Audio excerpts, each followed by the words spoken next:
right, let us see.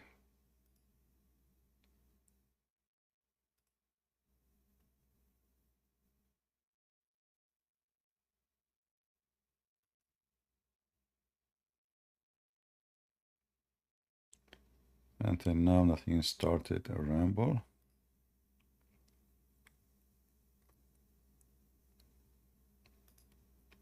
Not a good sign. Let us see. Ah, all right, looks like we are live on Ramble. What is missing is to be live in YouTube, all right.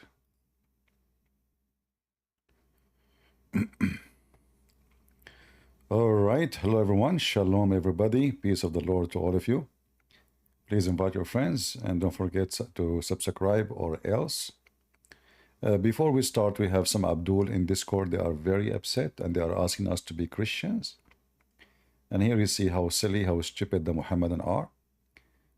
When we say we are Christian, they laugh at us and they say you are going to go to hell.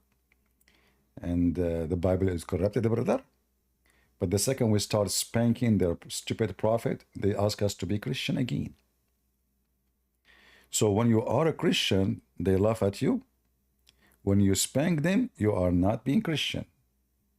So what those Muhammadan they like the Christian who don't spank Muhammad. No, we are different kind of a Christian. We are the Christians, the kind who enjoy spanking your faithful prophet. Now, our topic today, we will talk about the Kaaba as a start. And we will show you that there is no way that this is small bathroom is a house of God.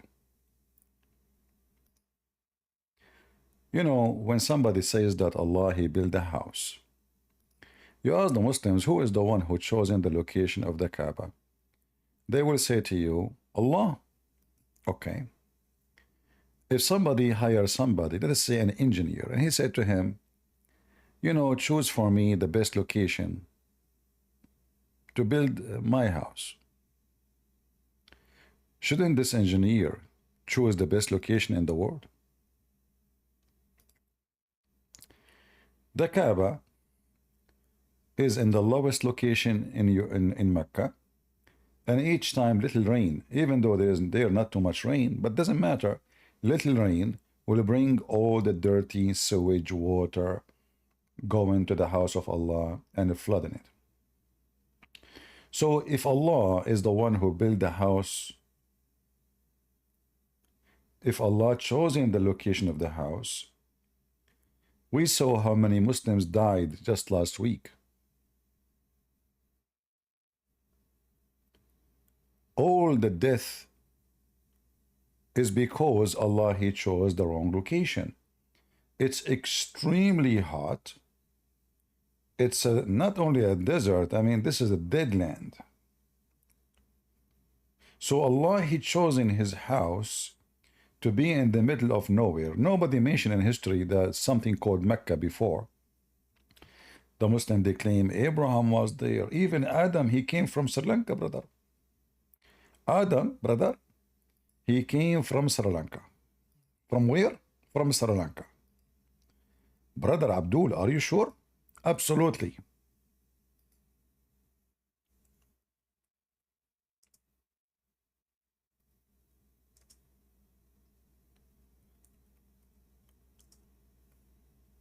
Stories of stupidity. And you know, those people, Muhammadan, they believe any stupid story. Anything, you know, just give them anything. Everything, as long as Muhammad, he said, it's a true story. Even it is the most stupid story ever. So if we go and check the story of Adam, let us see Adam.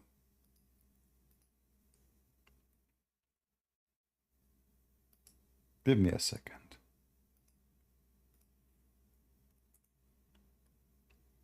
Of Jeddah or Jeddah or Jeddah. Where is Jeddah? Where did she come down? Hold on. That is the place. We don't mean and beautiful. There is a mount there. No. Let us hear, according to Prophet Muhammad, the one, the number one historian. I mean, where Muhammad he got this information from? Don't ask, don't ask. Listen carefully. Now, if we look at Adam alayhi salam, he came down onto the earth. He was sent to the earth. There's a question. Where did he land?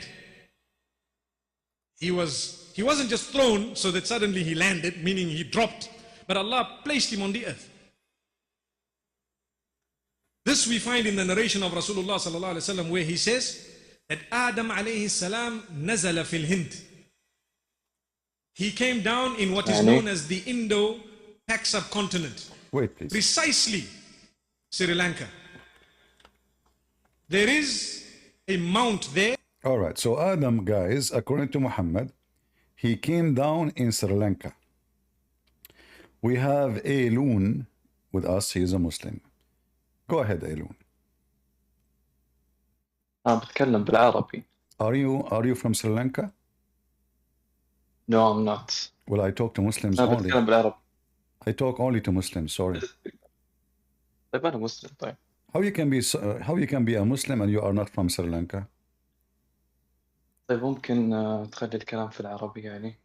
You know, we can speak in Arabic, but تقدر. people أوكي. here, أوكي ما في مشكلة طيب. but people don't speak Arabic. My audience are not people ما who يهمك speak. تقدر تسوي ترانسليت عادي ترى. Okay, no, if I translate, you know, you obviously you know our English because you understand what I'm saying. If I translate, you might say, oh, he's not giving good translation.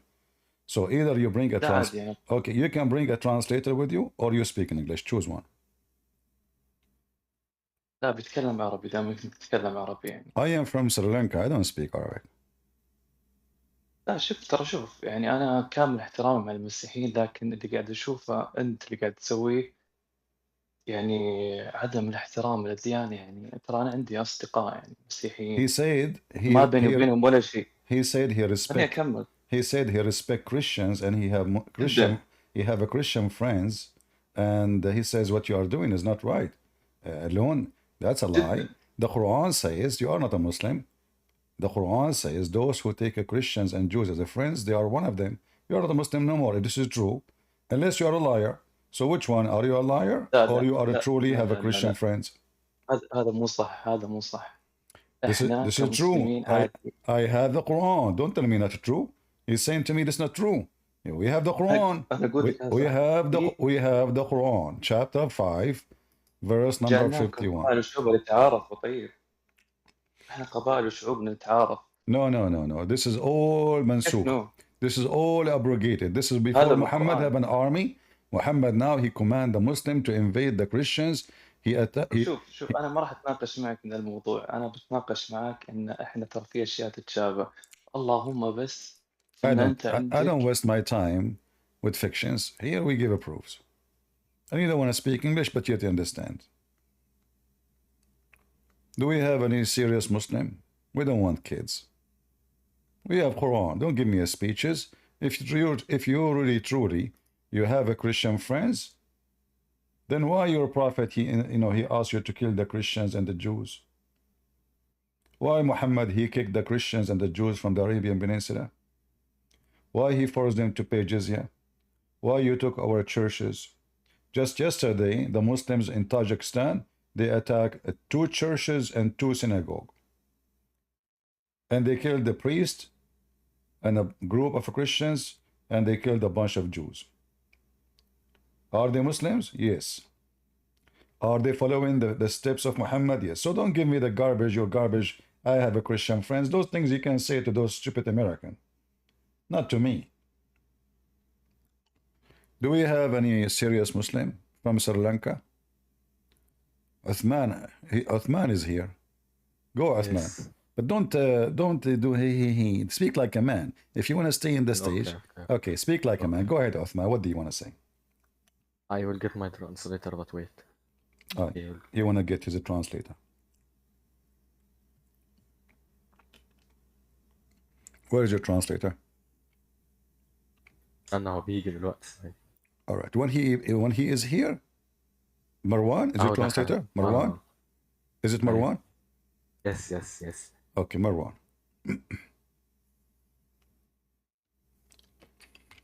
All right, your translator is here. Go ahead.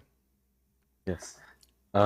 دلوقتي هسأل سؤال. أنا دلوقتي هسأل سؤال، أنت تجاوبني وأنا دلوقتي أعطيك مارك المسيحية، تمام؟ Okay. أوكي. دقيقة. السؤال فين؟ He's looking for the question. يا لا هو معايا. يا مروان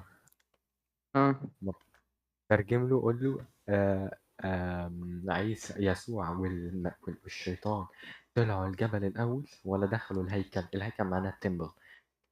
دخلوا الهيكل ولا الأول ولا طلعوا الجبل؟ ترجم له. He's saying يسوع and Shaitan went to the mountain first or the temple.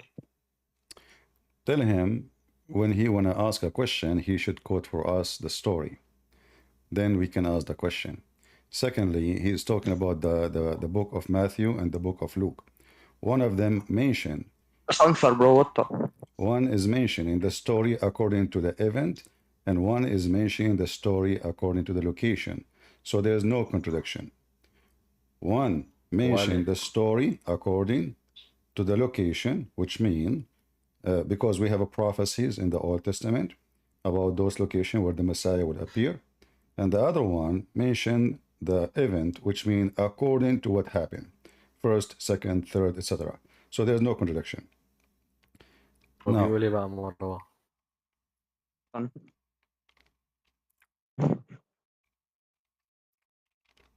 so now I answered you. I want to ask you a question. Which one happened? Which one happened first? The flood of Noah or the flood of the Kaaba? Which one? Which one happened first? ترجم لي اللي قبليها. طيب ترجم لي اللي قبليها، محتاجه. Translate for him, Marwan.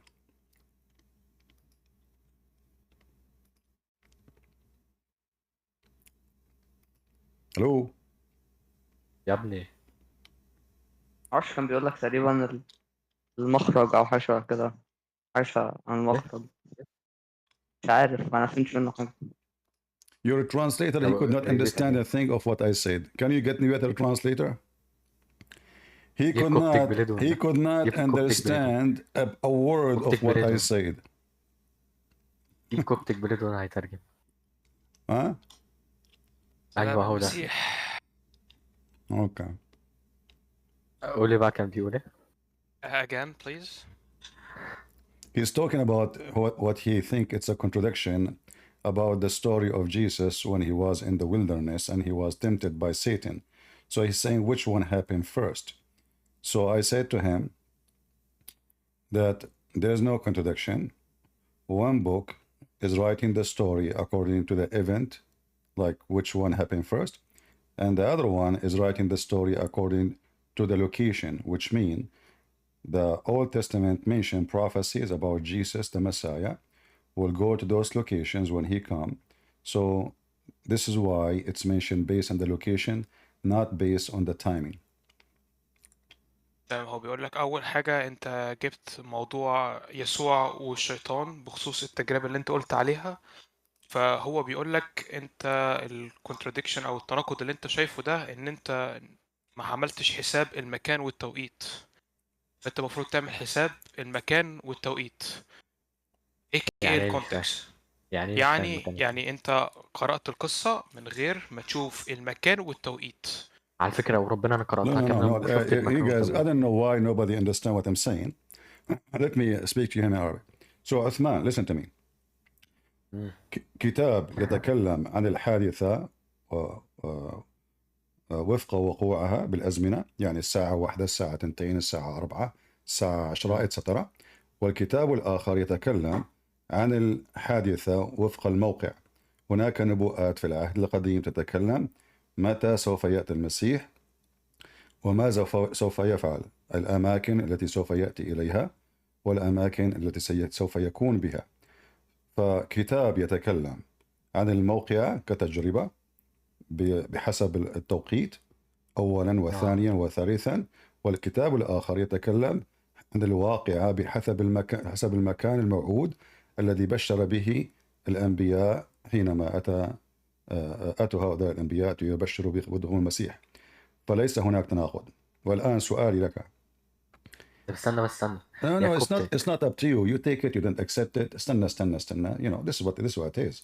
You ask me the question, this is the answer. So now I'm asking you, which one لا happened هحط first? تعليق هحط تعليق. But you don't understand how you can make a comment if you don't even know what you are talking about. Do you know what you are talking about? Yes. Okay, which book I'm talking about? متى ولوكا. Okay, which book I said, like I said to you in the Old Testament, it says there's a prophecy speaking about the Messiah will come and he will go to those locations. The location of the events. سفر التثنية وسفر سفر التثنية وكان سفر التثنية. Okay, give me the verse in سفر التثنية. تمام اهو. ثواني.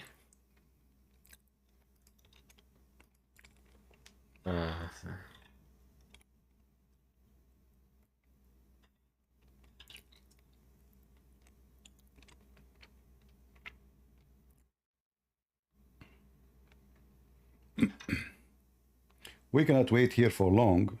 Go in silence. If you don't have your question ready. لا عندي. All right. اهو.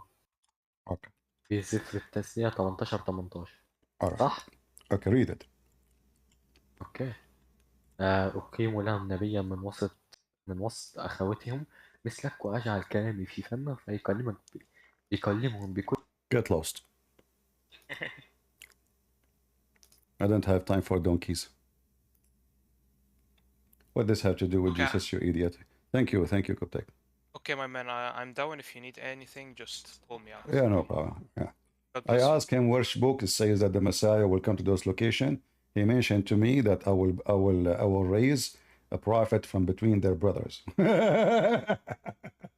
I told this about Muhammad, you idiot. Isn't you Muslim? You say this about Muhammad? You can make fun of him if there's no Muslims. There are more. It's funny, to be honest. No problem. God bless you. You're just a stupid kid like his prophet. Yeah. You know, Muslims, they copy from website, internet, you know. Oh, we found a contradiction in the Bible. No, those are not contradictions. Those are written in certain way, in purpose. But because you are Abdul, and you are desperate to find something you can, you know, chew in it. Like, you know, we as a Christian, we give you as shoes, old shoes, like a puppy, so you can chew in it. But you are no match. When we ask him about the creation of Allah for the heaven and the earth, and we showed everybody that Islam is just a stupid religion, him and his friends could not answer. And now he's coming with this. So we answered him. You know, where is the verses talking about the locations? He says, I will, you know, in the hilarious Abdul. I told the city if I can grow some Abdul in my backyard. They said no goats. It's not allowed. I have to be out of the zone of the city. Do we have any Muslim who would like to join us?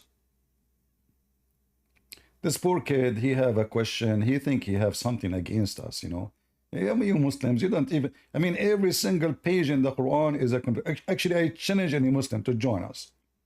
And he choose for me a chapter in the Quran, any chapter of your choice, and challenge me to find something stupid in there. I challenge you. All your book, from the first page to the last page, is a chain of stupidity. Do we have any Abdul? Anyone?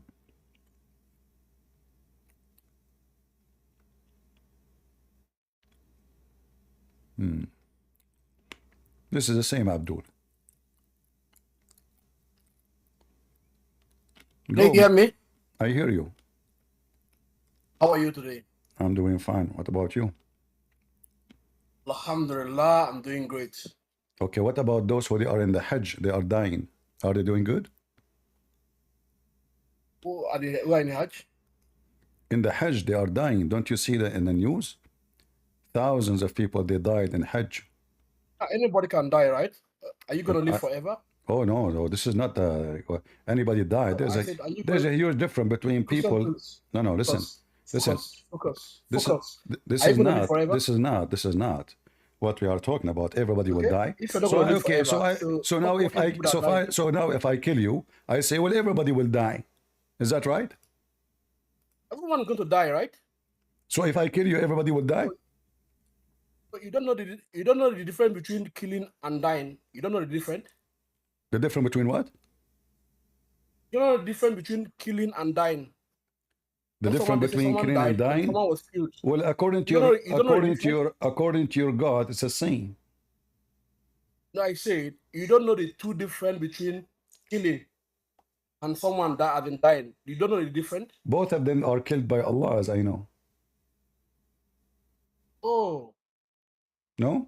so that's why you don't know. That is why you don't know Jesus. Jesus died in the Quran, right? In the And he was not Quran, killed. He died, right? in the Quran, Jesus he Yeah. died. Yeah, he died. You forgot? He died. In the Quran. Yeah, Okay. forgot. But what does have to do with my Hajj now? We can go to Jesus after. Who is the one who Say killed? what? Who is the one who killed those people in Hajj? They died. If their time to die, they died. Who is the one who caused their death? Just told you, it is time for them to die. They died, just like every When you normal human say being. when you People say die it on is accident. time, when you say it's time, People no, die. People no, they drive and die. get and has an accident Everybody's and died. saying, everybody's saying they What are. is the topic? What's the topic now? Everyone What is the says, topic? Because everyone, you are including the everywhere. Saudi government, they say they die because of heat, not because it's their time. So if they stay home, nothing will happen to them. Oh, so you okay? You know where you're going to die, right? You know where you're going to die. You know Listen, what? Prince. You know what? Do you know where you're going to die? I know where I'm going to die. Do you know where you're going to die? Your God do not know if Muhammad will die or will be I killed. said, do you know where you are Do going to your die? God You know? see, you Do can't you? answer the Do your question. God? Do your God know when Muhammad will die, or You said what? how he will die? Do your God Allah knew how Muhammad will die? Yes, he knows. He knows how every human being is going to die. He knows. He Well, knows this it. is false. If we go in the Quran right now, you will see that this is not true. Yeah. This is not true. You said Your what? God, your Go ahead God. and read. Here we go. Your God, he could not. You know. He said, Not do what? your God, he Make your says, claim before. if Make your Muhammad, claim first. if Make your Muhammad, claim if before reading the Muhammad, Quran. hold on. What is your claim? If Muhammad was killed or die or get killed, there's third option. Yeah. There's third Is it what? option. There is third option. If read the verse. Why you say that? Read the verse. What the verse said. But the verse said, if Muhammad die or get killed. So if Allah he Yeah. knew how Muhammad will die, he will not say the two options. He will say one Read of the them. verse. Read the verse. What the verse said. Read the verse. What the verse said. The verse says, if Muhammad get killed, I just told Yeah. you, die or get killed. I said, read it completely. I don't know how to read. You read it. Go ahead. It's in front of you. Okay, let me read for you. Mm. I know you don't. I know that's why you normally use a robot to read for you. Yeah, brother. Let me put it this speech. Don't forget to Okay, say to put your teeth in it. Okay, go ahead. man, shut up your mouth. Let me speak. Ah, I know you are dumb. Okay. Let me read. let us see who's dumb. Muhammad. Uh-huh. Okay, Muhammad Uh-huh. is no more than a messenger. Uh-huh. Indeed, a messenger has passed away before him. Uh-huh. Right? A messenger has passed away before him, meaning a messenger has died before him. Mm-hmm. And let me sorry, these comments are blocking my view. The comments are blocking my view. Let me read it from my own Quran. What is the comment blocking your view? What view? Yeah, it's blocking my screen. Who is blocking your screen? Chapter 3. The comment going on in the Discord is blocking my view. Close the I can't see comment. it. Close it. Okay, wait, I can close it. Let me check. I can close it. Okay, yeah, I've closed it now. Good. Okay. Yeah, he said. Oh, he's still coming. He said, Muhammad. They're still coming. I close the comment. It's still coming. Wait, let me read from my Quran. Chapter 3, 1:14.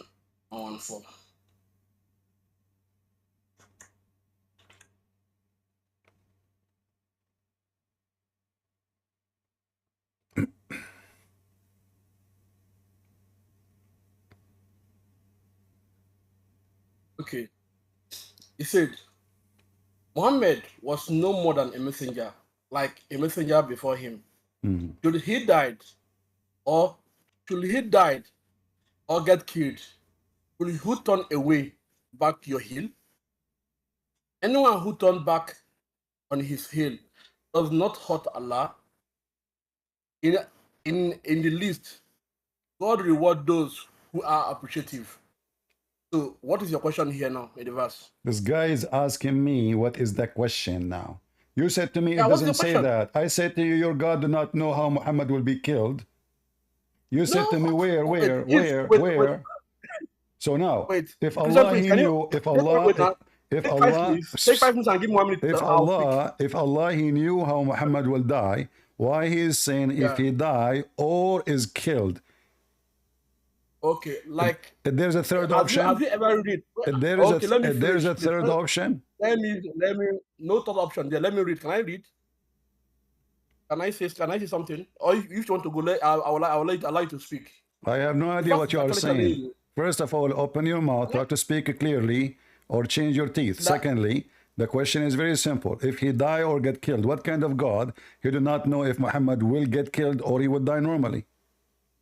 He's telling them because he's telling them because they want to take him as a messenger. The reason this verse was reviewed, they are taking Muhammad to be they are worshiping Muhammad. That is the Sunnis. The Sunnis are worshiping the Muhammad. The Shiites are worshiping Muhammad. This verse is reviewed. What, guys? Anyone understand what this guy's saying? Shaitan, the Sunni worshiping Muhammad?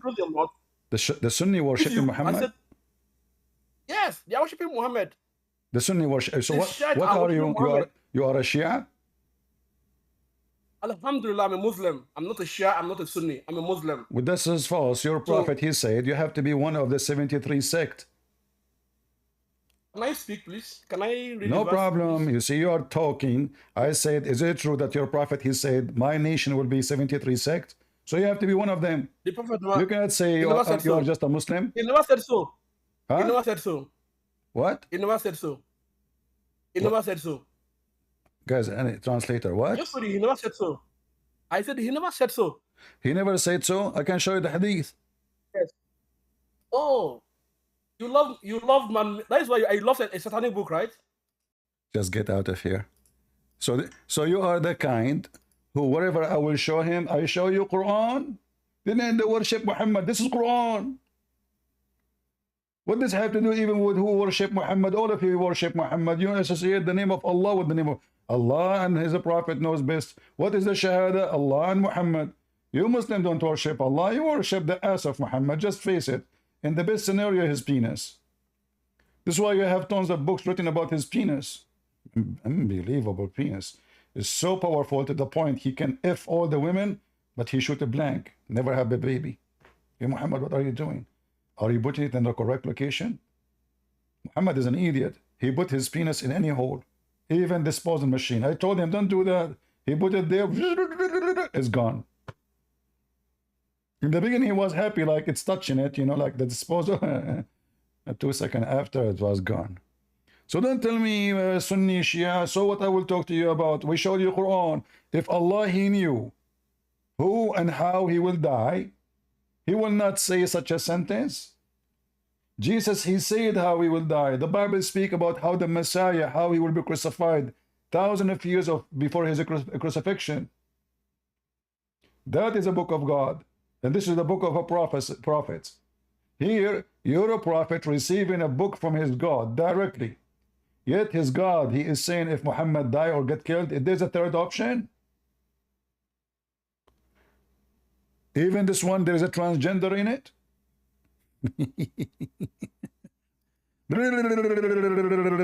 Don't waste my time. I want people who they are mature, not stupid. Sunni, Shia, I'm a Muslim. That's a lie. Your prophet said, my people will be 73 sect. And you have to be one of them. And by the way, Muhammad, again, he is a big fat liar, because the issue of the 73 sect is not true. There's a billion sect in Islam. What 73? The Sunni alone is God knows how. Nobody knows. Yeah, I mean, what is the third option? This remind me, a guy, he came to Prophet of Allah. He said to him, my wife, she is going to give a birth. The guy, he said to him, that Muhammad said to him, MashaAllah, MashaAllah. The guy, he said to him, oh Prophet of Muhammad, Prophet of Allah, can you tell me the child will be a boy or a girl? Muhammad, he says, go now and come later. The guy, he came later, you saw, and he said, Prophet of Allah, my wife, she gave birth already. The Prophet, he said to him, let me guess, don't tell me. The guy, he silence. Muhammad, he said, it's a boy. The guy, he said, no. The Prophet, he said, it's a girl then. And the guy was astonished how the Prophet of Allah was able to know. Isn't it amazing? Like, what? Wow. How he knew? By the way, this is a joke. So here, if he die or get killed, do we have any Muhammadan?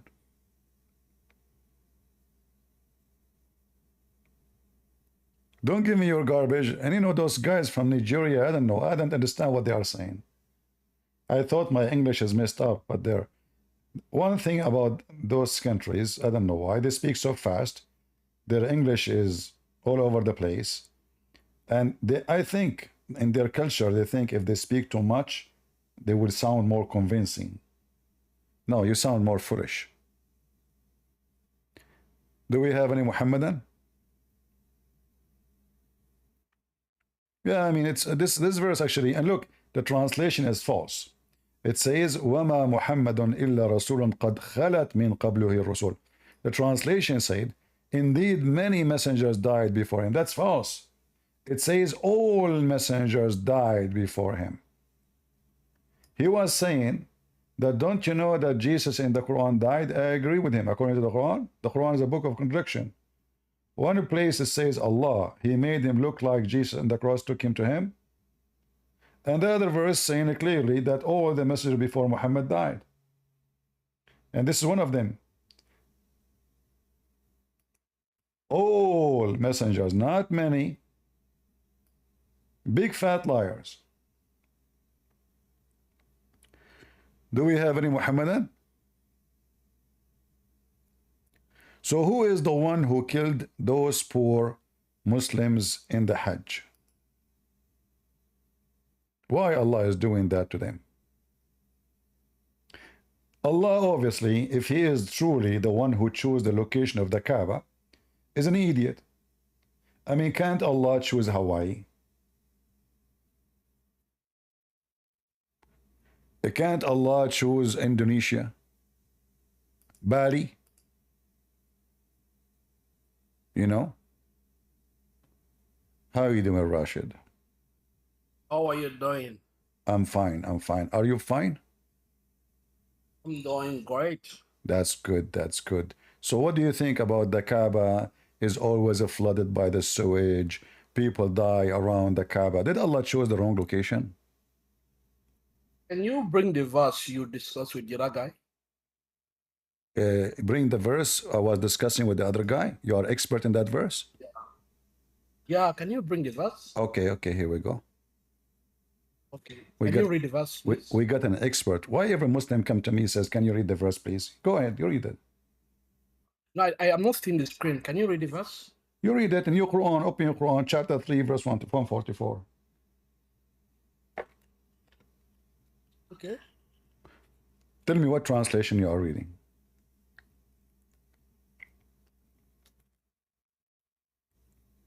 For the 3 verse.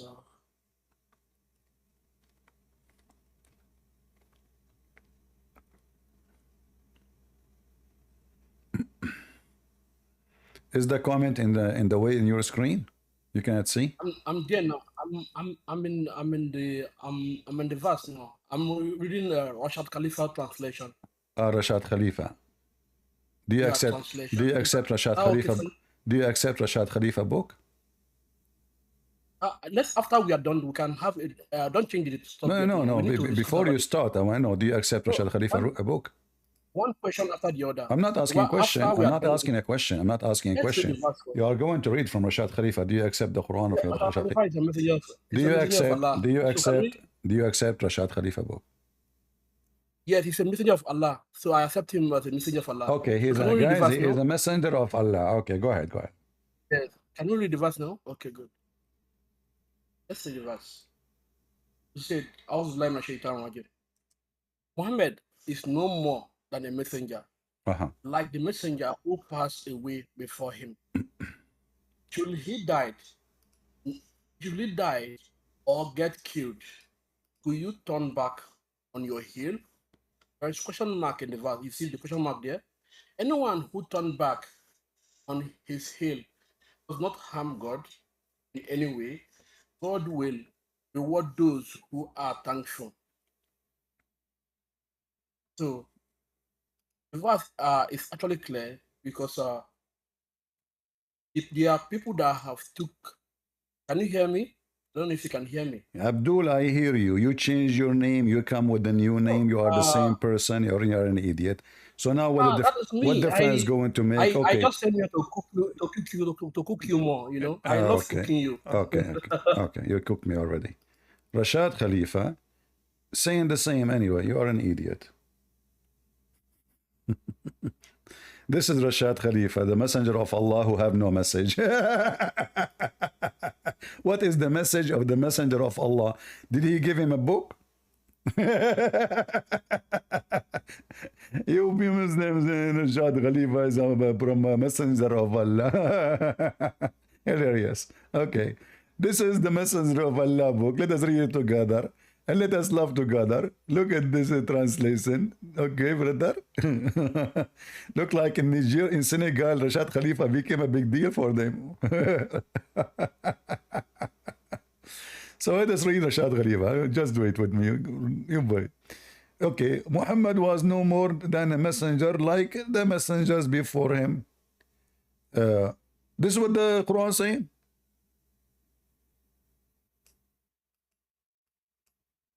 Where is the messengers? All of them before him, they died. It's gone.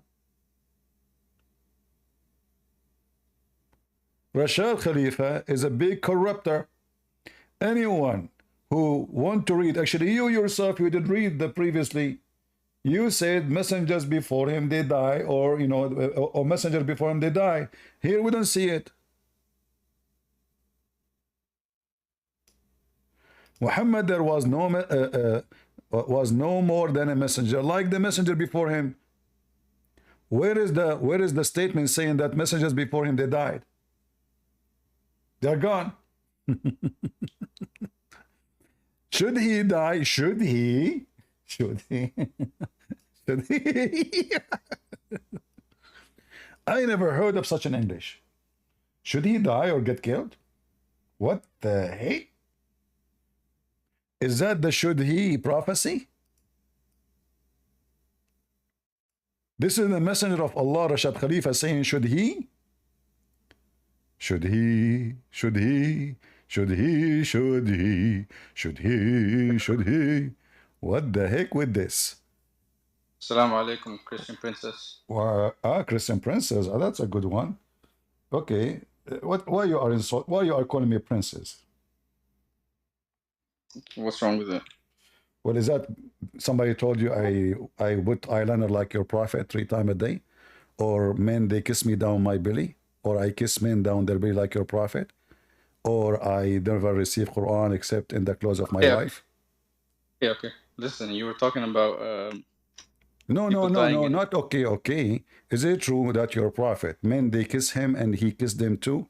And they put their back and his back and his chest and they wrap themselves, and the guy kissed the prophet down his belly and he say, oh, prophet of Allah, this is what I like.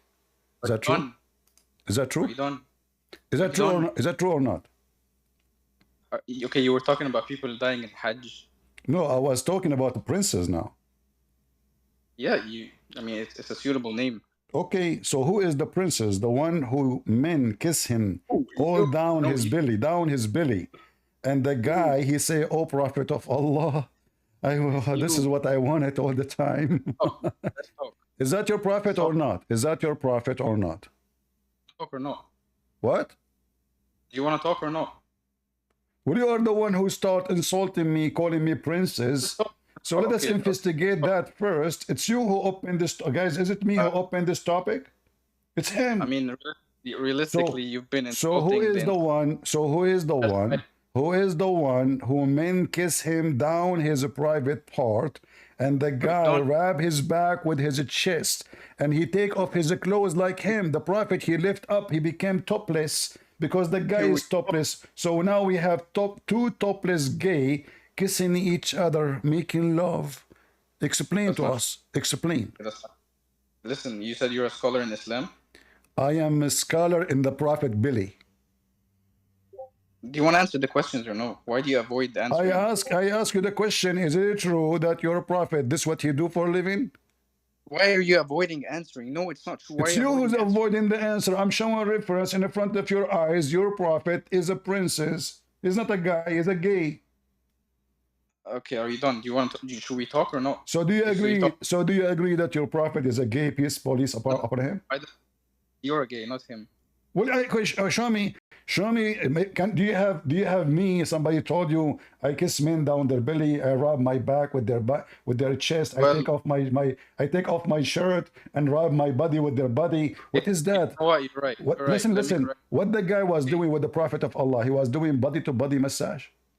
Talk. Okay, you're right. You're right. Let me correct myself. You're not gay. However, there are videos of you online harassing little girls. Like what? Tell me. Can you play it? I certainly can. Okay, go ahead. I challenge you. The little girl that you were talking to her. This little girl in the age of your mother, and she is a whore, and she is the one who said to me, Jesus, he play with his mother boobs. I can play the video myself. You Muslims are a bunch of liars, hypocrite. You cut the video. She is in the age of your mom. She is in the age of your mom, and she said, Jesus, he play with his mother boobs. Listen. Are you harassing her? Okay, no, you see, she called me and she said that Jesus did a lot more. I said to her, why you kiss the black stone? She said to me, Jesus did a lot more. I said, what do you mean? She said that Jesus, he played with his mother boobs. So your sister, she is a whore. You said to me, little one, is that how little one they speak? Is that how your little sister, you say she is young one. Is that how young Muslim girls they speak? That Jesus, he played with his mother boobs? Calling girls whores. She was talking about Jesus. You calling her a whore? How does that make her a whore? She is a whore. According to your religion, she is a whore. The one who insults the prophet of Allah is a whore. She was talking according to your Bible. No. Okay, show me where in the Bible it says that Jesus, he played with his mother boobs. Song of Songs. In the Song of Songs, Jesus was there. And according to that Song of Songs is about your prophet. Hold on, Christian Princess. Hang on. According to your that Song of Songs is about Prophet Muhammad. He have nice lips and he have nice boobs. Okay, Christian Princess, hold on. Let's talk. Okay. So now, listen, Abdul, listen. Right, so to talk to her like that. You're a prophet. Until now, what we prove? We prove that your prophet is a gay. Your sister is a whore, insulting Jesus, lying about Jesus, and you lied too. You said in the Old Testament is speaking about Jesus in the Song of Songs, saying that Jesus, he played with his mother boobs. You said that. Everybody heard you. Okay, Christian Princess, listen. You're a scholar of Islam according to who? Just get out of here. Next time, bring your diaper with you. Next. Do we have any mature Muslim?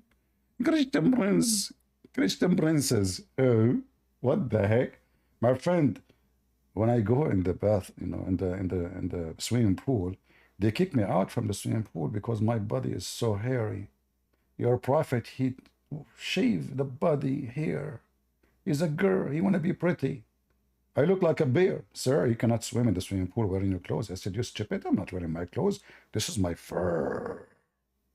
Did you see Muhammad hijab shaving his chest? Did you see it? You Muslims, you want to be pretty? According to your books, Muhammad, uncle, is a gay. Gays lives in the house of Muhammad. Muhammad himself is a gay. Umar al-Khattab, he cannot heal himself except by the semen of men. The uncle of Muhammad was a gay. The sons of his uncle, the Mary Muhammad, they are, this is your books, I can show you. Go and get my books, Sex on Allah, read and laugh. I have there everything with reference and evidence. We don't make things up. Okay, I will invite you back, but you have to answer me. Why Muhammad is doing this according to this hadith? Read this hadith.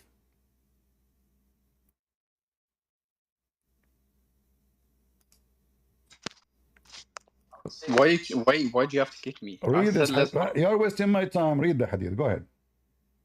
I'm not reading the hadith. Why not? Why not? Why not? We wanna investigate right now if your prophet is a gay or not. You are the one who opened the topic. People dying in Hajj. Okay, that was the original topic. Stop jumping topics and let's talk. No, it's you who changed the topic. It's you who spoke about princess and it's you who mentioned. Again, it's you who mentioned. If you are coming for this topic, why you call me princess? It's you who mentioned. We want to know who is the man, who is not. Either me or your prophet. Either me or your prophet. Why you are afraid? Why you are afraid to read this hadith? Is there something fishy in it? I am not. We'll take 3 minutes. Read it. Tell me what happened. We continue. No, you don't. No, you don't. Why? Why you decide? We have original topic. Let's talk about it. Okay, I promise you in front of everybody, we will talk about it until you tell me what happened. Who is this guy rubbing his back with Muhammad, taking your prophet taking off his shirt, getting naked, and the guy kissing him down his belly? What happened in here? Didn't your God reveal his back to Moses? Well, that's kind of weird. Isn't it? This is in your hadith and the Quran too. Do you want to show it to you? In your Bible, buddy. Isn't it true? I can show you that in your book, in front of everybody. You say this is weird. Guy, did he say this is weird? If I show you the same in your books, are you willing to open your camera and do the monkey dance for us? The monkey dance? What are you going to do next? Tell me. You do the same as your prophet did. You take off your shirt and let a guy come and grab you and wrap his back in your chest and then kiss you down your belly. So is it true? Is it true that your prophet, he said the same about your God? What's your obsession with forcing people to open their camera? Oh, that don't remind me, my friend, because I have a hobby to go to the zoo. Well, that's where you belong. So now, you mention something. If I show it to you from your book, what you will do? Nothing really, but nothing really. Listen. A second ago, you said this is weird. Now it is okay. Well, mention what? Mention what from the book? What? You said if you show me this from the book. Show me what? You said that Moses, he saw the back of God, correct? His butt, yeah. His butt? He saw his butt? I don't know. In the Bible it says I will show you my back. Okay, his butt. All right, okay. Get me a real Abdul here, potato. Any Muhammadan? The butt nation.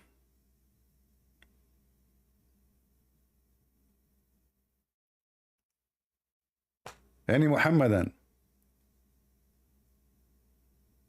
Who there? Anyone? All of you are a bunch of potatoes.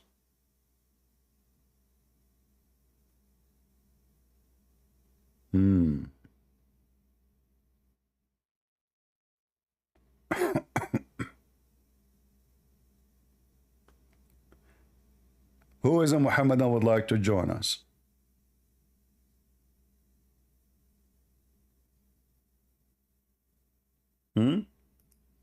So look at this filthy, stupid religion.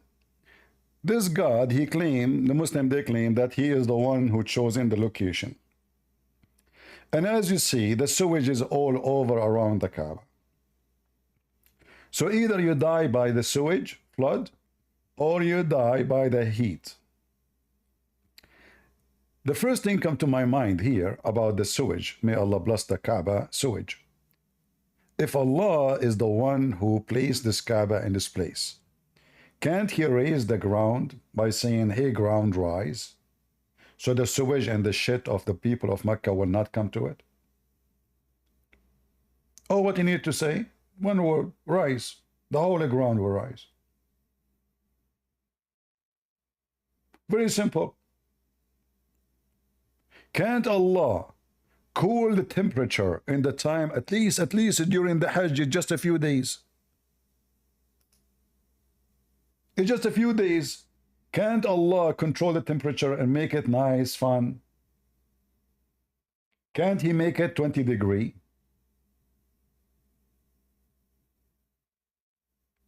If this is the house of Allah, it is the worst location ever. Dirty, ugly, dry, filthy, death, desert.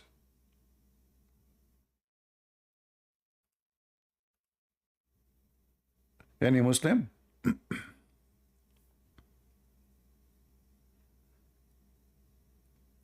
And you know, the Muslim, they say that Allah, He make it a must for every Muslim to go to Kaaba if he could.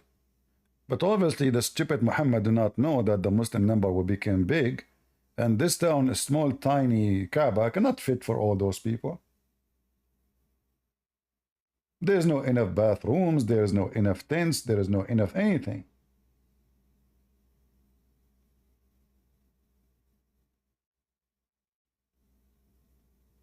And how even Muslim they can do Hajj? If 1 million, they can come a year, or 1.5 million maximum. So if there is 1 billion, what is the percentage of people they can go during their lifetime? If every year we give 1 million or 1.5 million the opportunity to go and do Hajj, how the rest of the Muslim they will be able to do it during their lifetime? It's impossible. So the one who made the condition is an idiot. The one who made it as a must is an idiot. Simply Muhammad, he forced them to do Hajj so he can keep money coming to Mecca. If you go in the Quran, you will see in chapter 9, when Muhammad he commanded the Muslims to kick out all non-Muslims from Mecca.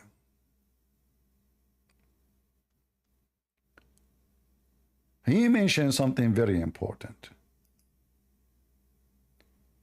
The people, they say to him, we are going to get poor. Do you know how much money the Hajj doing to us? Hajj is a business. And this is a pagan business, exists before, long before Muhammad. So look what Muhammad he said to them.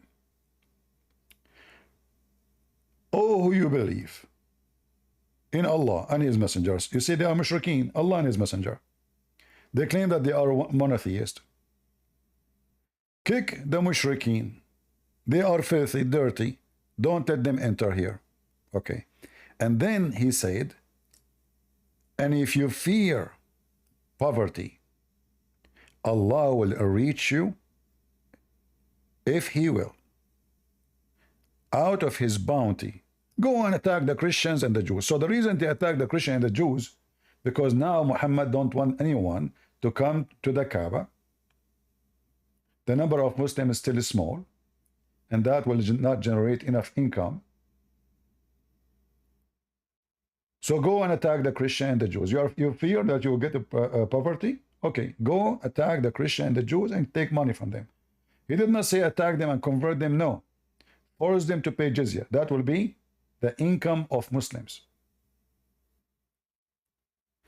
So the Hajj was a main source of income for pagan Arab before Islam. And now Muhammad, because the number of Muslims and they are at war, nobody will come to Mecca. So if you fear poverty, so now what's happening is the opposite. Saudi Arabia making trillions of dollars from those who come to do Hajj. You see those poor people coming from Pakistan, poor, very poor. I mean, can you imagine how much time it takes somebody from Indonesia to save $5,000 or $10,000? It takes them forever. And now they have to come to this filthy country. If you see the garbage in the street, you will not believe it. If you see the garbage in the street, look at the garbage, look at the dirt, look at the madness. I'm going to open umbrella business there.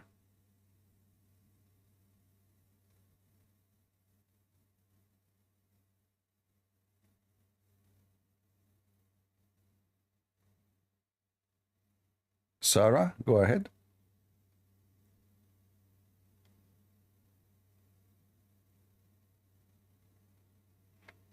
And there is other issue, by the way, here. You will notice that the Muslims, they always they dress the same as the Hindu. The Hindu, they have their own Hajj too. The Hindus, they have Hajj. And the Hajj of the Muslims is no different. They wear the same clothing.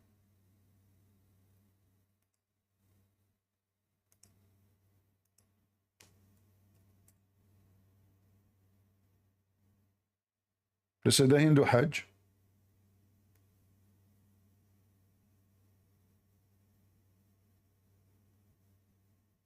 They go around their Kaaba.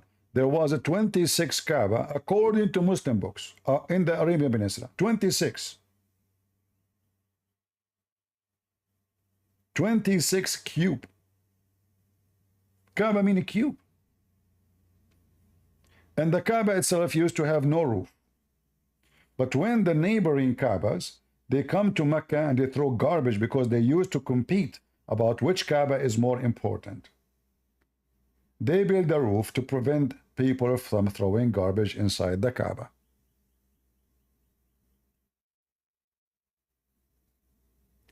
The Hindus, they have a black stone, which present the penis and the vagina.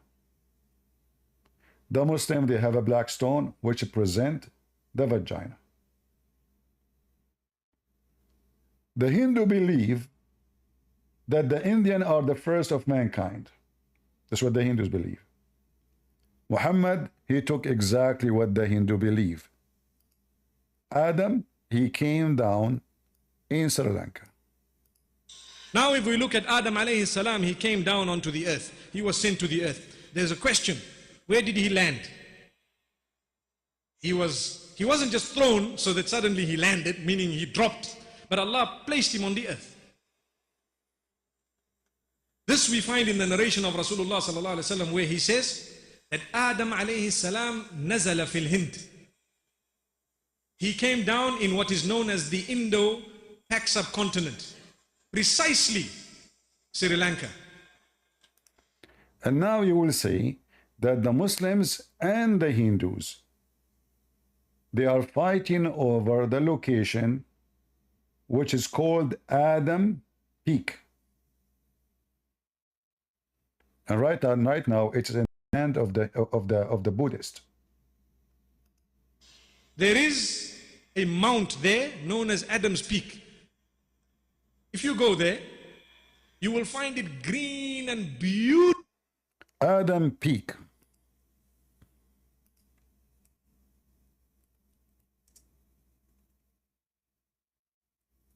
Let me show you the picture.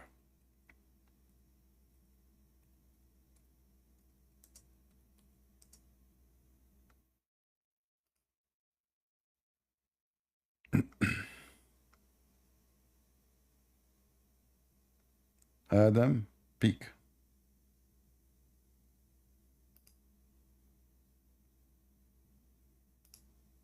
This is the stupid Islam, my friend.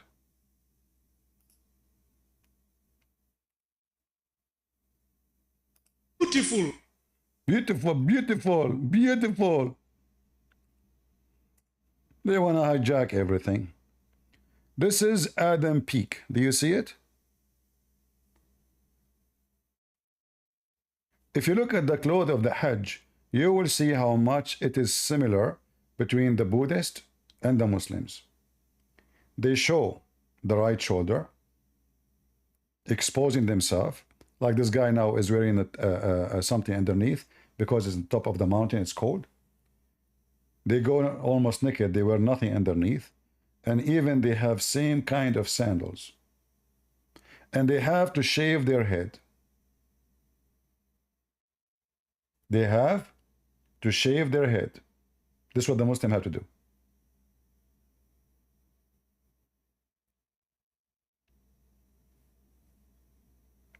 Okay, I will invite you, Ya Hala, but don't speak to me in a silly way. Either you want to be a man, speaking like a man, or, you know, I don't have time for kids, so I will give you one more opportunity. All right, guys, let us see if he can speak like an adult. Go. Hello? Okay, you said you want to speak about the Hajj. I will do your wish. Yeah, well, what's the issue here? You So said that they show their why shoulder. Allah, he chose the wrong location? As you see, the Kaaba flooded by the sewage. Allah, he chose the wrong location. Like if I want to build my house and you want to build your house, be honest. Do you choose a You're lagging. location? Do you choose a location that's going to be flooded by the sewage You're of the lagging. town? Did you hear me? Okay, a flood is bound to happen anywhere. It's not Allah choosing the wrong location. No, it doesn't happen in my house, never happen in my house. Doesn't Your happen house in is not an open doesn't area. doesn't happen in your house? Your house is not an open area for it to be flooded. What do you mean not open area? Like the Haram Mosque is an open area. What do you mean Like open you area? can see What do you mean by open area? There's no ceiling. What? There's no ceiling. There's no ceiling? Yes. Well, this is not about ceiling. The Do you Kaaba see a have a ceiling? ceiling. The Kaaba have a ceiling. But the Kaaba is flooded itself. Don't you see? What? The Kaaba has a ceiling and the Kaaba is flooded? Yes. Bro, Don't are you you see? blind? Don't you see the video? Don't you see the Where is the dirty, Kaaba? the dirty mud around it, the sewage, the poo is flying in the water because all the poo coming from the bayara, they call it bayara in Saudi Arabia, which means the shithole. All the poo will be flooded with this water and will go to the lowest point, which is Mecca mosque, the Kaaba. Okay, but the Kaaba is not flooded. The Kaaba It has is a ceiling, flooded. It's obviously. in front of you. It's flooded. Inside of it. What? It's in front of you. It is flooded. Do you know what the Kaaba is? It's in the middle. Don't you see it? Yes, the middle part is the Kaaba. The entire Exactly. the entire... So is the Kaaba in the middle flooded or not? No, it's clearly not flooded. Are you sure? Are you sure? Flooding it. Okay. Flooded Let us show you another picture. Is it flooded or not? How is this flooded? By water. Yeah, the water around it, but the Kaaba is still obviously it's not flooded. It's not. Well, half of it is covered by water. Okay, how is that flooded? Half of it is covered by water, and you are telling me how it is flooded. Anyway. So if half of your house is covered by water, it's not flooded according to you? Flooded means under the water. Oh, it has to be under the water? It have to be under the water, totally. Ah, that's a new thing. What? So if water entered your house and became 1-2 meter high, that is not a flood. The flood is when it's going to cover the whole Kaaba, correct? Well, yeah, that's what flooding is. Ah, okay.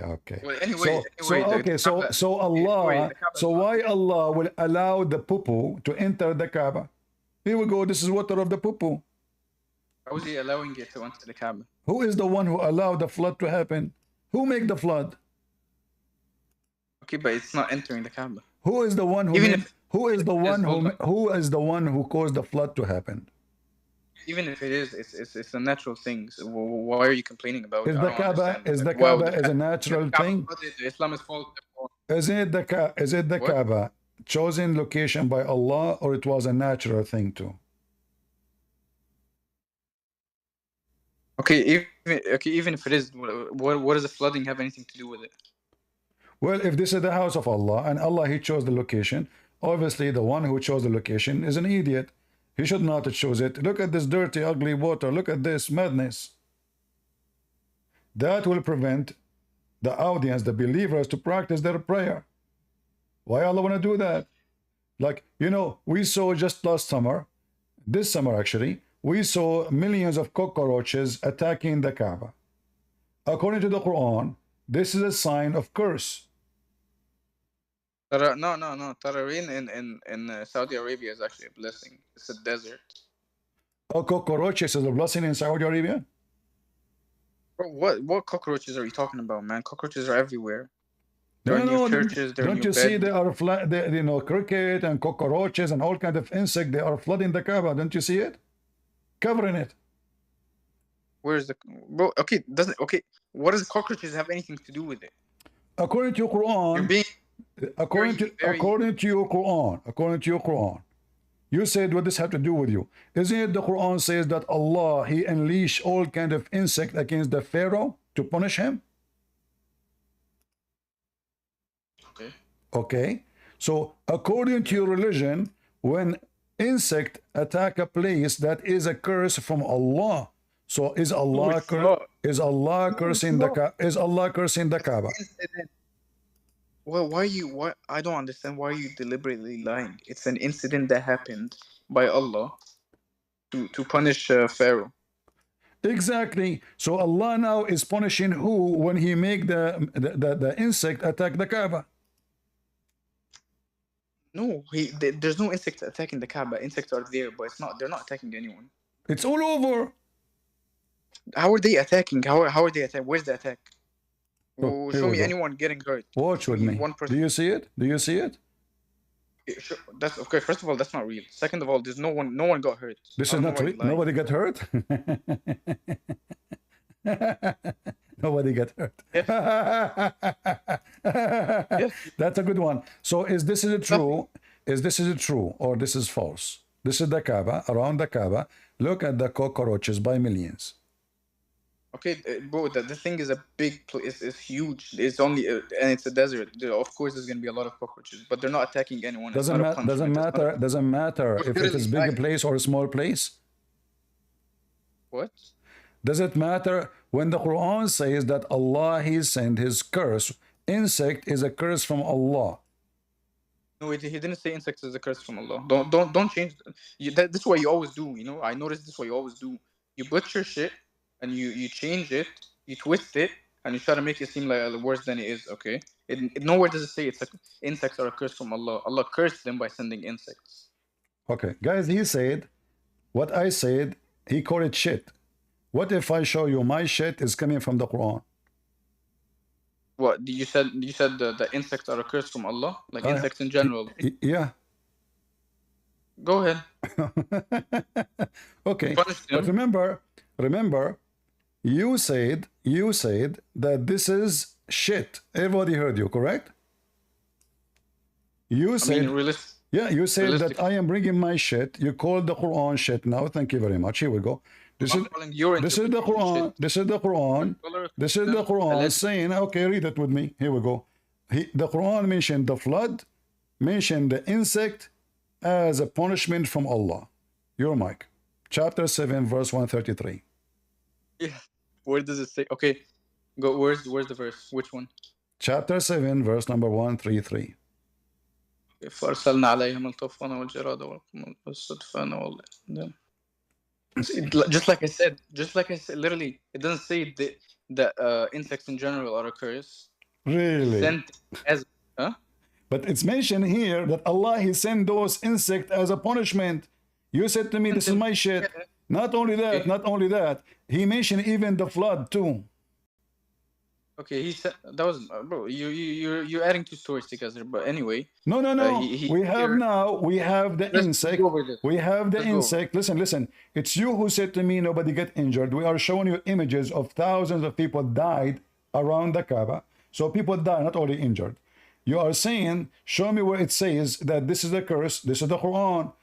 Flood, lotus, lice, frogs, insect. Relax. All Hold on, of hold on, this, hold on. all of this By your, is by a your, curse in those criminals, the sinners, the criminals. John, listen. By your logic, any sort of punishment, if Allah decides to, or if God in general decides to punish someone by stabbing, then any stabbing that happens in the world is sent from Allah. Are you like? Do you have a brain to think? Just because he sent insects in that incident Okay, as a I punishment, want you to doesn't repeat mean again. insects in general are a punishment. I am not smart like Doesn't you. take a smart I person want you to to realize. repeat again what you said about stabbing. I did not hear you. I said, okay, for example, if God punishes someone by stabbing, and He mentions it in the Quran that I let that person be punished by stabbing. By your logic, any stabbing that happens in the future is sent from Allah. Yes. What do you mean? Yes. Are you? Oh Are you my saying? God, Are you saying again? Are you saying again that this is my shit? What? Are you saying this is I am my shit? Like I'm shitting now? Because you're the one who used the word shit. You keep saying to this your shit. So are you saying this is my shit? Because I can show you this shit in the Quran. You showed the verse and you showed that you were wrong, and now you changed the subject. Anyone is killed according to Islam is killed by Allah. Even when you slaughter somebody. I'm talking about the fact that you're using a punishment back then as an example What back for the then? future. What back then? What back then? There's back then, back now? What? Mr. Back then, Mr. Back then, back now. What does that mean? It is, you know, it says here, let us see what happened to the rock. You said he sent insects as a punishment. Yes, and not only that, anyone get killed is killed by the will of Allah. Okay, let's. Why you keep jumping topics? It's you because who you said realize, to me. It's you you. realize It's you who said to me. It's you who said to me. If somebody, if somebody stabbed, you said. You said, if somebody being stabbed, are you saying that for a punishment by Allah? Are you saying that anyone in the world is stabbed is the same? The Quran says that. Not only that, your God. Okay, let me ask you. Any disaster happening in this earth, is it by the will of Allah or not? Sure. Sure. So who is the one who killed those? Why Allah he killed them? He didn't kill them. You just said all disaster happened by the will of Allah. I mean, okay, you're a Christian, right? In your, if a disaster happens, who is it by?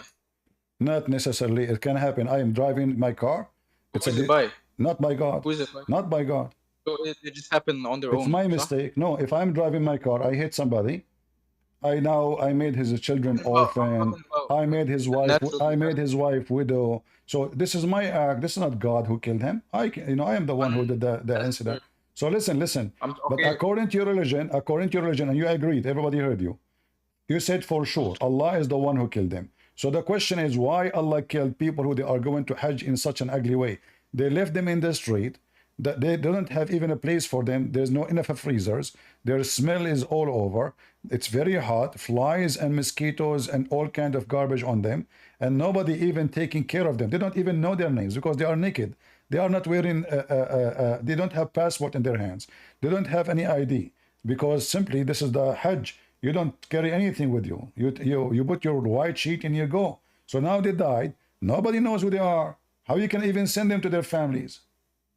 But what does it matter? They're going to heaven anyway. Well, what happened? They will go to garbage first.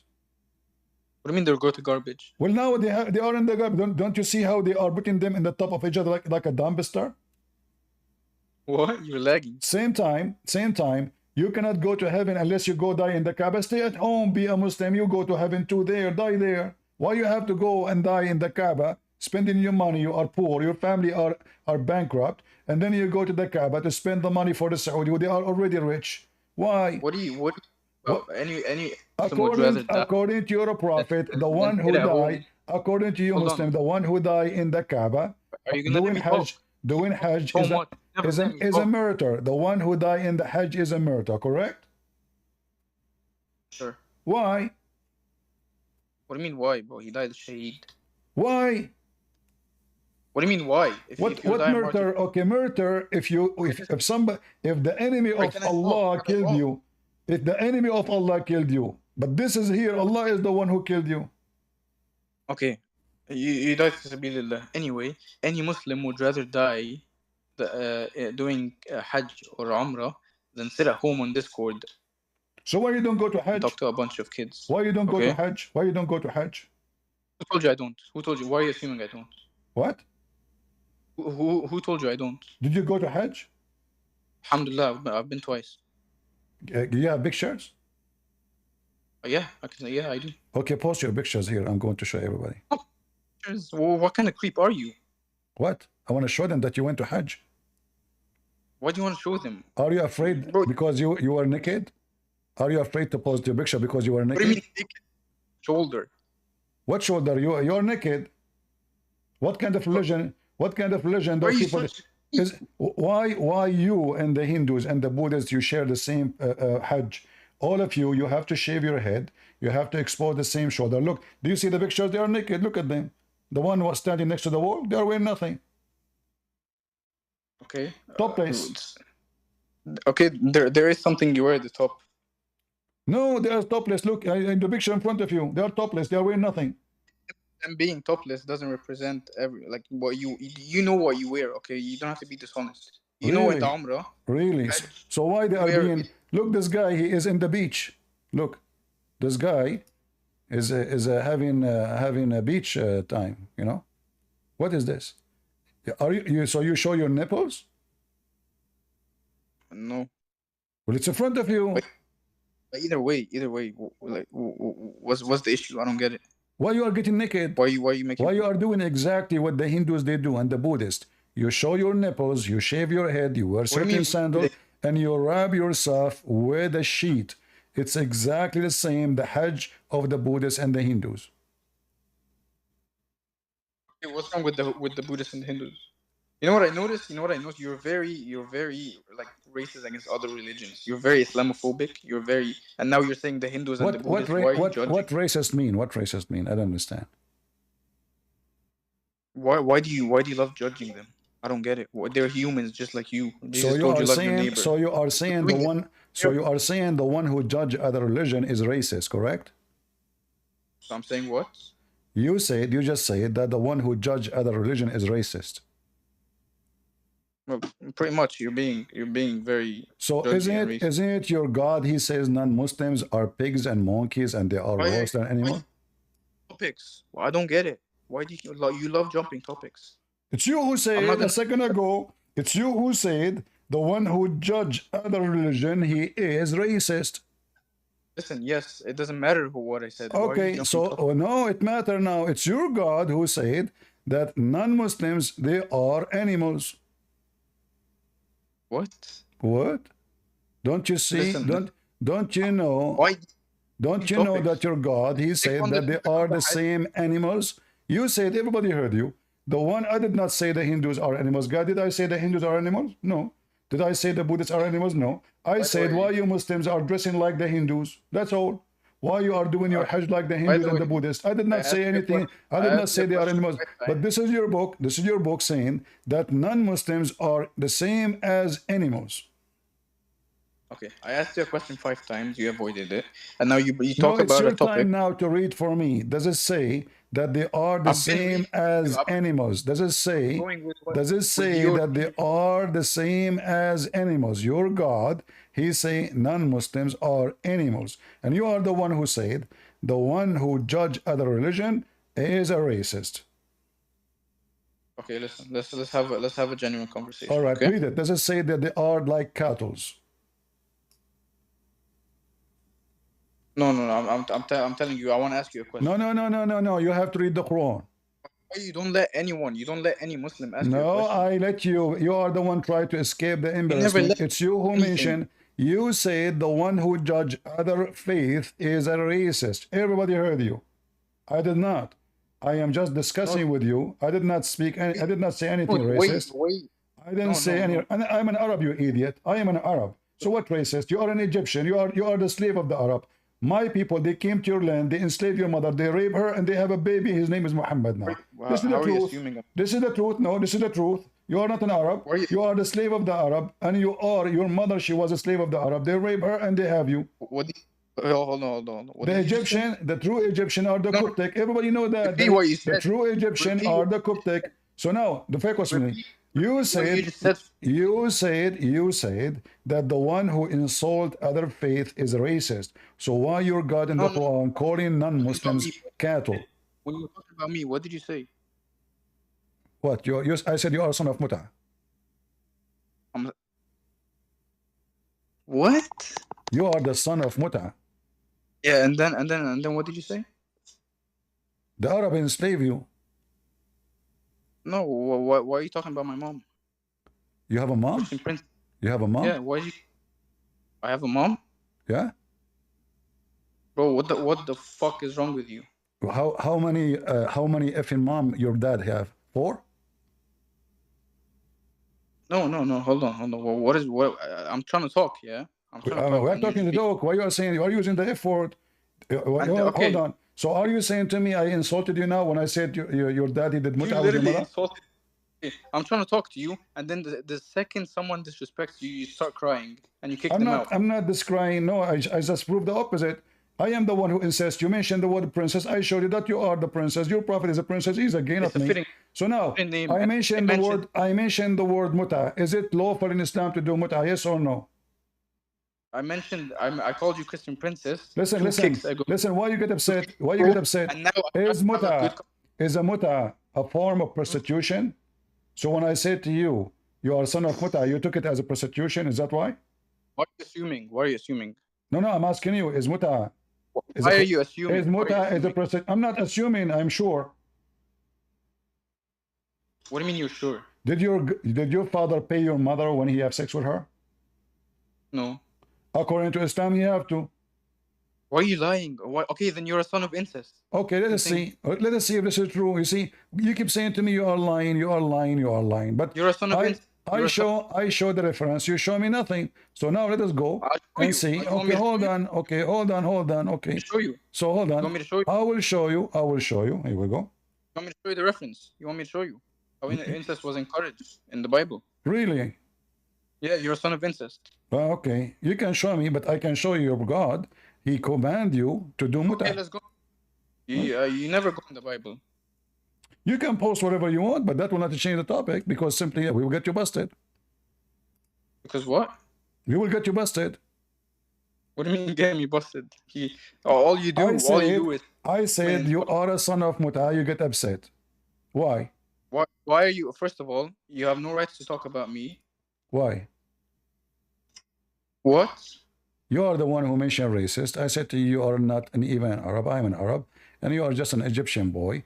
The Arab, my people, they came. They rape your people. And they have now Muslims. The only one they could not rape is the Coptic Christian, the true Christians.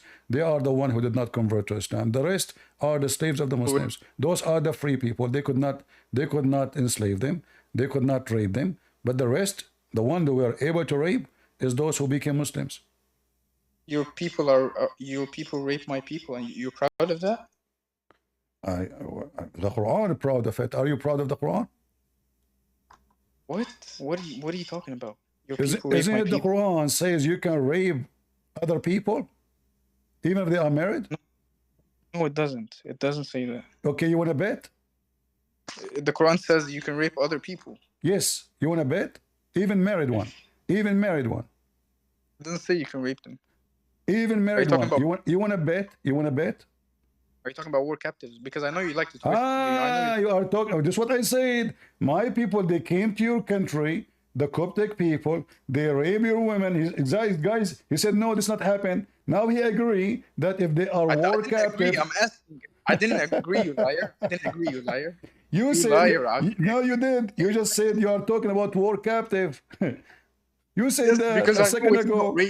I know it's not yes, rape. They are married. They are married. Chapter 4, verse 24. This is the chapter of the muta. It says it's forbidden for you married women already are married, except those who you capture. Those are your right hand possessed. That's not rape. Liar, you liar. So they are, guys, this is not rape. They are married. Being married doesn't mean you're raping them, you liar. You're literally lying. It says in the front of you, it's forbidden for you married women except the captive slaves. That's permissible. It's not rape. It's not rape, you liar. So it's what? You take a woman from her husband. You open her legs and you put your dude inside, and this is not rape? Husbands are dead. Obviously, you don't know nothing. You're trying to twist things They are from the not. Quran. The husband is not dead. It says married, married. They are married. The Oh dead my is God. if her husband is dead, she is a widow. She is not married. Okay, first of all, stop. First of all, please stop talking over me. And if you don't know this story, if you genuinely don't know it, I don't know if you're being Do you know dishonest the or you just story? Do you know the story yourself? Yes, these are not. There's it Okay, literally can says you read for us the story? Can you read Yes. for us the story? The story. I want you to read for me the story of this story here. Why Go are you ahead. talking like that? Why are you talking You like are that? the one who is saying the story, and I'm just copying you. I like to copy people. Yes, I don't have a list. You said the story, so I said the story. I What's didn't. wrong? You say it. It's You should get- It's recorded. You should get your ears checked. It's recorded. We will see. It's recorded. So now tell me the story behind the story here. Oh, can you ever be respectful? Can you? No, I don't respect Muslims, to be honest with I'll you. read it. I'll read it. I will never respect Muslims. You will never respect Muslims? Okay, Absolutely. No problem. Jesus will never love. But anyway. Don't worry about Jesus. Jesus loving me because I made tens of thousands of Muslims leave Islam and become a Christian. Ask everybody here. Tens of thousands. So now listen. Your Quran, your Quran in front of you. I want you to read the story for me. Read the story. Okay, relax, buddy. Don't get too. Anyway, you're the same person who said Jesus approves of you harassing a little girl.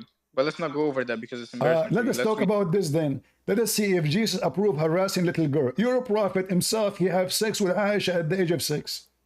Jesus said, God. the one who hurt the little one, it's better for him to put a milestone around his neck and throw himself in the deep ocean. This is what Jesus said. Your prophet himself, his first victim sexually from the children is documented. Her name is Aisha. Her mother, she was feeding her cucumber up and down to make her a little bit gain weight so she can send her to Muhammad so he can have her. True or not? Why are you deflecting? What? Why do you deflect? Why are you always deflecting? What deflecting? You said to me, Jesus, what you will say to Jesus, you harass little girl. The girl you're talking about is in the age of your mother, and she is a whore like your mother. And Muhammad, he married Aisha. She is a sex toy like your mother. And get rid of here. Coward potato. The mother of the believer is the first toy. She go to the house of the prophet and she is playing with her toys. This is your mother, the mother of the believers. She was accused of having sex with Safwan. 3 witnesses, they came to Muhammad, he beat the hell of them. And he changed the Quran, he said 4. It was 2 witnesses. Just for the sake to make himself look better. He was afraid if he punished her, Abu Bakr will kill him. He don't dare. He waited for a month before he claimed that Allah sent him a verse. Why Allah need to send a verse after 4 weeks? Because he was waiting to see if Aisha, she have her period now. Aisha now, she is in the age of a period. She is not a kid no more. She was accused of staying with Safwan for 2 nights. He slept with her. 3 witnesses. 3 Muslim witnesses. Muhammad, he changed the law. He made it 4 witnesses. When a Muslim, he came to Muhammad after that, and he said to him, O Prophet of Allah, if I see somebody having boom with my wife, shall I ask him to stay more so I can invite 4 witnesses? He said yes. CP, there's a voice problem. Maybe if you can adjust noise cancellation, or you can try the old trick of leaving and going again. All right. Don't invite anyone to the stage, please. I will invite.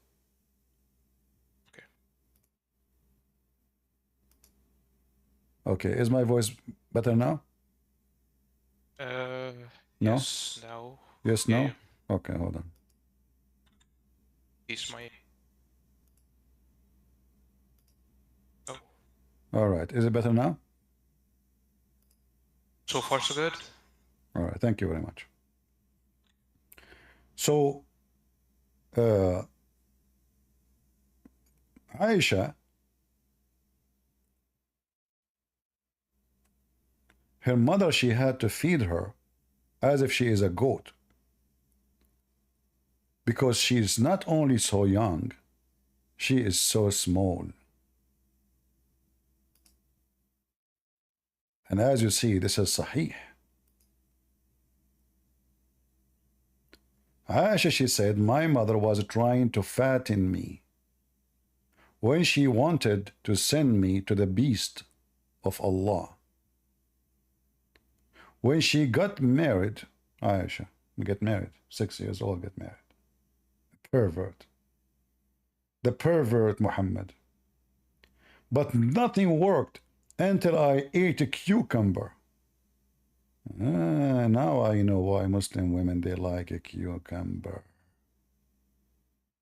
Oh boy.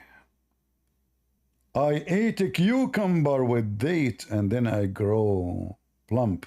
The poops are coming. Boing, boing, boing. Like the best kind of a plump. And now Aisha is ready to be sent to Muhammad to rape her.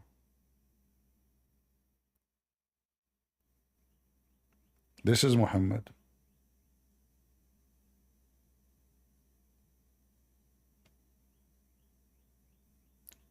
Do we have any Muhammadan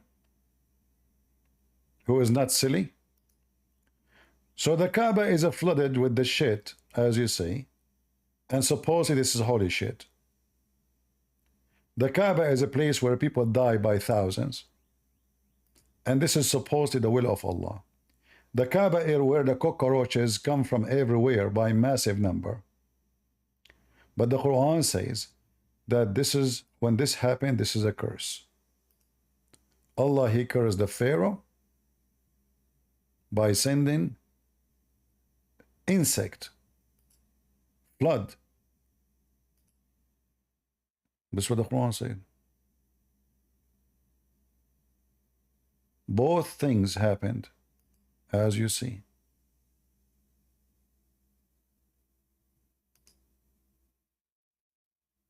This is a religion.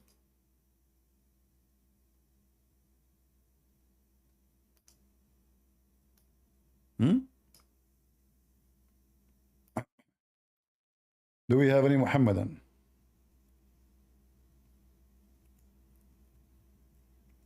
All the sign of curse mentioned in the Quran always happen to the Kaaba. Hello?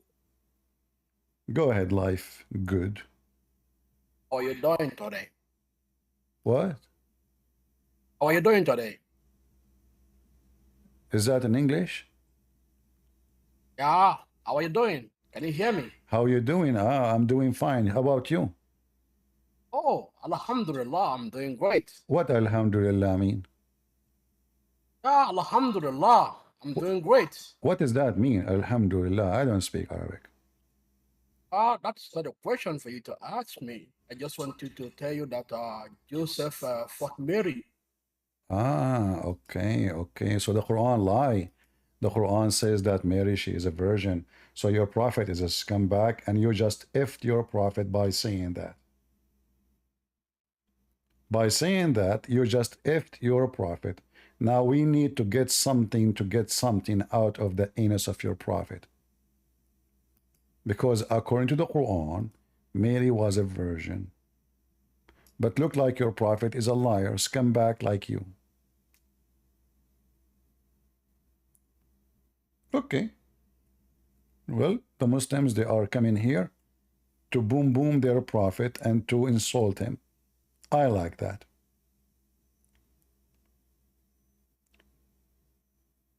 Isn't it, this is your stupid Quran, you son of Muta?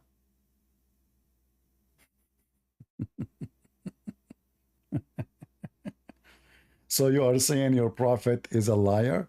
I like that. Even when you try to insult us, it turned back to you. Do we have any brave Muslim is not a piece of garbage who will keep using filthy language? If you use a bad language, I will return it back to you. Don't try to bully me. I'm the last one you can bully. Never try to bully me. You will never be successful.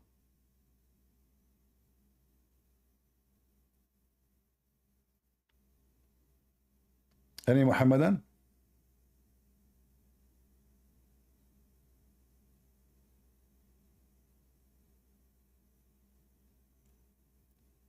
Who is a brave Muhammadan would like to join us?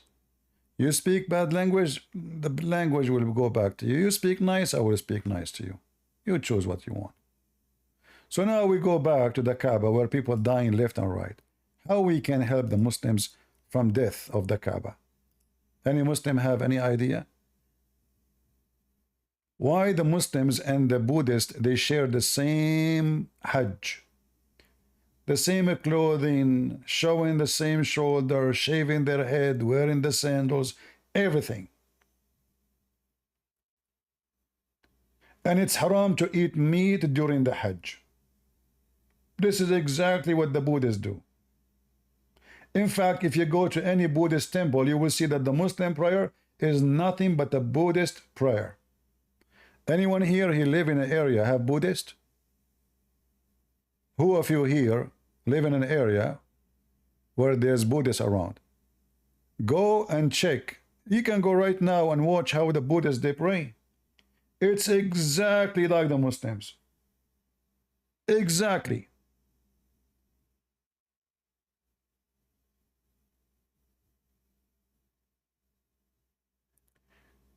The Buddhists, they have a tree of life. And this tree of life is presenting what? This is a tree of God, which is in heaven.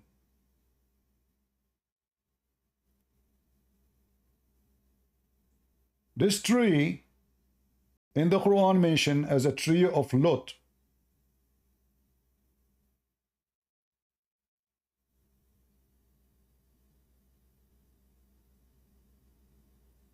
This tree is 100 years you go underneath of it.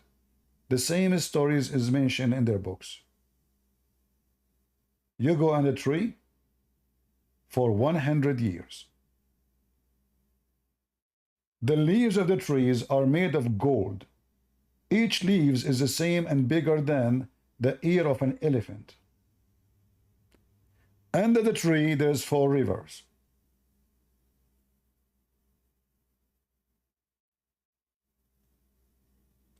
Everything you have is coming from the neighboring countries, India. In case you think that India is too far from Saudi Arabia, you are mistaken.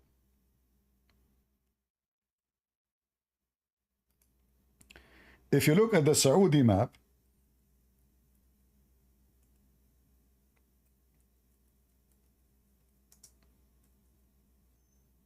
by boat,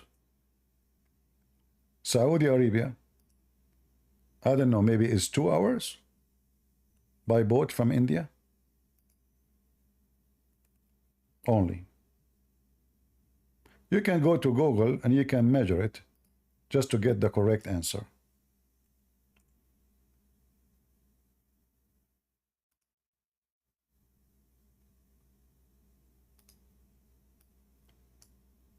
Here, you see here, like now, because you know, India is divided and there's borders, but remember in the old days all those borders are not exist. So look how close it is. Very close. And all of us, we knew that a lot of Arab and Persian used to go to India, to China, even all the way to like in the heart of Asia. And the same, a lot of Indian, they come and they bring their spice and their rags and etc. And this is how religion was exchanged.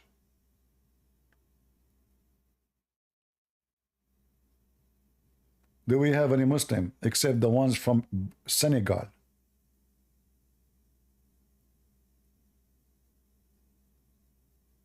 How is Senegal doing? You mean the bully? You said nobody can bully you? What, you run? You are the bully? Yes. Okay, Don't run. Can you bully me and tell me who is Azar? Can you bully you on what? Can you bully me and tell me who is Azar? I don't know what you're saying. As I thought you know the Quran, you speak languages. What Are happened? you mean Uzair? What? You mean Uzair or the? Which one are Huzair? you talking about? I never heard of a name is called Huzair. Is a guy, his name is Huzair? The Jews said Uzair is the son of God. I said Azar. Oh. I don't know what you're talking about for real. Really? You don't want to bully me in that one? You don't know that I Abraham, bully you. you do not know that Yeah, Abraham, he said to his father Azar? Yeah, the father of Abraham. You said Isaac. A second ago you do not know, so now you missed your chance to bully me. Now I want you to bully me. Bro. Now, as long as you know what I'm talking about, I want you to bully me.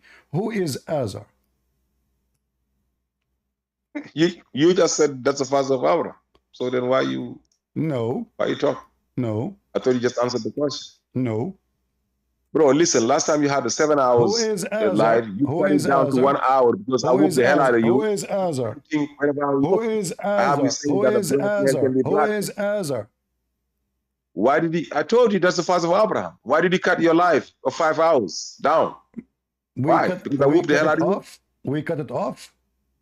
It was a 7 hours live. You took it down to 1 hour. Because I whooped you. People complain that it is too long, so No, I make it short. Secondly, listen, we talk about many things. No. I kept only the topic and those who debated me.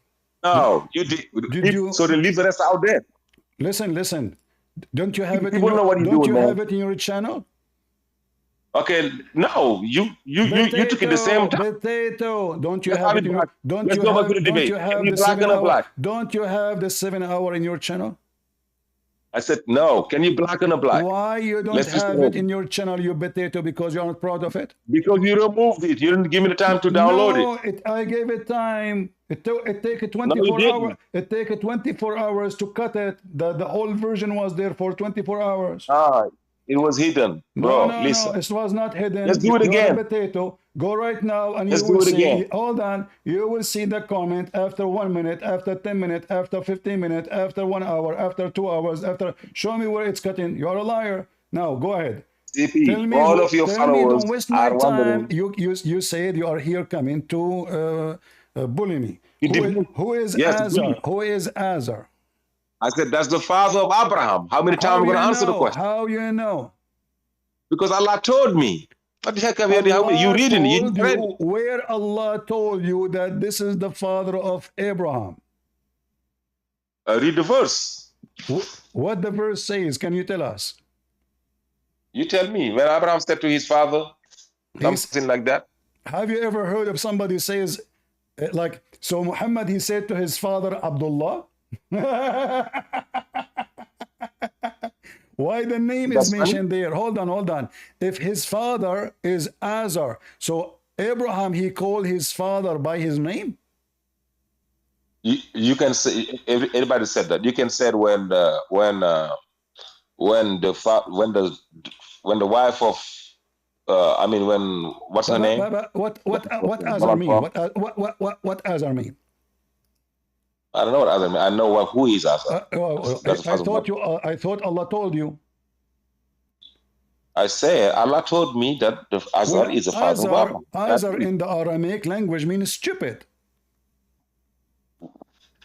And those are Aramaic people. Those they speak Aramaic. So Abraham, he said to his father Azar. He said to his father Azar. His father name is stupid.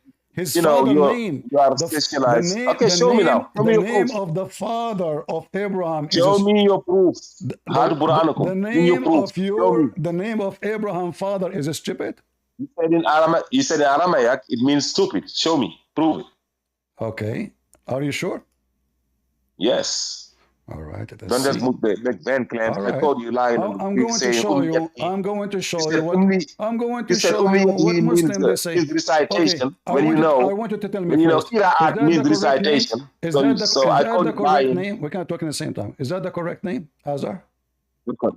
What correct name? You can spell it right. Is that the correct name of the father of Abraham? Just spell it right. Is that the correct name of the father of Abraham? Yes or no? Yes, sir. All right. Here we go.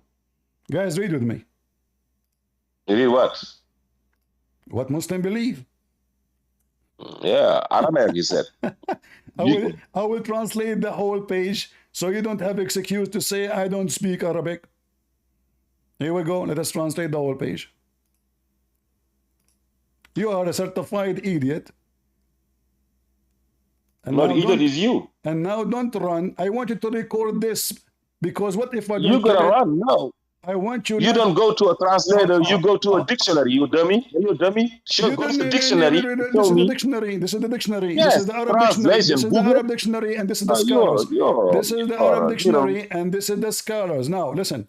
Arab dictionary. All the Translating. blah blah blah blah blah blah blah blah blah blah blah blah. Translating dictionary.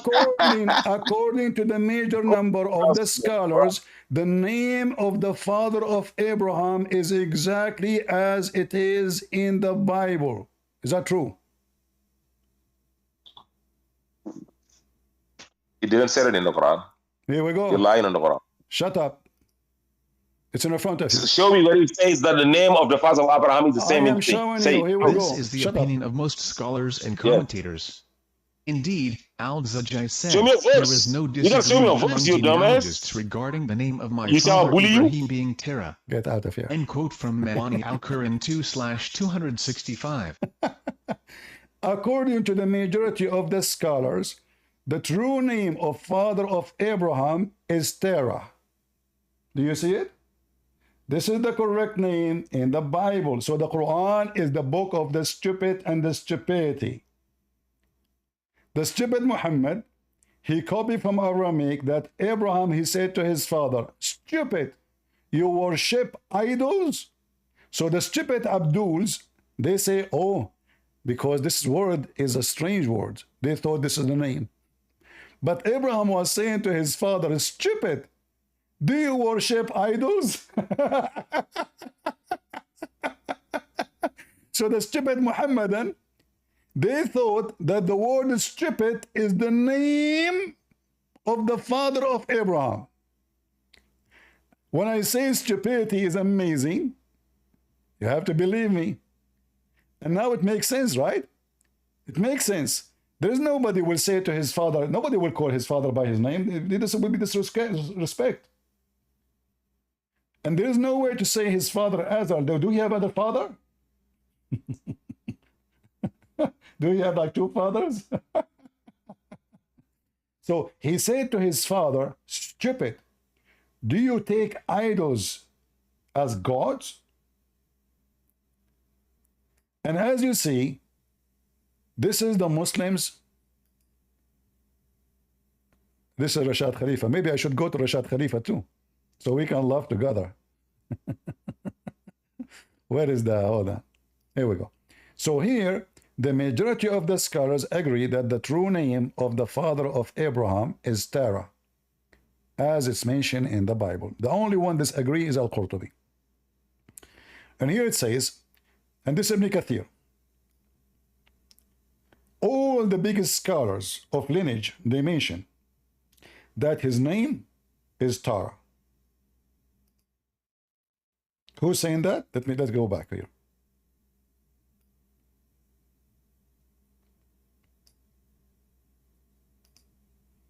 Don't forget to record it, Ultimate Fart, and put it in your... Ibn Kathir, may God have mercy on him, said, the majority of lineage scholars including Ibn Abbas are of the opinion that his father's name is Terah, and the people of the book say Tariq. End quote from the beginning and the end. Now let us go down and show you that this was an insult, like stupid. So if you go down here, let us show you. You're talking to your masters, your boy. You're finished.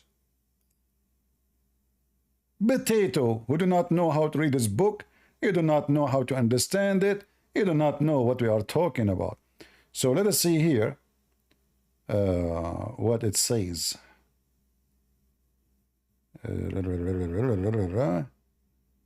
Okay.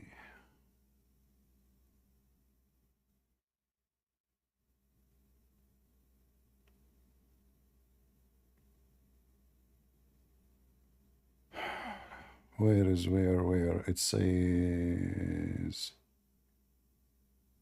And look how the Muslims are so confused. Look at this. Some of the scholars, they say that Azar is the name of the idol. Some of them stated that Azar is the name of an idol. The Muslims who do not know languages, they are stupid like their prophet. They are trying to find what the heck does this Azar mean. Mujahid said, what Mujahid said? Let us see. As Mujahid said, Azar was not his father, but rather an idol. Uh-oh. but ultimate fart, he knew best. Azar is the name of the father. Allah told me. Look, what are you talking about? And here you see this was an insult. So Abraham was insulting his father, saying to him, you are an idiot worshipping idols. Read carefully.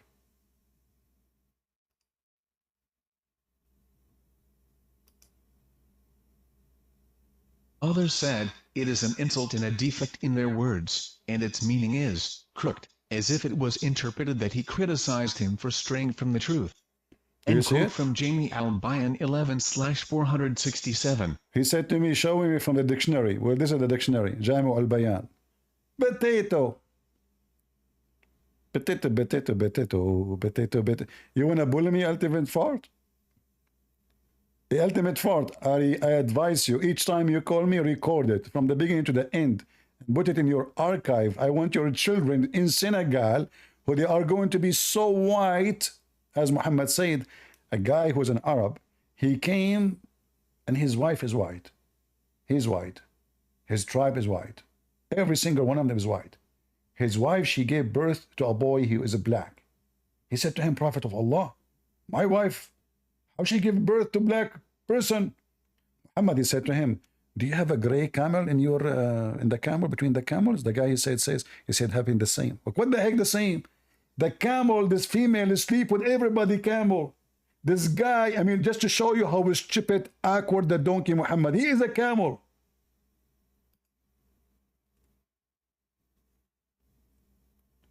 In the case of the camel, you idiot, the female camel have many partners. This guy, he have a wife. She is not a camel.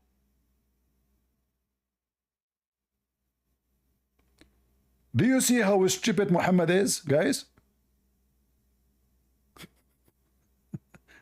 How this will work? So his wife, I'm trying to find you the hadith. How that can be compared to the story of the camel? Do the female camel, she have one boyfriend?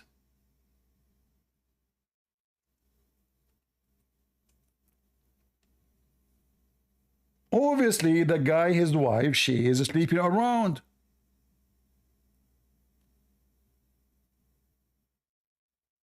Let me see, I'm trying to find the hadith.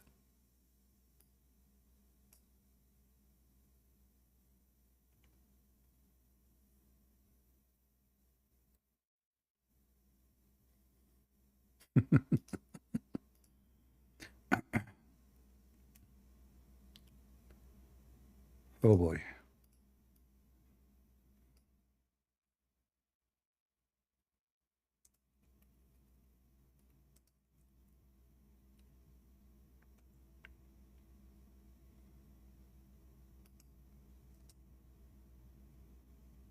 I allow you, Ultimate Far, to come and talk just for entertainment purpose. Otherwise, you are not qualified even to talk to a cat. You're an idiot.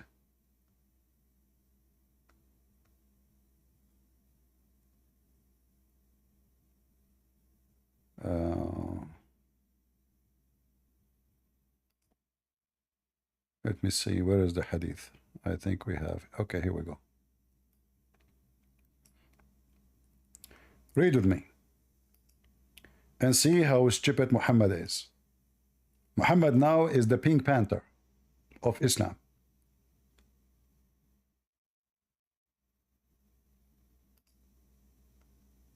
and this is a very authentic hadith, al-Bukhari.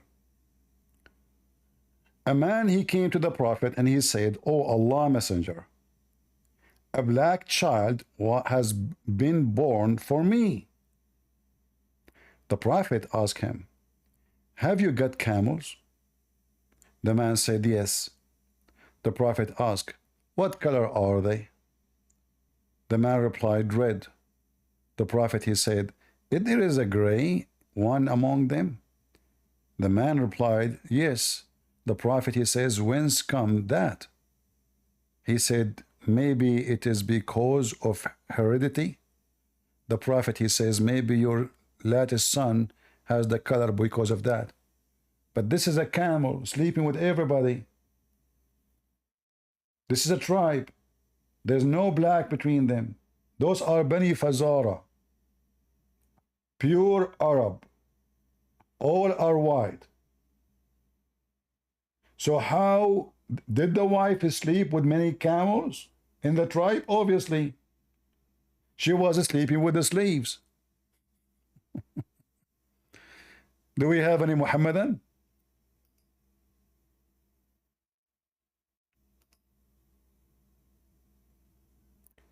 This is what happened to you if your wife, she is sleeping around. If none of your children is Asian, I mean your family, sorry.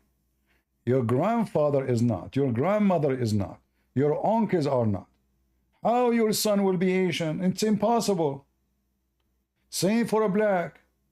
If the whole tribe are white, the wife is white, the husband is white, the father is white, her father is white, her mother is white, his mother is white, his grandfather is white, the whole tribe is white.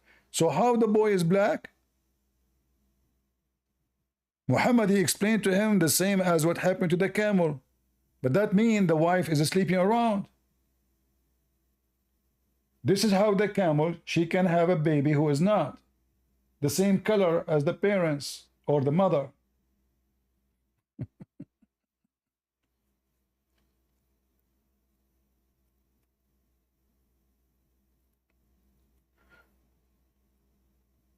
Somebody's saying to me in YouTube, "CP, you should apologize for calling Muslim potato.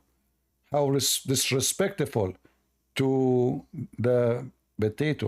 This guy is being sarcastic. Hello? Hello? Hello, hello. Yeah. You have any topic or? So we were talking about the Hajj. You want to talk about this Hajj or about this hadith? We could talk about anything, to be honest. I usually don't debate, like, stuff on Can you hadith. speak louder? I can't understand. Can you speak Yeah, louder? yeah. All right. Yeah, I said I don't really debate. Okay, you like, know hadith what? and I'm stuff. not I going better to off ask you. option. I'm not going to ask you anything hard. I want you to tell me why you are a Muslim. What is the proof that Islam Yeah, is from the true God? I'm a Muslim because I feel like it's the most rational religion, and it What is the rational religion mean? that What rational mean? rational means logical religion. I like logical. Guys, he said logical. So is it logical that the man is white, his family are white, his parents are white, his tribe are white, and the boy is black? Can you repeat that again? I'm sorry. You said Islam is logical. I said to you what rational mean. You said logical. So is it logical that your wife is white, you are white, the parents are white, the whole tribe are white, and the wife, she gave birth to a boy, he is black? I mean, why not? If, for example, let's just say there's like a whole black family, and let's just say, for There's what? example, the There kid is ends what? up There's what? there's like black. Can you not hear? I said, for example, there's a whole black family, and they're all black. The mother's black, the father's black, and the whole like bloodline is black, for example. And then the kid ends up white. Wouldn't that kid become albino? Wouldn't that still be logical? The boy, so the whole family are black, but the boy is white? Yeah, the boy ends up white with a lighter color. How that happen? Is that scientifically true? Yeah, you never heard of people with albino? What is that? You never heard of albino before? Albino? Yes, it's the mutation. You don't know it? Yeah, but okay, so the is totally white, he have feature of white? Yeah, he has like a light color. The white color. Does that happen only in the case of black people giving birth to a white boy, or this happen in every scenario? I mean, it can happen in any scenario. You don't know. Okay. The burden of proof is No, on you. the one you are talking about, I just searched. It says a rare inherited condition that cause people or animal to have little or, but this have to be from still. They have to have somebody from their grandparents who have the same color. It's not something will happen from the middle of nowhere. So, huh? wait, so is there like any evidence for that? Well, those are Arab. Those are Bani Fazara. They are not black.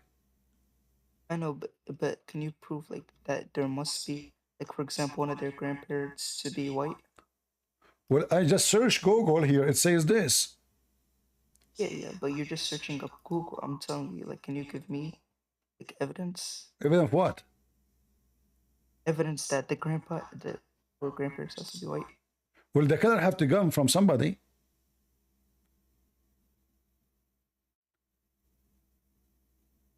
The color have to come from somebody, and not only the color, it have to be the feature. So the feature of a black person is not the same feature of a white person. It's not only the color, the hair, the eyes, the lips, the nose will be different. It's not just the color. Hello?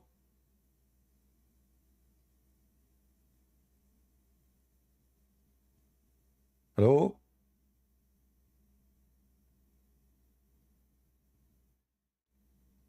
And this is not. This is kind of illness, to happen. The one you mentioned, but doesn't happen. This is a very, very, very rare, and this is kind of illness. There is something wrong. Are you there? I'm back. Plus, the example you gave to me is false. Why? Because your prophet, he mentioned why it happened. Your prophet, he mentioned why it happened. He said, don't you have red color? This is not an illness or like something. This is something about you inherit from your parents, from somebody in your family. That's what your prophet is saying. Wait. First of all, Chris, I have a question for you. Can you define, because me personally, I don't know what it is, and I think you're more intellectual and you're far outsmarter than me, so can you define heredity for me? Heredity, the word in the hadith? You find what? Heredity, the word in the hadith. The prophet said, maybe your latest son has this color because of heredity. What is heredity? You tell me. I don't know. I don't speak with English. What heredity mean? I don't know. You're more knowledgeable than your No, scholar. I don't read it in Arabic. I read it in Arabic. I don't read it in English. Okay, can you read us for Arabic? Because you're In apparently Arabic it says نزعه عرق. عرق is lineage. What? عرق is lineage. Like lineage? Lineage, okay. Okay, what does that mean? I'm just a layman. So the prophet here is claiming that somebody, he's giving an example between red camel. He said, do you have camels? He said, okay. He said, what the color? He said, red. He said, there's one of them is a gray. He said, yeah. The prophet said, how this happened?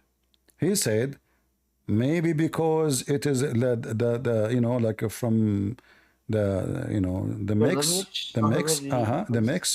Yeah, but here there's no mix. This why he's wondering if he have in his family people who they are black, he will not be wondering. Wait. So question for the prophet and said, "Oh Allah's messenger, a black child has been born for me." The prophet asked him, "Have you got camels?" The man said, "Yes." The prophet asked him what color. The man replied, "Yeah." The prophet said, "Is there a gray one among them?" The man replied, "Yes." The prophet asked, "Whence come that?" He said, "Maybe because of your lineage." The prophet said, "Maybe your latest son has the color because of." Yeah, I truly don't understand this hadith, to be honest. You don't understand? You don't understand? Can I say something? Yeah, go ahead. Go ahead. Say something. Yes. So apparently, this hadith would not make any sense because only two, like you were saying before, two black people can make an albino, but you can't find two white people making a black person. That's impossible. So definitely, Muhammad was saying something incorrect in this case. Oh my God, no, really? Wow. Yes, look it up. You could actually look it up scientifically. There is no way two white people can make a black person. It's only two black people that can make an albino. Can there be a genetical mutation?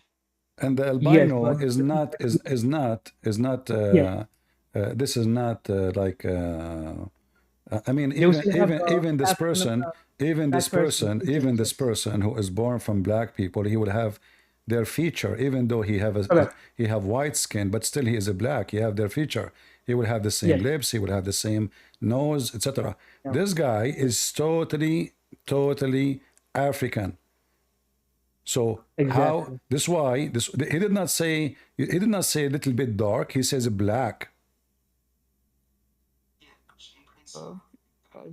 If we're bringing up this topic, I have a question. What, like for example, me, why should I be a Christian? Can you speak louder? I have hard time to hear you really. Yeah, Put I your have volume a up. question. Why should I be a Christian? Like for example, if like I'm inquiring Christianity. I did not ask you to be a Christian. I want you to stay a Muslim. If you became a Christian, I will laugh at who? Why not? No, I will lose the comedy.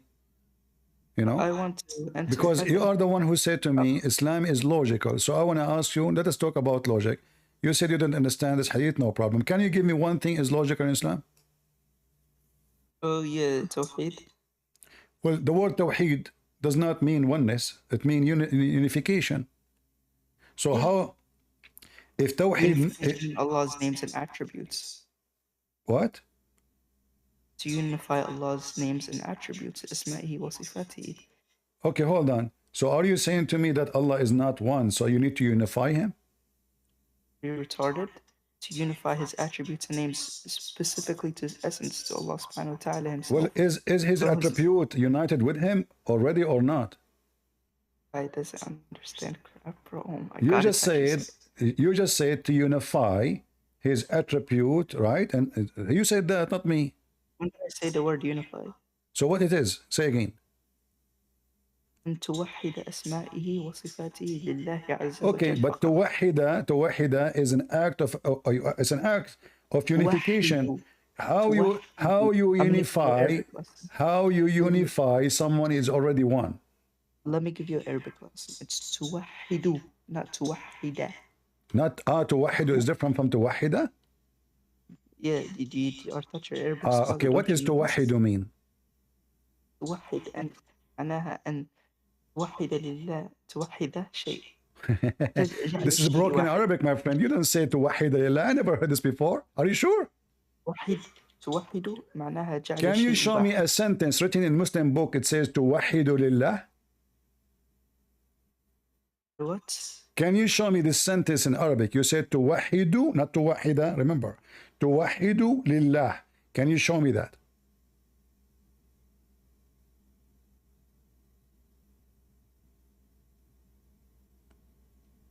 Hello?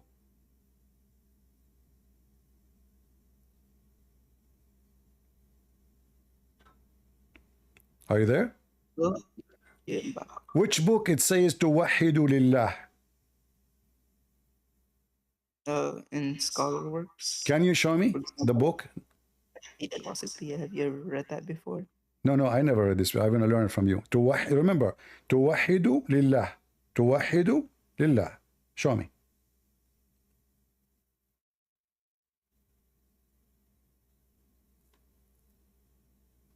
Wait, Christian Prince. So I gotta go do something real quick. I'm gonna meet up real quick and come back. Really? Really quick? Yeah. Can't you show me the reference right now? Yeah, I have the book with me. I'll show you the reference when you come back. Okay, show it to me now. I have to go right now. Why you have to go? What happened? Because if you know, I have to go pray. It's a lot of Oh, okay. You have to go to pray. Is that logical that if you don't go right now to pray, you will miss it? That's literally, you just said it. You just said it. If I don't pray right now, I'm gonna miss it. Well, this is not logical. If Allah is all-knowing, it doesn't matter what time you pray, He is hearing you. No, but He has prescribed His time. Well, isn't it Allah? He listened to your prayer only in the third part of the night? What? Isn't it Allah, He come down every third part of the night only and say who is praying to me? Oh, he does. Wait, you made a mistake. The only you said the only times it comes down is in the third of the night. It actually also comes down on the day of Arafah. Oh, He come down in Arafat too? He do Hajj? Yeah. Yes. Okay, so guys, He said Allah, He come down in the day of Arafah. So now, why you want to pray now? Do it only in Arafah. Allah is not the same now. Hello?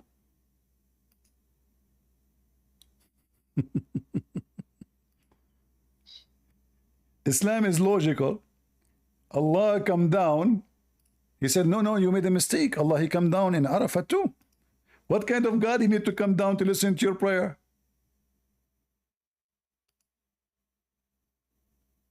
Christian Prince. Are you there? No, I think the other guy might be gone. Okay, go ahead. Oh, but I wanted to ask a quick question about I was trying to read what is it, the Bible, the books, but then I realized I wanted to ask you, do you have like let's say a recommendation on how to do it? Because I started with what is it? I think the one with Paul, I think is Collision. I don't know the name of it, but listen. I started with In order to learn, Collision, let us speak about the Bible as if it is. Just an example. Let's say you wanna you just get something new in your house, and have many parts and many things you need to put together.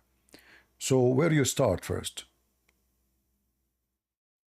I started with Paul book first. I think. No. I'm talking about. Let's say you bought a table. Or a machine, and now they did not send it to you all together. They send it to you like parts. What the first thing you to do? You look at the manual. Exactly. So the Bible is very well organized book, not like the Quran. So if you want to learn about how people they knew God, you start from the Old Testament, from the book of Genesis. So if you're interested first to know the background of history, then you start with the Old Testament. When you are, let us say, I'm reading the Old Testament, but I want to take a break from history because the Old Testament involved too much with the history between the Jews, and even from the time of Adam, going all the way to the Jews, between their relationship with their prophets and their God, when they are bad, when they are good, the bad thing they did, the good thing they did, the evil things they did, etc.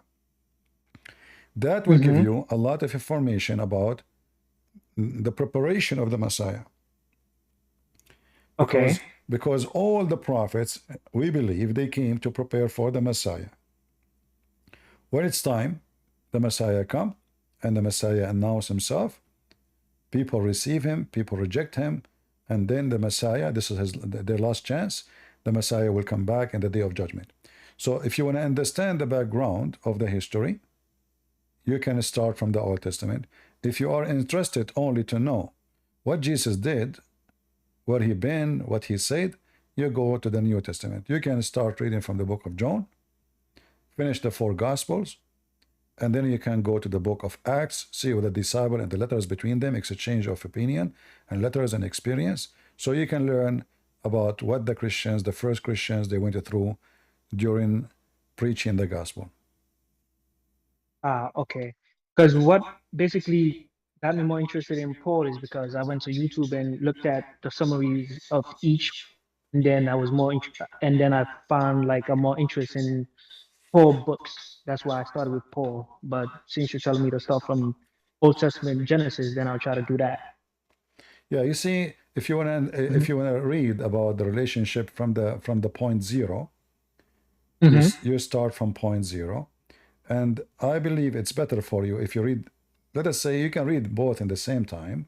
Like when you feel like, well, enough reading today about history, tomorrow I'm going to read from the book of John. So you read here little, and maybe you can even do some study because some, like we have many websites, they explain to you the connection. Like sometimes Jesus, he quote something from the Old Testament. So if you are reading, you do not know that this is a quotation, you might not get the meaning correctly because you don't know why he is mentioning this. Yeah, but there's a connection. So it's good to know, you know. However, it's going to take you some time, you know, to learn and to read. The more you read, the more you learn, and the more you know. And me myself, I learn always a new stuff reading the Bible, even though I'm reading it all my life. If I go today and I open the Bible today and do a little more study, I will find something new I never heard before. For this is the living word of God. And same time, my experience with the Bible is that the Bible is not a book written thousands of years only before us, but it is a life story we live today, which means this is a book never die. You will find things the Messiah mentioned 2,000 years ago. It's exactly what's happening to you today. It's not like the City Quran saying stupid things. God knows what they mean. As you see, they are so confused. Here, this is really stories. This is why Jesus, he spoke in parable. So those parables, they can live with you. And the book and the word of God and the wisdom of God never die. For all those, they fit with our life. Even today we have computers, we have rockets, we have airplanes, we have internet. Still, those stories go hand by hand with our life today. Okay, I see. Like you can go and read the Bible, you will find not a single story Jesus mentioned in the old days. It does not go with today's stories. If we go and do the same with the Quran, we'll find none of them fit with our life today. Like, yeah, Muhammad having fight with his wives. What the heck is that? You know.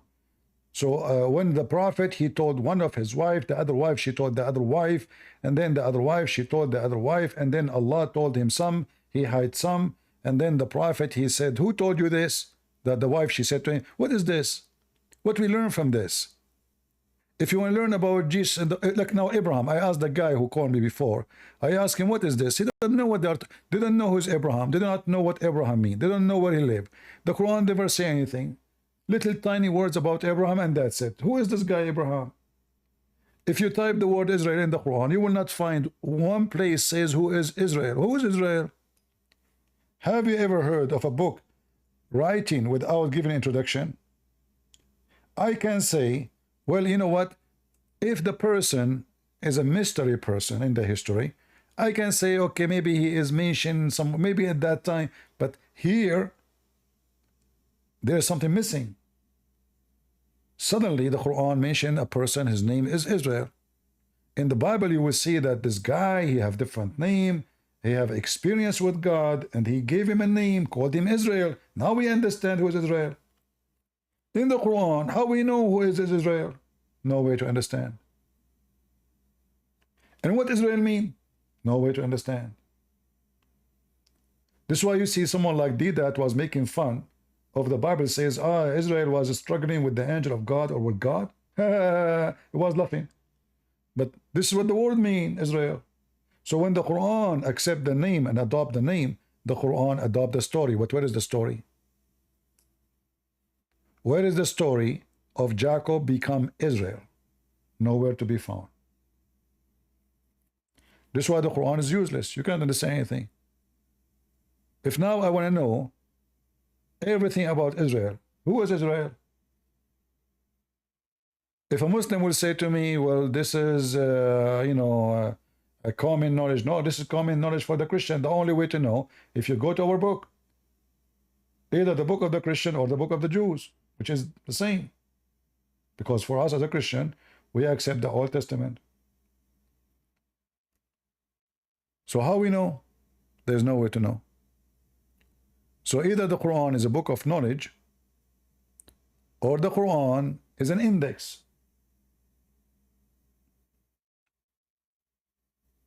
Christian Prince, what is it?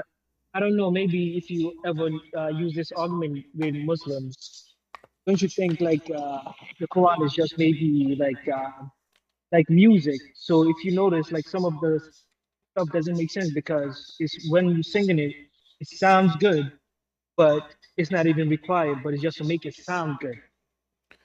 My friend, Just if like you imagine you're praying, right? And you're using the surah with Muhammad, you know, about his wife fighting over him. Like, what is the point of you praying and then that's what you're reading before you bow? Does it even make sense? do you know the story of Al Sheikh Al Uraifi? No. Can you Well, enlighten me? this guy is a very famous sheikh. Uh-huh. He was invited to do dawah, and on the stage, let me find the video. On the stage, he asked for a volunteer, you know, and he Oh want yeah, to with he want the to show Quran everybody. and He want to show I remember everybody it. how the Quran is miraculous. How? So he said, "I'm going now to sing two phrases. One is a true Quran and one is a false Quran, and let us see what will happen to this French guy who do not understand Arabic." So he made up Quran, and he sang it the same as the Quran. The French boy, he said, well, I like the second one, which means the false one. So the one who do not know, it sounds Quran. He made Quran on the stage, right in the Quran. This is how easy it is. Just sing it like the Quran. It sounds like Quran. So the guy, he don't know, you know. ما يقدر يفرق ذكر رحمة ربك عبده زكريا. هذه الجملة الأولى. وجلسنا معك وأنسنا له. طيب هذه الجملة الثانية. قل له هل شعر بفرق بين الكلامين؟ Sadly, they cut the video. Let me try to find the original video, so we can laugh. Yeah, they cut the video. This is not the whole thing. So anyway, he sang the whole thing like he make it sound like Quran. And it sound the same. It sound the same. If somebody, even the one who speak Arabic, if he is not, yeah, he will not notice really because it's the same. And both of them, they have no meaning, you know. So he asked him which one you like more. The guy, he said the second one, which means the fake one. So singing the Quran, you know, they created an art of singing, like to how to extend the letter, how to stop, how to go with higher. But all of this is just to copy the Christian chanting. The Christian, Muhammad, remember, Muhammad, he did live between the Christians and the Jews. And both of them, they sing their books. Yeah, like the Ethiopian Christians. The Aramaic, the Orthodox, everybody they do, you know, like in our churches. When I was a kid, this is always what they do. Actually, I found the video. Hold on, I found the whole video. This is the video. They asked for someone volunteer. Very, very, very embarrassing. توقف وانت تترجم، ايش رايك؟ نعم ان شاء الله، فقط يعني ان شاء الله فيه خبر يسركم.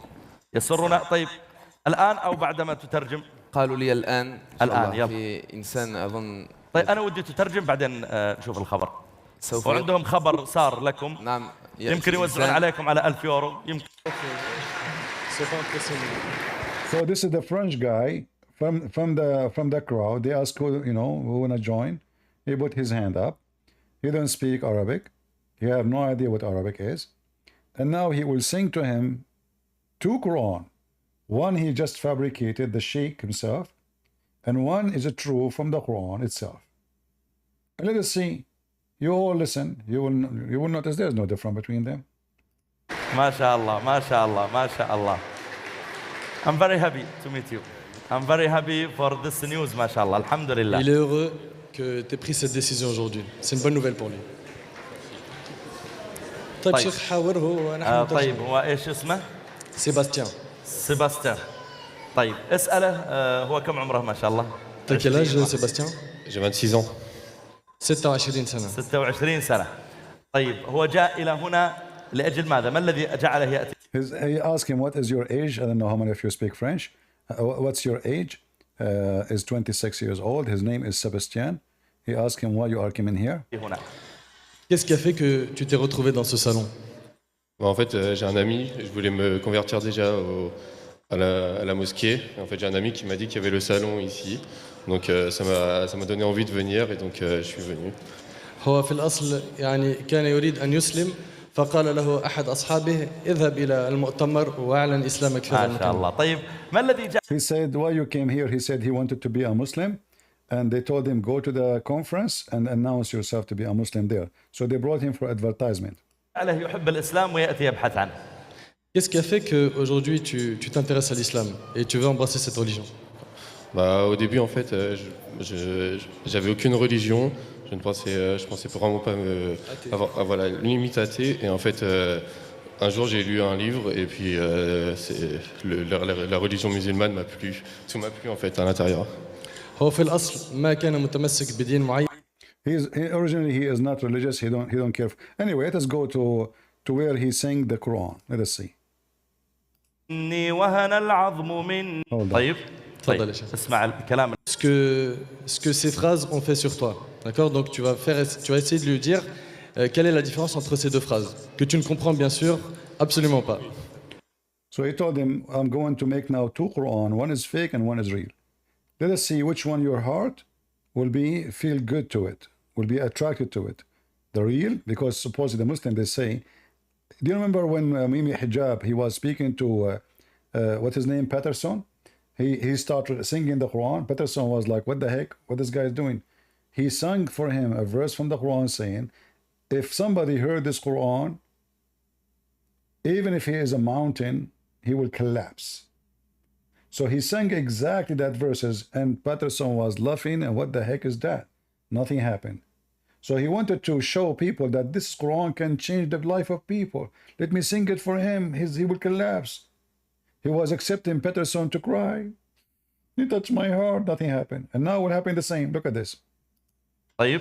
اسمع الكلام الأول.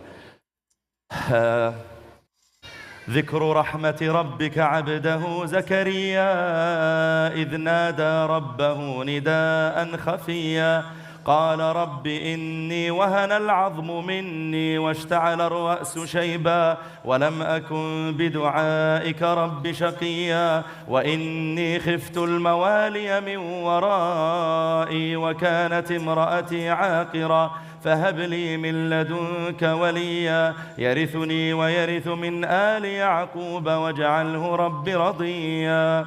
هذه الجملة الأولى قل له. Ça c'est donc la première phrase. طيب يأخذ الجملة الثانية. So now this is the first one. He did not tell him which one is the Quran, which not. You know? This is the first. Now the second one. Là maintenant, il va... Now remember, the second one is going to be the fake one. The one he fabricate. Listen carefully how easy to fabricate Quran and to make it sound exactly like the real Quran. In fact, it turned to be better. Anyone who speaks Arabic, he will notice that the sound is way better than the original Quran. Va prononcer la deuxième phrase. Essaye de dire est-ce qu'il y a une différence entre les deux. نحن اجتمعنا في هذا المكان ثم جلسنا في هذا الزمان ثم التقينا معك وجلسنا معك وأنسنا لما لقيناك ثم سوف بعد ذلك نفارقك لكننا سوف ندعو كثيرا لك. طيب هذه. Here we go. Anyone can make Quran. And now he will ask him, which one you like more? The guy will choose the fake one. And this is the embarrassing. الجملة الثانية. Ça c'est la deuxième phrase. قل له هل شعر بفرق بين الكلام. Did he feel any different between the two? Did he feel? Because remember, he is pointing about something you will feel. This is the word of Allah. Did you feel? And remember, this guy, he already become Muslim now. This a French boy supposedly already become a Muslim. Obviously he's a fool. So did he feel anything? So now he will choose the fake Quran. Listen carefully. Est-ce que tu as ressenti une différence entre les deux phrases? Est-ce qu'il y en a une parmi les deux qui a peut-être touché ton cœur? Voilà, la deuxième. He said his heart felt for the second one. My heart felt good for the second one, which is we sat with you, we ate with you, we shared with you, and we meet together, we eat with you. So let us, eat together, and Allahu Akbar. Okay, he liked the second one. And look what will happen to the face of the sheikh when he heard that he liked the fake one more. La deuxième, الجملة الثانية. ارتاح إليها. طيب. Everybody is dying laughing, even the Muslims. Did you hear the crowd? Listen. فرق بين الكلامين. Est-ce que tu as ressenti une différence entre les deux phrases? Est-ce qu'il y en a une parmi les deux qui a peut-être touché ton cœur? Voilà, la deuxième. La deuxième, الجملة الثانية. ارتاح إليها. طيب لماذا؟ Pourquoi? Even the Abdul holding the microphone, he died laughing.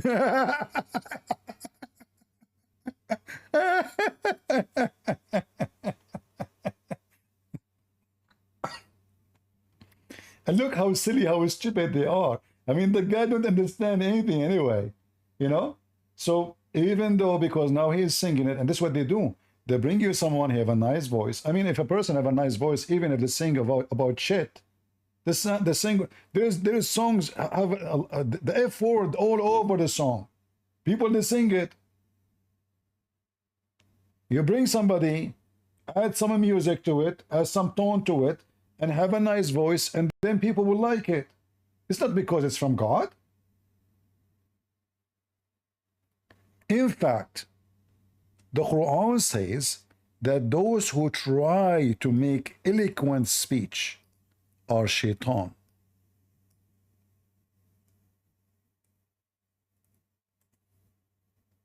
Can you believe it? The Quran says, yeah, the Quran says in chapter 6, verse 112, those who try to make adorned speeches, it is a speech of delusion and deception.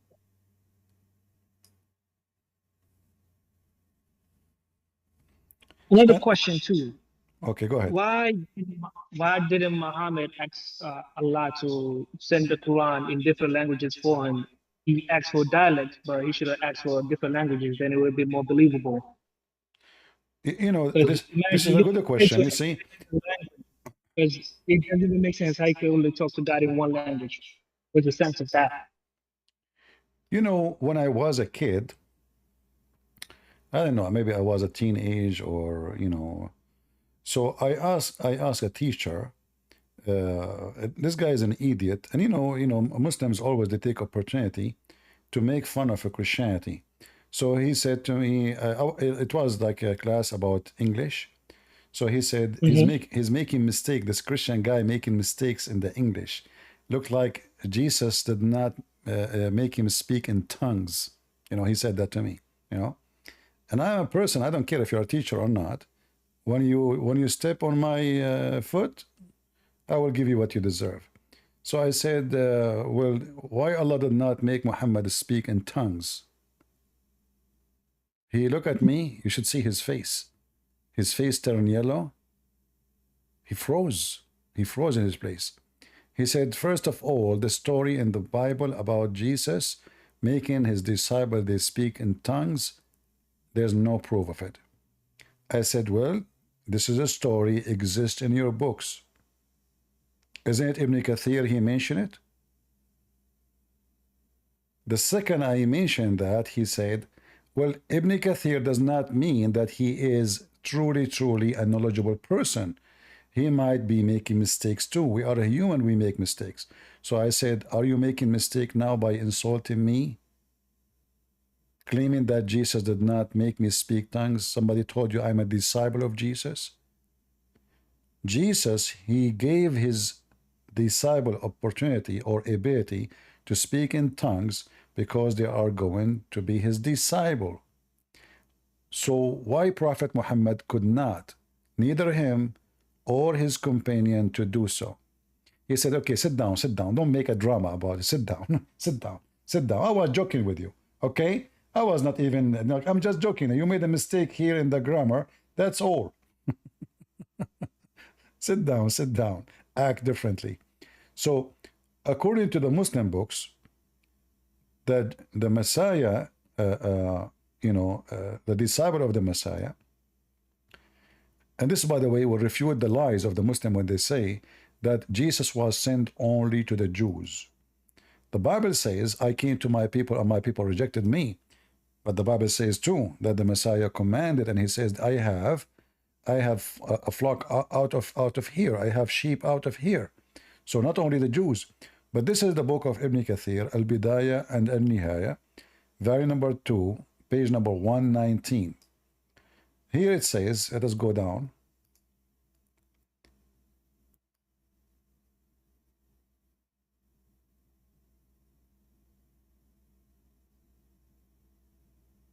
Let us translate.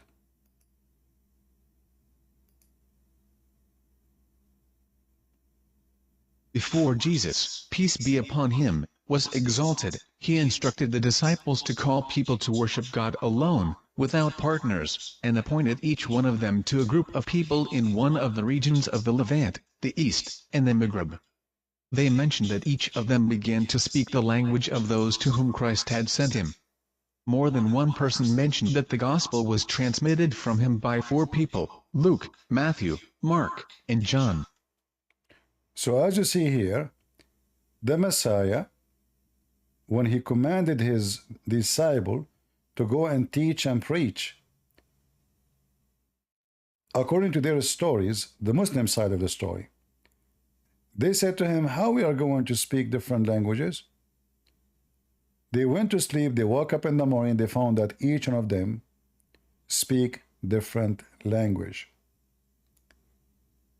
In the same page, actually, we see the, Ibn Kathir is speaking about Paul. The Muslims always, they insult Paul. They say Paul is the one who corrupted the Bible. Paul is the bad person, etc. But the truth is that in their books, mention that Paul is a great messenger of Allah. In fact, he was sent by the Messiah himself. Let me give you the link so you guys, you can save it. Maybe somebody can shorten the link and post it in YouTube. Here you see the story about Paul. Let us see.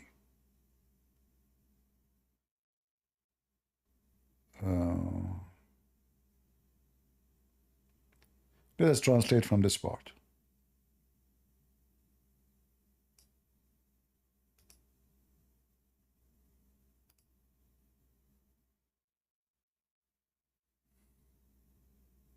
Among the people of Damascus who believed in Christ and believed him was a man called Dina.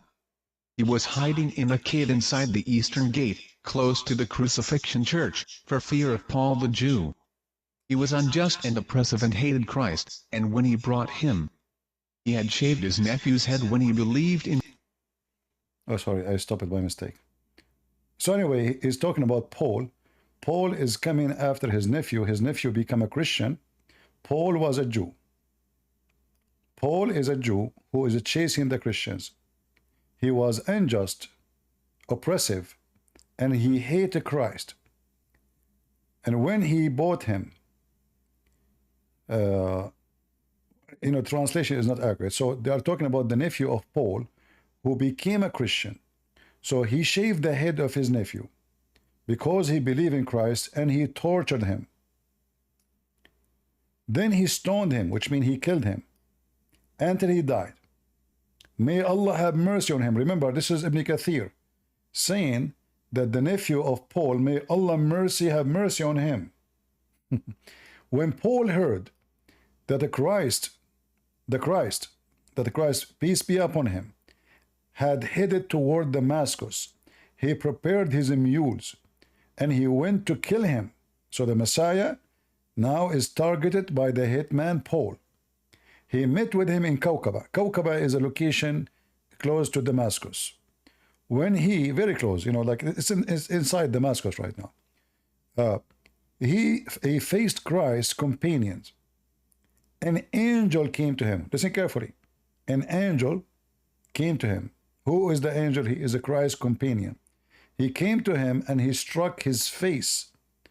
The angel, he struck the face by the tip of his wings, and he blinded Paul. So when Paul saw that, he felt like believing, which means Paul decided to become a believer. So he came to him, which means he came to the Messiah, and apologized for what he had done. And he believed in him. And the Messiah accepted him and asked him, so the Paul, he asked him to wipe his eyes so that God would restore his sight. So he said to him, go to Dina in Damascus. This is the guy who became a Christian. So as you see here, the story, in Muslim books, they are not speaking bad about Paul. So where this Paul agenda is coming from? Paul is the one who corrupted the Bible. Paul. So when Muhammad, they copy stories from a Christianity, they made it way harder to the stupid Abdul to attack us. Because if the Messiah, the angel of the Messiah, he made Paul blinded. Why Muhammad did not make his angels make everybody blind so they can believe? Why the angels are fighting for the Messiah, but they are not fighting for Muhammad? Why the Messiah can give Paul his vision back? And why the Muslims attacking Paul? In chapter 36, verse number 14 in the Quran says it clearly that the three messengers are sent by Allah, and Allah is stringing them by the third. According to the Muslim books, including Ibn Kathir, that was Paul. So for us as a Christians, we see that Islam is based on copying other people believe. There's no religion. Islam is not a religion. Islam is a collection of many religions: Hindus, Buddhists, Christians, Jews, you name it. Hajj from here, pilgrimage from here, black stone from there, ablution from here, singing the Quran from there, verses about Abraham from here, verse about Jesus from there, and then we make a new religion. And even Muhammad, by the way, he never had even fasting. When Muhammad, he was trying to make a religion, first time he heard about fasting is when he came to live between the Jews.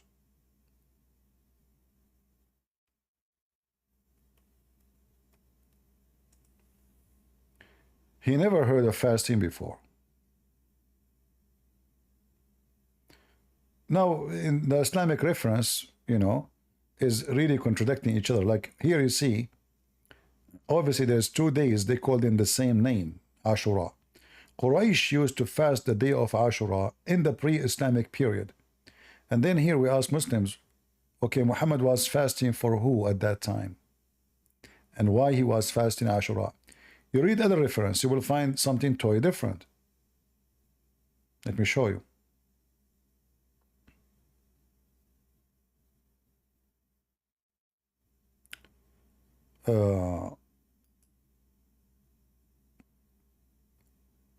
Here Muhammad is coming to the people of Medina, who they are the Jews.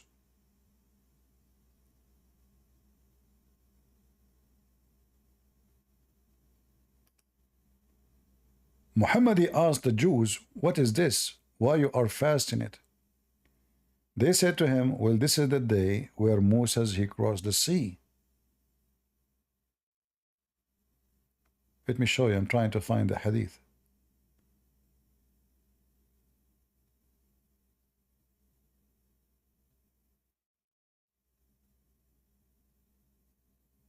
Where is the hadith?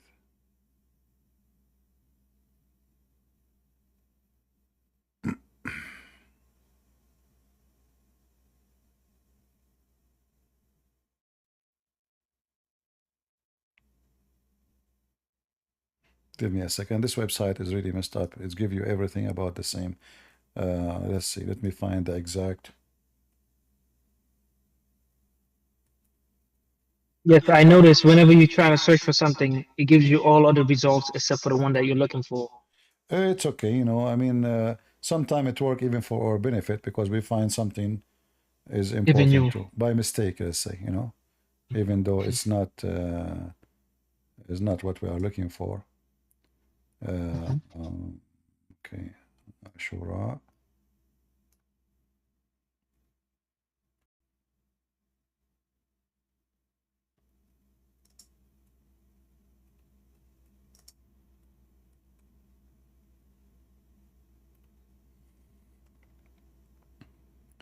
And actually, this story here will expose Muhammad big deal, because Muhammad suddenly, he just heard about it, you know?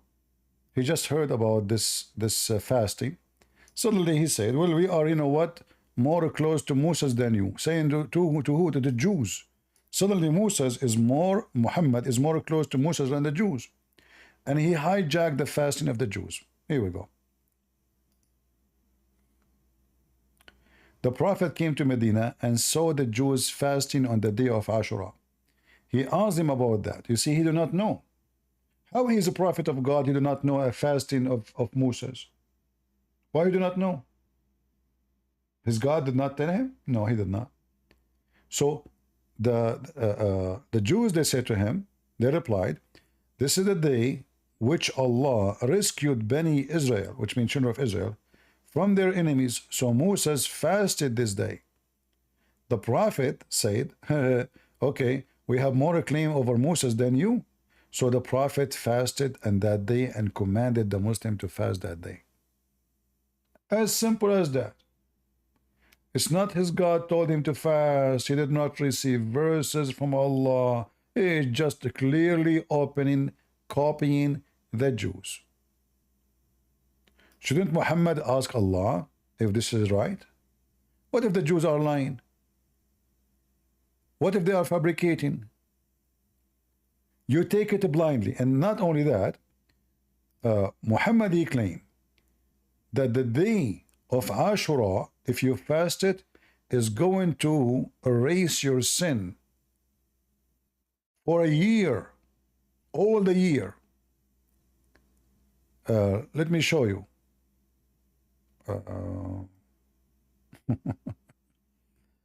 If we go here, I mean, he just learned about the fasting from the Jews. Suddenly, Ashura, if you fast it, it erases all your sin for a year. Where do you get this from? Maybe he negotiated with Moses again to get how many days he can get to be forgiven. You know, I mean, the story is a fabrication. You just learn it. Shouldn't you, like, is your God told you that? No. And then later, Muhammad, he abandoned it. He came with Ramadan, so he stopped fasting Ashura, you know. He became it. It's up to you. You wanna fast it, or you don't want to fast it. It's up to you. But I'm trying to find the hadith about if you fast this day, is going to erase your sin.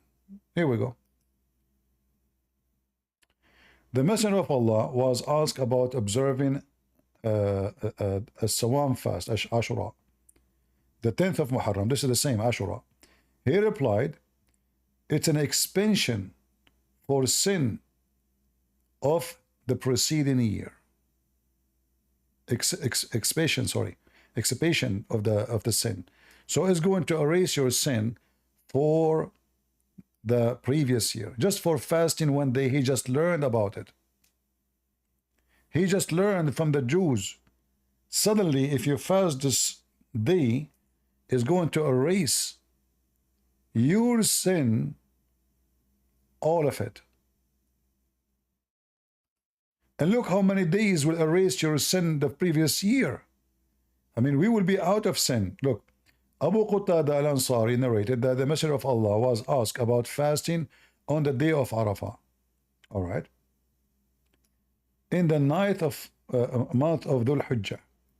He replied, fasting on the day of Arafah, the same will erase your sin for the previous year and the following year. Look at this.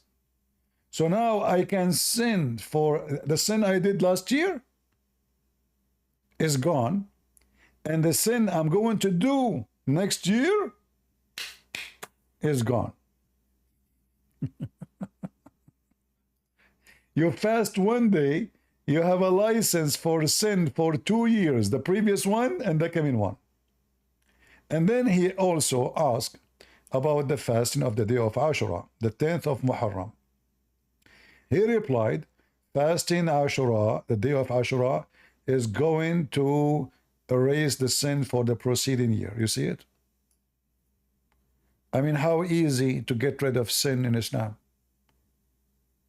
Is that why those stupid people go into Hajj to die?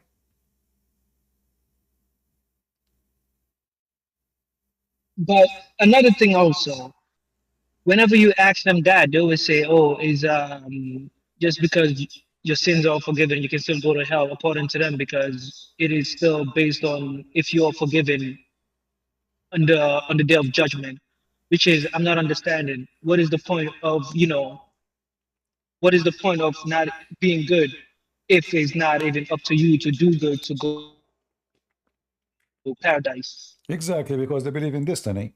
So being good, being bad doesn't make any difference. Same time, forgiving sin. If this is not your sin, if Allah forced you to do it, this is not your sin. Plus, all of those erase our sin. So where is sin? What's is this guy encouraging us to do sin or encouraging us not to do sin? Obviously, he's encouraging us to do sin. If somebody says to me, if you fast tomorrow, there's one day a year, you fasted, the sin of the previous year and the sin of the coming year is gone. What I will do? I will do anything.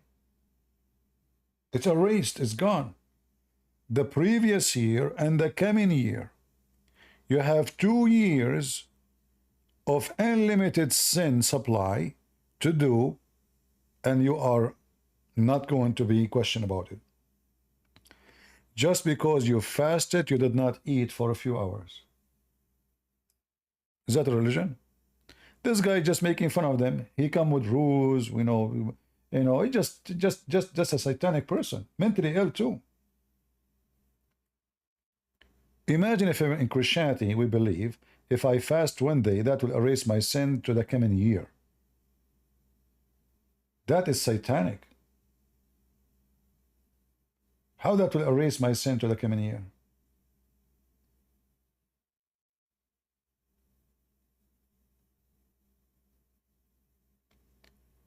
Do we have any So Muhammadan? isn't Yes. I was gonna ask you one more comment. Isn't abrogation the proof that someone doesn't know anything? Because if you're abrogating something, that means you're not all knowing.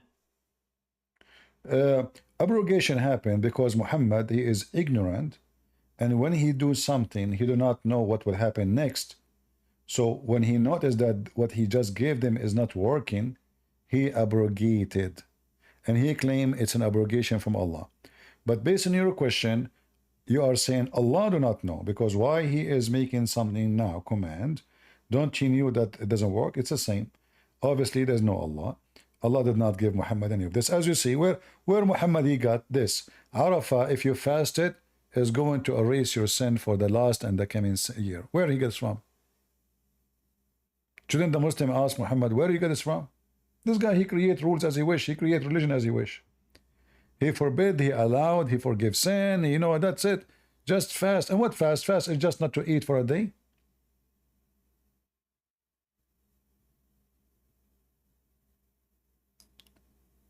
So did you decide to, last time we spoke, you left Islam, correct? Yes, I can say yes All to right. that. Definitely. And now you are reading the Bible to see if you want to accept Christianity, correct? Yes, correct.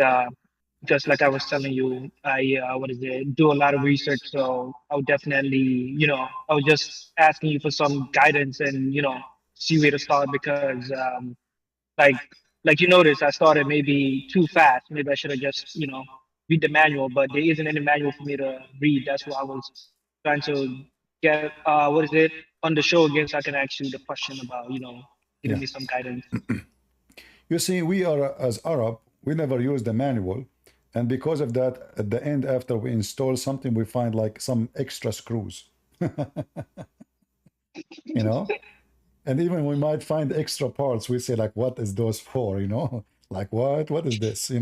And we claim that we are the one who make it better without them. And later the thing broke. So don't listen to the Arab, what they say to you about God. The God of the Bible is different. Our God is about personal experience, which means when you are reading, you will choose what you like to read because of what you feel like you like. It's not about necessity you have to read this page and not that page. or start with John, not with Mark. No. You know, you open whatever book and you start reading. You don't feel like you want to continue, you stop. You open other one. Okay, I like it here more. Maybe in here it's more clear for me than the other one. Maybe this one preparing for the other one. So it's about personal experience. When you feel you are connected, that is the book you should continue reading and try to understand it. It's not about just reading, because we can read and still we don't understand. We can read and we believe not. If we don't have personal experience, like, if I ask you now, without telling me which country you're from, but if I ask you, do you like the house where you are born? Me, so I'm not really from the country that I was born in. So right now Okay. I'm in the US. I see. Okay, let us make it simple. Do you like the memory of you when you were a child with your parents? Yes, I would say yes. All right. But what make it a memory will stay in your head forever, maybe? I would say right now is because I still see them, but I'm not sure. Like, let's say maybe if one of them pass away, then I can have like something that I can remember, like I can have forever. But since they are still with me, it's like we are still making new moments. So So I it's can't say. your personal experience with Mm-hmm. two individual. They are just a human like everybody, but because Correct. they meant something in your personal experience in your life, they are staying in your memory. It doesn't matter how old you get. And the same Yes. as the Lord of the Bible. There's many lords you meet in life. There's your boss. There's the owner of a store. There's the one you work for him. There's the government. There's the police. There's everybody. Everybody is bossing you. Mm-hmm. But there is one person you can have a personal relationship with. The rest are just bossing you. The rest, they are just seeking power, seeking control, tell you do this, don't do that, and they go after you. There's one person you can have personal relationship with, and he can stay with you in your journey in life, as long you decide to welcome him to be with you. And this is the difference between Christianity and others. So in Islam, when they pray, because they have a duty to pray, like the guy, he have to go, because if he don't go, he have a problem, In Christianity, no. You pray when you feel, even though Christians, they pray many times a day. If you go to many monasteries, they have a prayer many, many times a day, not only 5, not 6, not 7. I mean, they pray before everything. Like once I went to a Christian monastery, and I was wondering, I mean, this is really tough life. I mean, those people, they do farming, they take care of the trees, they work hard, they don't take donation, they don't take anything. Everything they do is to support themselves. In the same time, before they go to the farm, they have to pray. They wake up the first thing in the morning, like almost 5 a.m. in the morning, praying. After praying, before the breakfast, there's a prayer. I could not really stay with them. I could not. This is not for everybody. This is for somebody. All his heart really is giving himself just to the Lord. They do nothing. They enjoy nothing in life except enjoying being men of God. They isolated themselves from anything. Women are not even allowed to enter the monastery. No TV, no electricity, nothing. All what they do, work, pray, work, pray. And the work is to support themselves. So they sell their honey, they sell their grape, they sell whatever fruits they have, whatever product they do. And people buy from them because it's amazing product. Product made by true heart of a true people, no cheating, no false things. Absolutely wonderful.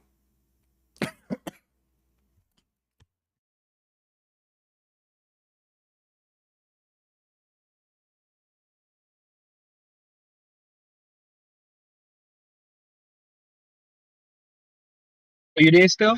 Yeah, sorry, I have to drink some water. Oh, Yeah. okay. So when you have connection, the more you are close to the Lord in Christianity, the more you find yourself you can give more.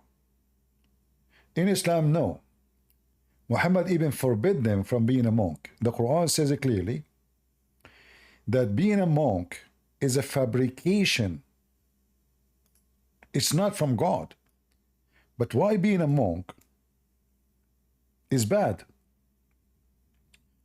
What is exactly is bad about it? If somebody decide to devote his life to God, how that can be a fabrication? You find that in chapter 57, verse number 27. So when they did that, being monks, they invented that themselves and was not prescribed for them. But look what happened now. In this verse, Muhammad condemning being a monk. In other verse, he praised the monks.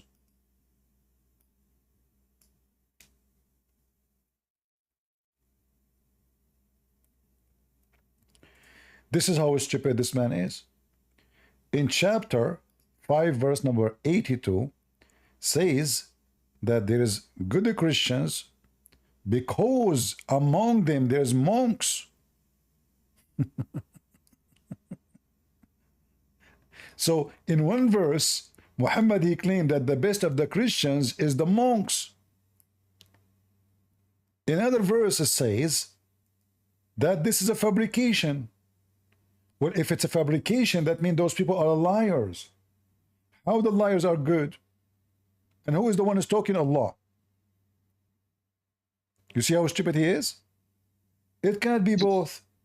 Either being a monk is something bad against Allah teaching, but he said that being a monk, those monks are very humble. Very, very humble. But when you read it, does it sound better by using both statements? Is that why he uses it? Because he's not even sure. He's just thinking. So whatever comes in that sounds good, automatically is the one that he's going to use instead of actually listening to it. As usual, as usual, Muhammad is a very confused person. I believe he's mentally ill, you know. Like people, they say he's, you know, mostly he's mentally ill. Verse, he condemned them. Verse, he called them names. Verse, he says they are good. Verse, and not only that, isn't it the Quran says that Mary herself, she was a nun?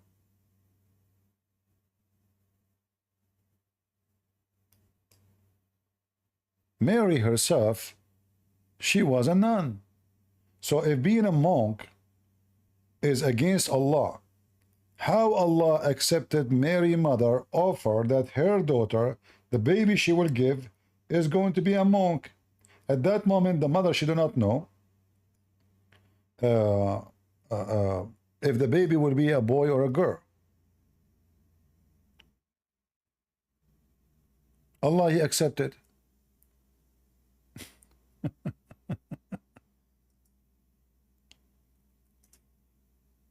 Do we have any Muslim?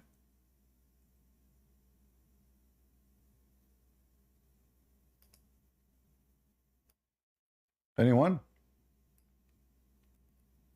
This is a very stupid book.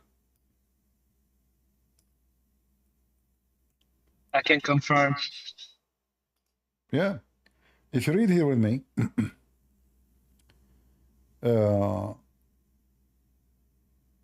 read with me carefully. Chapter 3, verse number 35. It says, remember, when the wife of Amran, and again Muhammad is a poo-poo, he's making a mistake. Amran is the father of Moses. He thinks he is the father of Maryam, which is Maryam, the sister of Aaron, and the sister of Moses.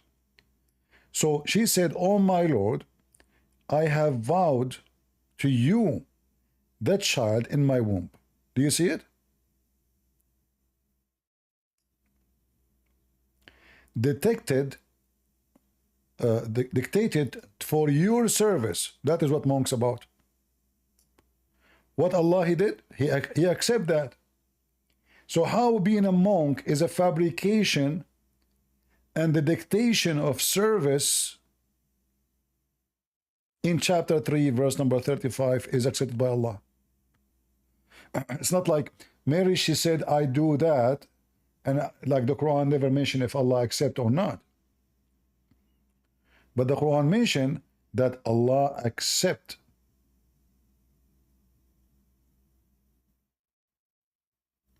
Maybe they forgot to abrogate this part.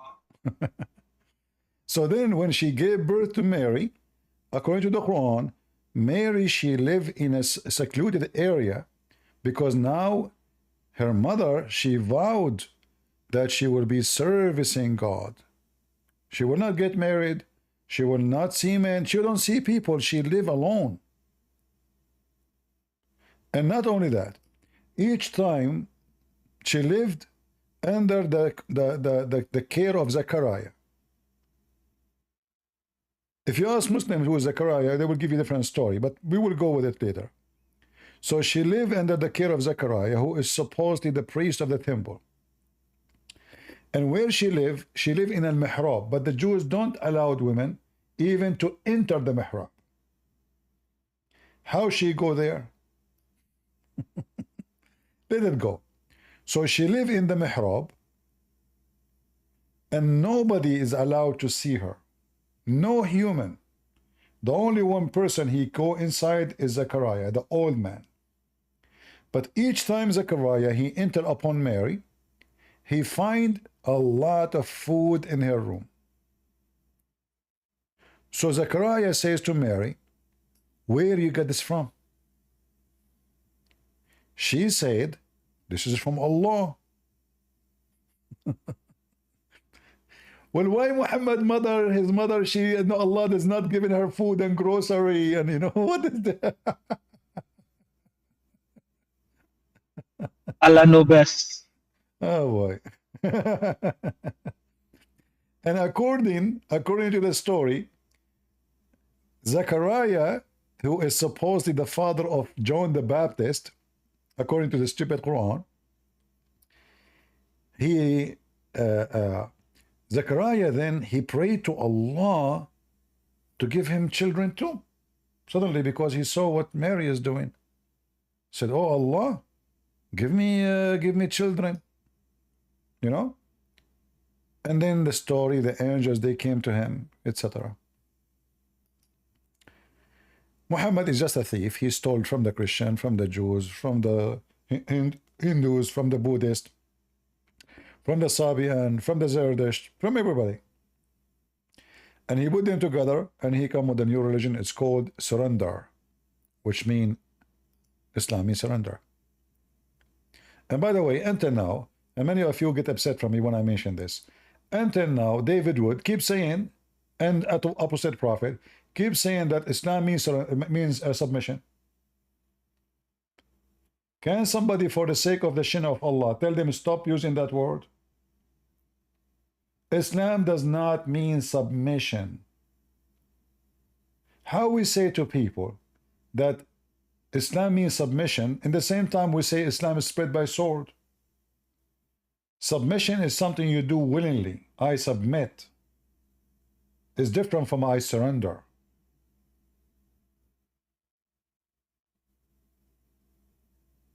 Correct? Until now, even when debate Muslim, they say submission, submission, submission. We have That's the tons new of evidence. interpretation. That's why. Huh? It's the new modern interpretation. Yeah, but we should not. I mean, you know, I understand they don't speak Arabic, they don't know, but I don't know, maybe arrogant, maybe just being proud, they don't want to admit that this is wrong. I mean, we should not stay with our wrong. We are copying what the Muslims say, which is a lie, because that will make Islam look better. When you say submission, it means the person is allowed to be or not to be. But we know even if you leave Islam, they will kill you. How is exactly submission? so it's not submission, because what is the point then of submitting? But yeah, but then when you leave is death. I mean, it's surrender, because then if you leave, they're authorized to kill. We have tons of verses in the Quran that speak about that Quran or that Islam means submission. As an example here, and this is a verse always quoted by Lili Dawa, you know, the Arab, they say, we believe. This is what the Arab, they say, we believe. Say, you don't believe, you believe not. But you can say, the Quran saying to them what they can call themselves. We have surrender. What is the word surrender here? Aslamna. We become Muslims.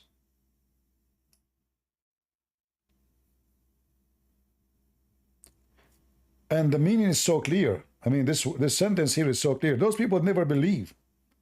Even it says that faith never enter your heart. So did they submit or they surrender?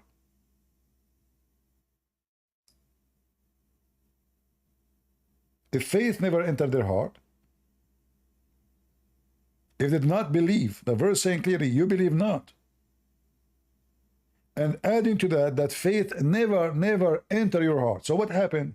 They surrender. And what the word surrender? Aslamna. We become Muslims.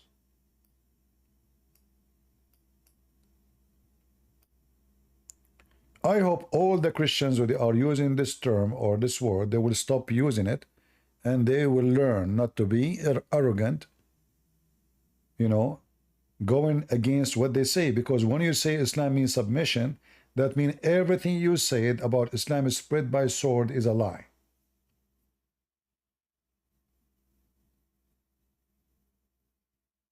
Either it is surrender or submission. Which one?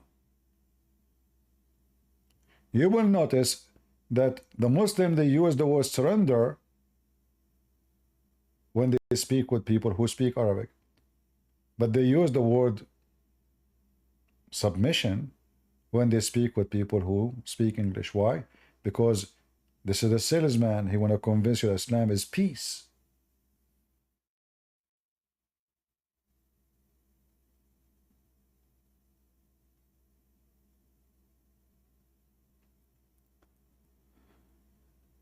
Do we have any Muhammadan?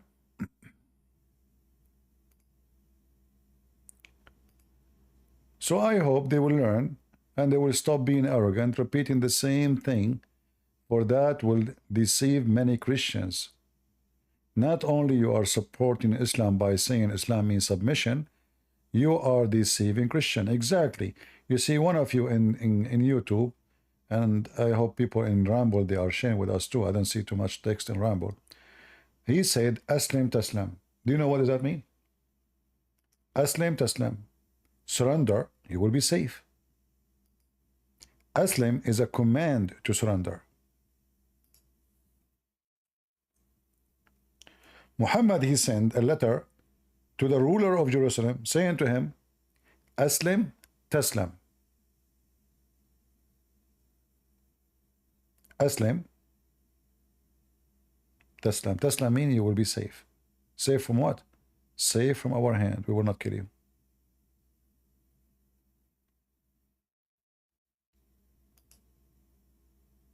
Look at the translation.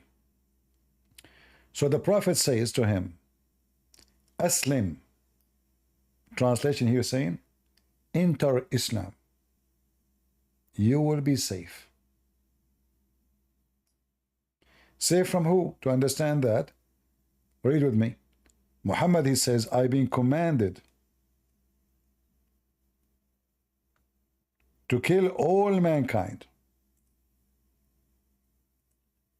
until they say there's no God but Allah and there's no prophet but Muhammad, and they do as we do, we pray as they pray, they eat as we eat, they fast as we fast, and then and only then they are safe. Their blood is safe from my hand.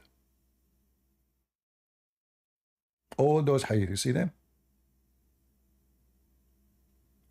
If you want your blood to be safe, not only you have to say Shahada, you have to do everything as Muhammad he said, all the commands.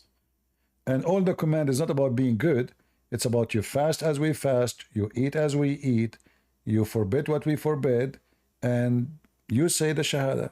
That's it. and you pay zakat. Don't forget, you have to pay the money.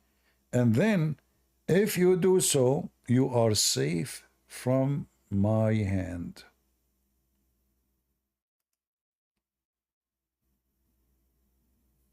Only. You have no shame to say, you will be safe from my hand. Your property and your life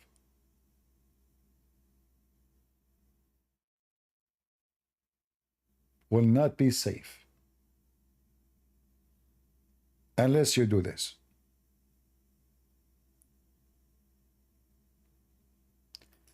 Any Muhammadan? So when Christians or atheists, they keep repeating the lies of the Muslims, saying that Islam means submission, that in fact is a support for the lies Muslims they try their best to spread. It's the same as a naive Christian. He go around and he post in the chat, Jesus is king. This Christian, he do not know that he's insulting Jesus by saying that, because all kings in this earth and the Bible confirm they are corrupt. You are doing what Jehovah's Witnesses do. They say God is a God, a God. So you are saying Jesus is a king, a king. The Bible says he is the King of kings, the Lord of lords. If Jesus is a king, that is an insult. But what you can say to the dummies, a woman, she is obviously a businesswoman, commercial woman, Candace, whatever her name. She said Jesus is king. She is making fun of Jesus. This is what the Roman made fun of Jesus. They wrote in the top of the cross, the King of the Jews. She's insulting Jesus. But because you are a dummy, you do not know, you copy and you paste. It is an insult to say Jesus is king. Isn't it Jesus says, my kingdom is not of this world? Isn't him he said, I am from above, you are from below? What king?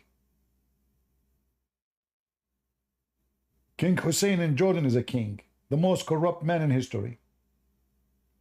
So what if a king? The King of England is a king, a scumbag. He spent half of his life sleeping with the women, she is not his wife. And he never married her. Diana is a whore, but everybody call her princess. This woman, she slept with everybody in the town, even the cook, even the driver, even Muslims. But people, they call her princess. Because people are corrupt. The whore is a princess. The whore is a king. And people praise them. Because the mentality of mankind become a mentality of a whore.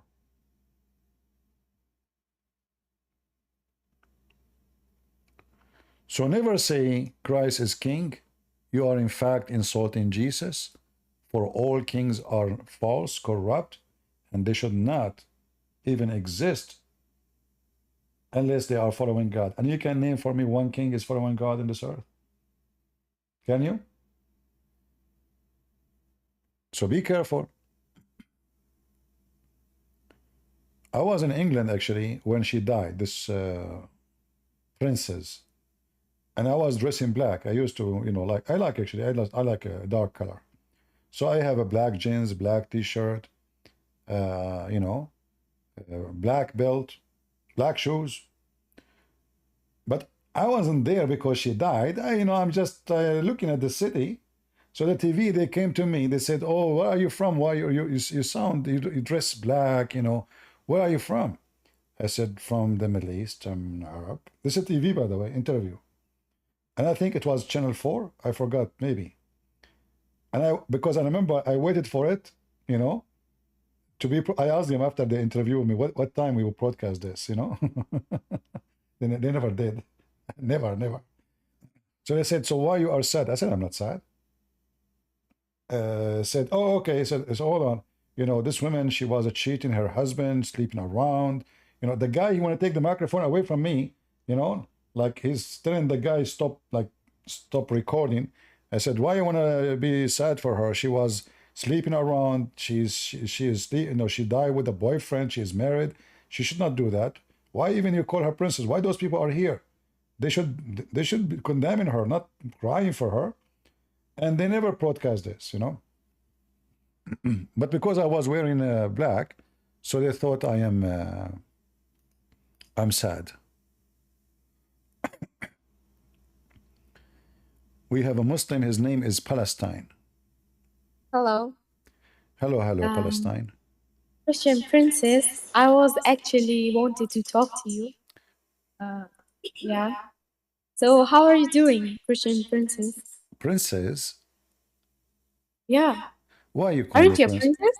Oh, really? I'm a princess? Oh, okay. Why? You think I'm princess? I don't know. You just feel like a princess. Ah, is that because I like men to kiss me down my belly?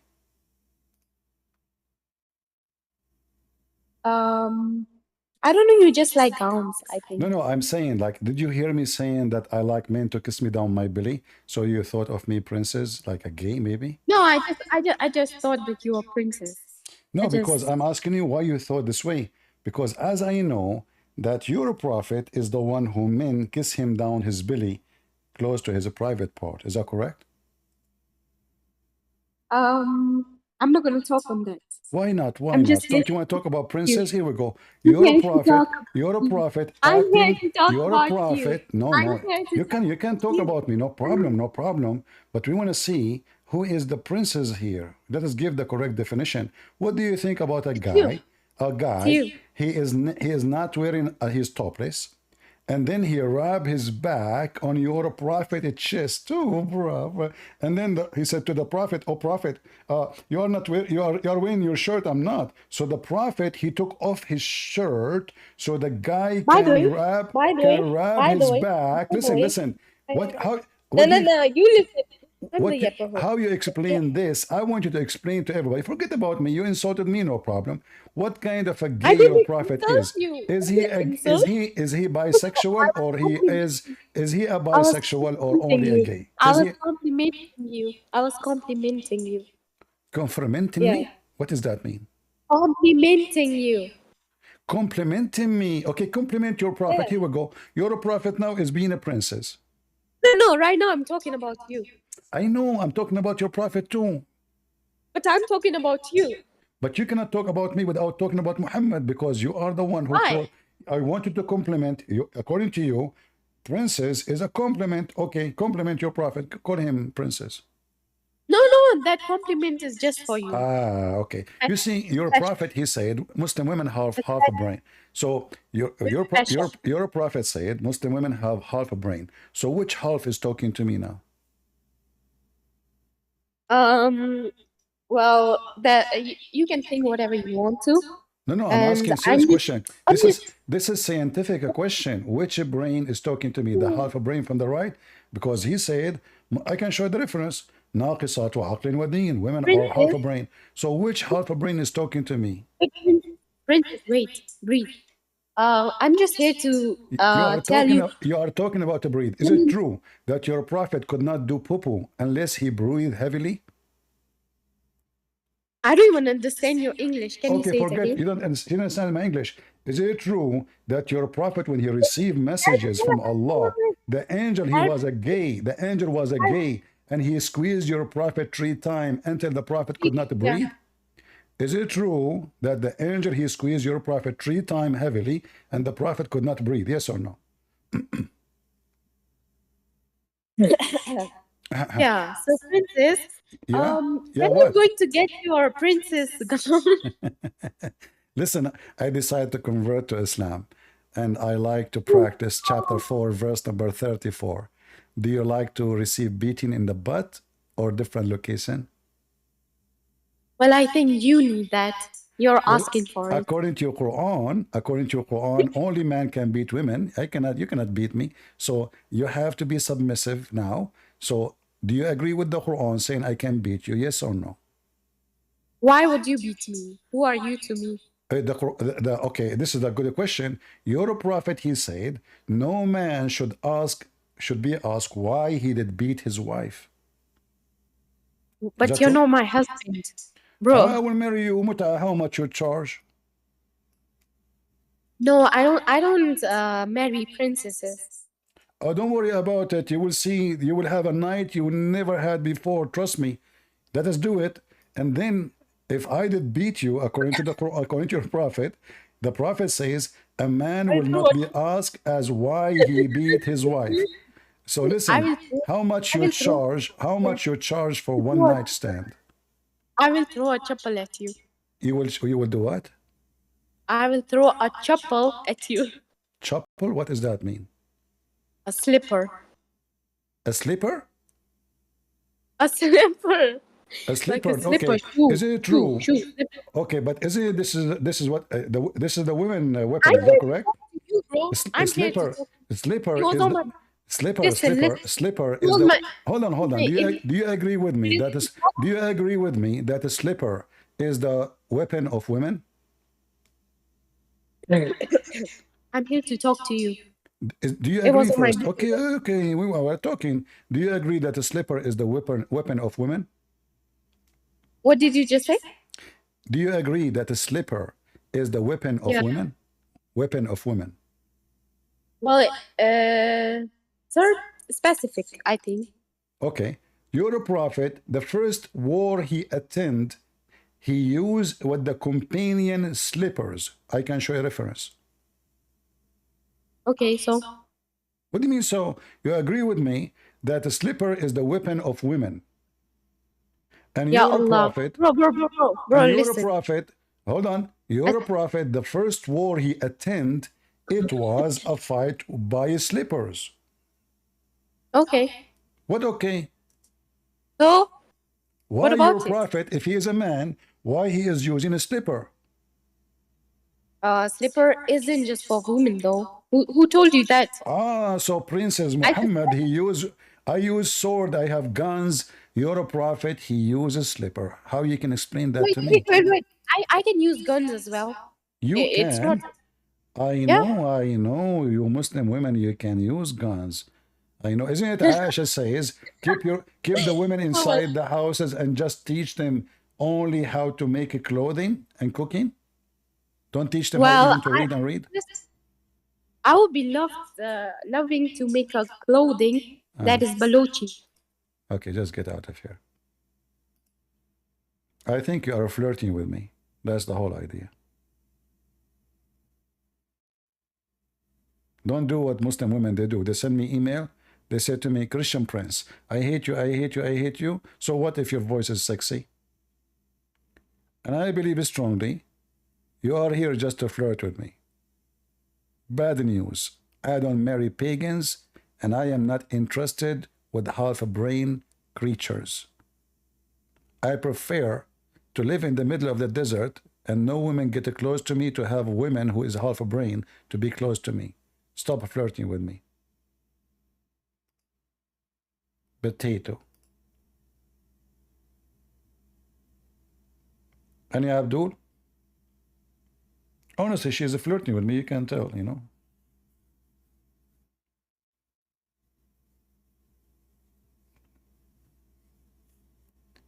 Any Muhammadan?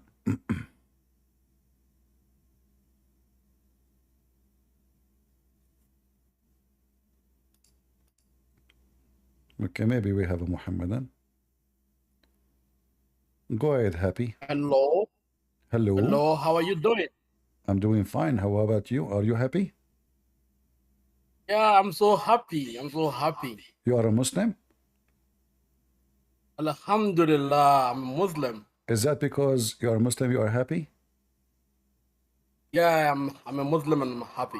So happy to be a Muslim. Well, how come according to your I have a religion, question for you. according to your religion, Muslims are unhappy I have a people? question for you. Hold on. I said I have a question. According I to have your a religion. question. Okay, you have a question for me. I get it. But according to, I'm just trying to help you. You have a wrong name. According to Islam, Muslims are the last one to be happy. Their happiness will be only in the Jannah, not in the earth. Okay, I have a question for you then. No, are you saying you're happy? Are you saying your prophet he I lied? said, let me see if you are happy. Are you saying that your Are you saying your I prophet said, let lied me when ask he you a said question. that? You don't know it from question. I'm But you can't running. answer question. I run from happy people. Answer question I then. like to talk Answer to question. You have, I asked, like you to have asked talk to many people questions. who they are not You happy. see, Christian Prince, you know nothing. You know nothing. Let me ask you a question. Are you from Let's see. Let's test you. are you from Senegal? I'm from Nigeria. I'm an original Nigerian guy. Nigeria. Okay, what do you think about Rashad Khalifa? The Khalifa is a messenger of Allah. Thank you very much. So can you tell me why Rashad Khalifa why Rashad question now. Khalifa why Can you Rashad answer question Khalifa now? hold on Answer question. why Rashad Khalifa Answer my question. have I asked you missing a question, you see? no problem why Rashad Khalifa have missing Answer my question. verses why Rashad I Khalifa said answer my have question. missing verses in the Quran.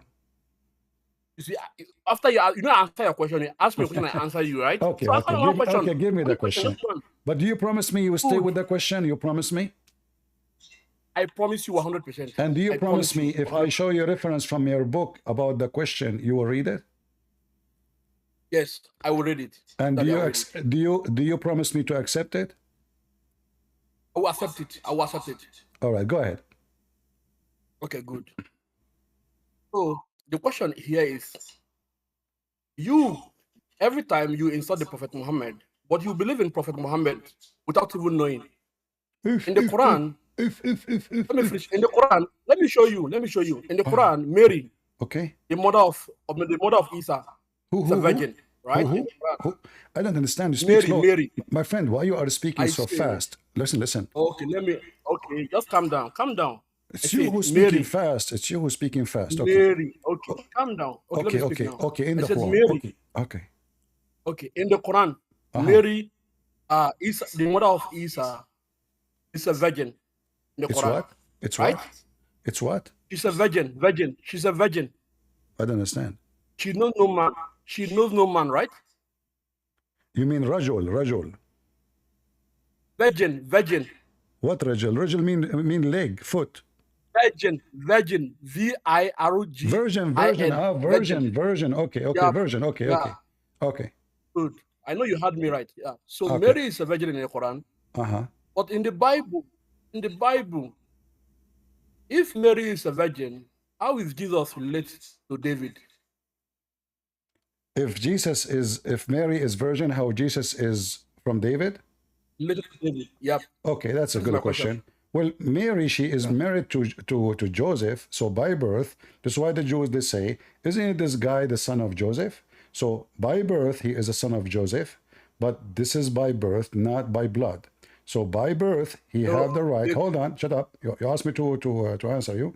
So by birth, he is born of Mary and Joseph, because Joseph was engaged, which is the same as marriage for the Jews. That's why the Jews did not go after Mary or Joseph to stone them because they commit fornication, for a very simple reason, because simply she and he, they are married. So he, by birth, he is born of Joseph and Mary in the same time. So by birth, he is from David, but by his spirit, he is the Lord of David. As an example, and the best one to answer your question, is it true that Jesus said that David worshiped him? Hello? What? Is it in true Matthew, that right? Jesus in Matthew, said, is it true? in Matthew. Hold on. Yes, I just told you yes, in the okay, Matthew. Okay, so if Jesus, okay, so Jesus asked the Jews, what you say of a Christ? What you say, can you read for me what it says there? What? You said to me, Matthew. Yeah, in Matthew. Matthew what? I think Matthew, I can't really get, but I know it's in Matthew. I can't get it now. Oh, okay. So I can't get it. He It's said the Bible, to you them, can actually bring the Bible. Okay, listen. He said to them, what you say of Christ? They said he is a son of David. Correct? Yep. Okay. Yep. Then Jesus says to them, well, how he can be the son of David if David worship him by spirit, call him God? Correct? Okay. So by his spirit, he is the Lord of David. He is not from David. But by birth, He is from David, but not truly as a person who is by the blood. So the Messiah, he is going to inherit the kingdom of David, which is not in this earth, for he is the Lord of David. And now, do you agree with me that David, he worshiped Jesus and called him Lord? Yeah, according to Matthew, right? All right. You never worship him. So why David call him? So why David? Let me answer you. Hold on. So He why? never worship him. He said, so call why me Lord. David? What? He never worship him. He did not worship him? Yes, he said, didn't David call me Lord? Did not worship him. Okay, so what the word Lord in Hebrew? He said what? You check it yourself. What is the word Lord in Hebrew? There's no anywhere they use Yahweh in that verse. There's no Yahweh in that verse. No. The word Lord is in Hebrew. Okay, you are saying Yahweh is the word. So there is no other words, only one word, Yahweh. Okay, let me respond to the answer you give to me, right? I'm asking you. So what is the word used? David, he used to worship Jesus. You said he did not worship. So I'm asking you, what the word he used? You bring the word. I don't know the word, but it's Lord in that verse. So how do you know he did not worship him? If he called him God or not? You said no, he did not. If someone calls someone Lord, does not mean worship. Listen, we have court of law. Okay, we have court of in law. the Quran. So okay, you said you agree with me with the word Lord. So if we go to the Quran, when we type the word Lord, does it mean God or not necessarily worshiping? Lord. You said what? Lord, yeah. Lord. So if we go to the Quran and we type the word Lord, is it about God and God only or not? Remember they call Pharaoh God too. They call Pharaoh God. I don't understand. No, we are not. Listen. David, hold on. David is a king. David is a king. Okay. So why David will call Christ my Lord? If this is not about worship. Where did David call him Lord? What? Where? I thought you told me you know. David did not call him Lord. Jesus was the one saying, didn't David call me Lord? It was his claim. But there's no any verse that supported that. But I don't understand you. What? I said David, Jesus was the one saying. Didn't David call me Lord? David call me Lord? But in the Old Testament, there is no anywhere that David called Jesus Lord. Really? Yes. Okay, let's see if this is true or not. Okay, let's see. All right. Do you see my screen? Yeah, I can see. Let me check your screen. All right. I'm there now. All right. I want you to read this for me. Start reading. No, I want you to read. It's not my Bible. I want you to read. No, I'll be reading my Bible. No, I want to show everybody. No. You can't read. If you want us to continue, no, I'm speaking for money. Are you having issue of reading? No, I want to take a break. I'm speaking for money. Don't force me to kick you out. Listen, you want to have a conversation? Go ahead. My voice is tired. I want you to read for me. Don't ask me to read. You read.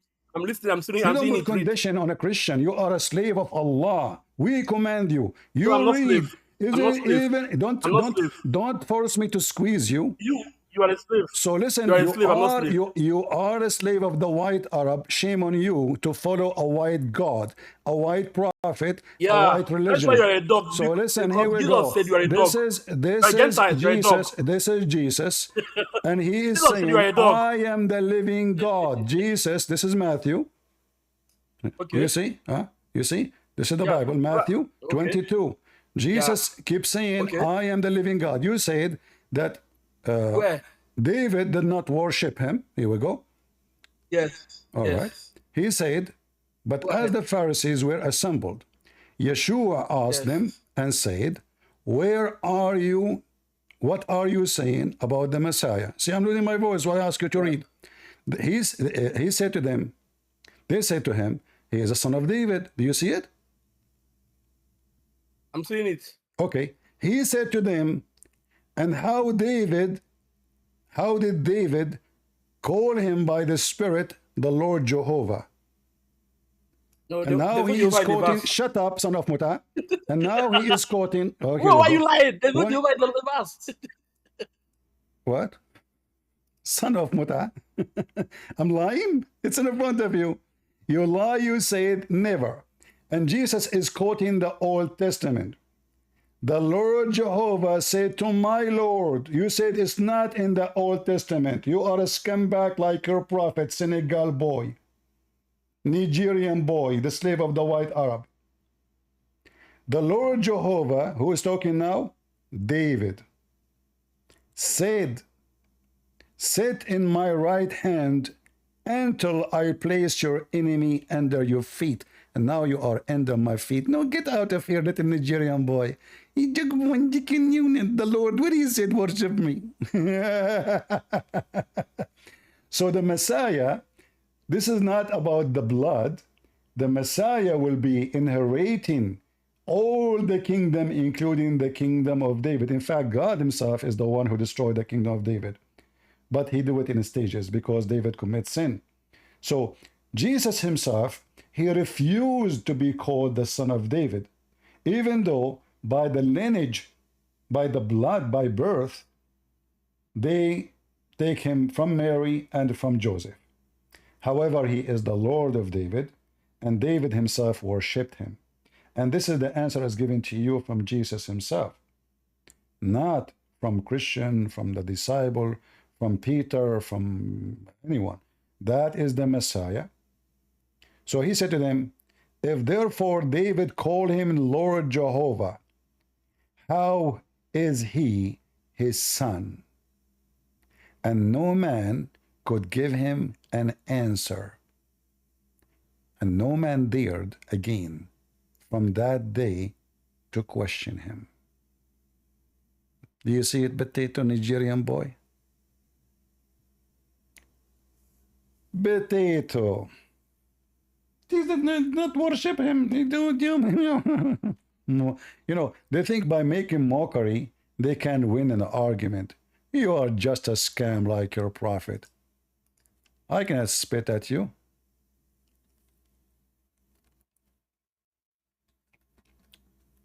You are pagan. You might think I'm Muhammad, and then you start fighting over my spit. Like what the Muslim did with Muhammad. They fight over his spit. David Wood, he asked Mimi Hijab, you Muslim, you fought over the spat of your prophet. He said, so, okay, so now I spit, so now that make me God?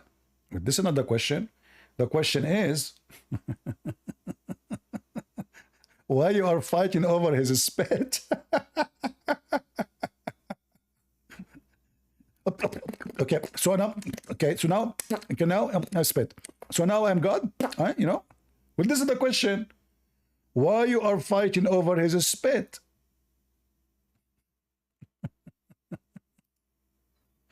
Blah, blah, blah, blah, blah, blah, blah, blah, blah, blah, blah. Blah, blah, blah, blah, blah, blah. There's a guy, his name is Muslim Love Isa. You know what? I will cut my arm into pieces if you can tell me what Isa means. Let us invite him. This is the same guy, he changed his name.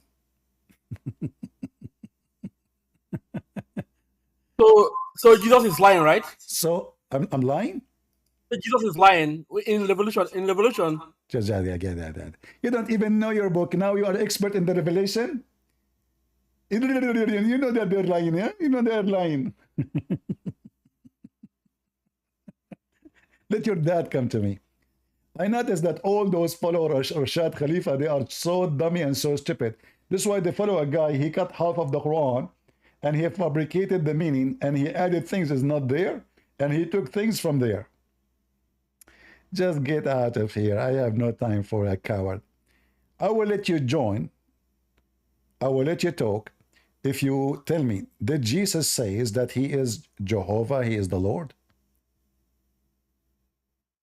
Yes. You hear me now? Did Jesus announce? You said to me, David did not worship him. I said, the question I asked you, I think you have not answered the question. I said, how is Jesus, if you said Mary is a virgin, how is Jesus related to I answered you already. Jesus is the son of Joseph by law, which means by law, Mary is married to Joseph. When Joseph, he accepted Mary after she told him what's happening, he accepted that the child will be born is going to carry his name. This is why in the lineage it says the Messiah, Jesus, Yeshua, the son of Joseph. It doesn't matter how many times we repeat, you are a Nigerian boy who is so good in scamming. You cannot scam us. However, the Messiah is not the son of Joseph. This is why the Messiah keeps saying the Son of Man, which means God in the flesh. He is a son of no man. And when you say in your Bible Mary is not a virgin, well, you are just another scammer, because all the Bible says that Jesus is born of the Virgin Mary. All of it. And even your Quran confirm the story. However, we don't care for the Quran confirmation, for this is the book of the devil. He is just copying a story from us. Do we have any serious Muslim?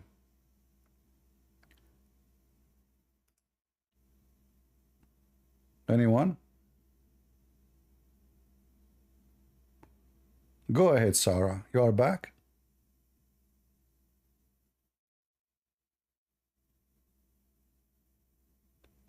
My mic is not clear?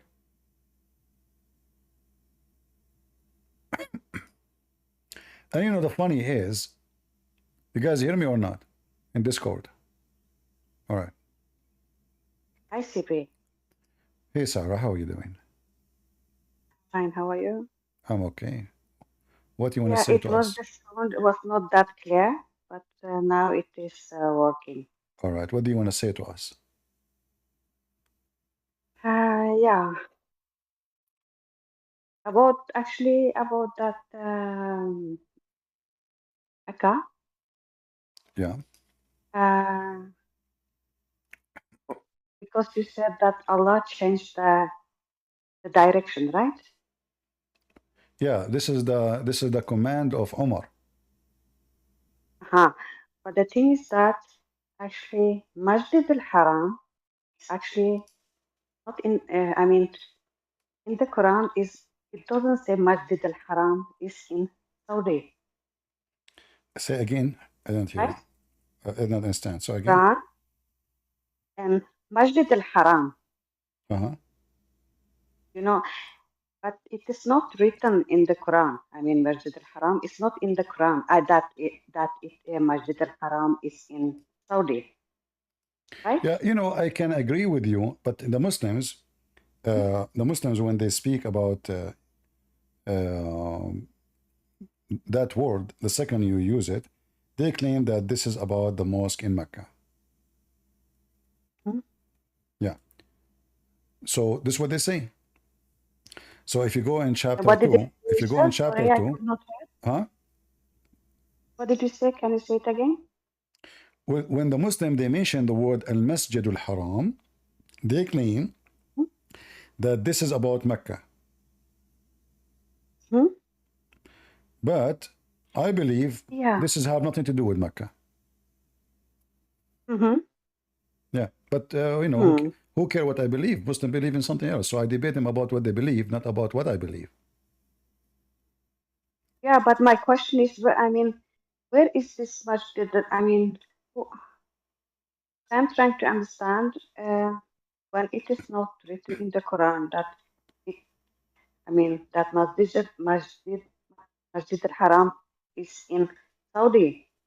So then I wonder where it is written then. In Hadith or what? Yeah, in the Hadith there is, but in the Quran, like as an example, in chapter 5, verse number 97, it mentioned the cube and the house and the word haram, 3 of them. All right?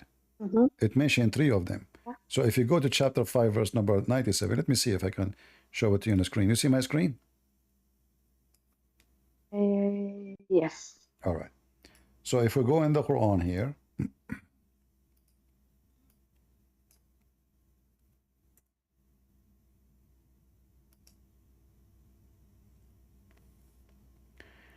Allah made the Kaaba the sacred house.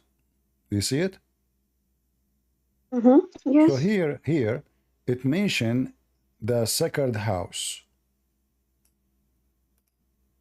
You see it? And mentioned specifically the word Kaaba. All right. However, I believe that even this one does not prove anything about Mecca. Why? Because there was a 26 Kaaba in the Arabian Peninsula. Doesn't mention anything about Mecca. Nowhere it says Mecca. Nowhere it says even the Arabian Peninsula. Nowhere it says Saudi Arabia. There's no mention, you know? Yes. Yeah. But again, I debate Muslims about what they believe, not about what I believe.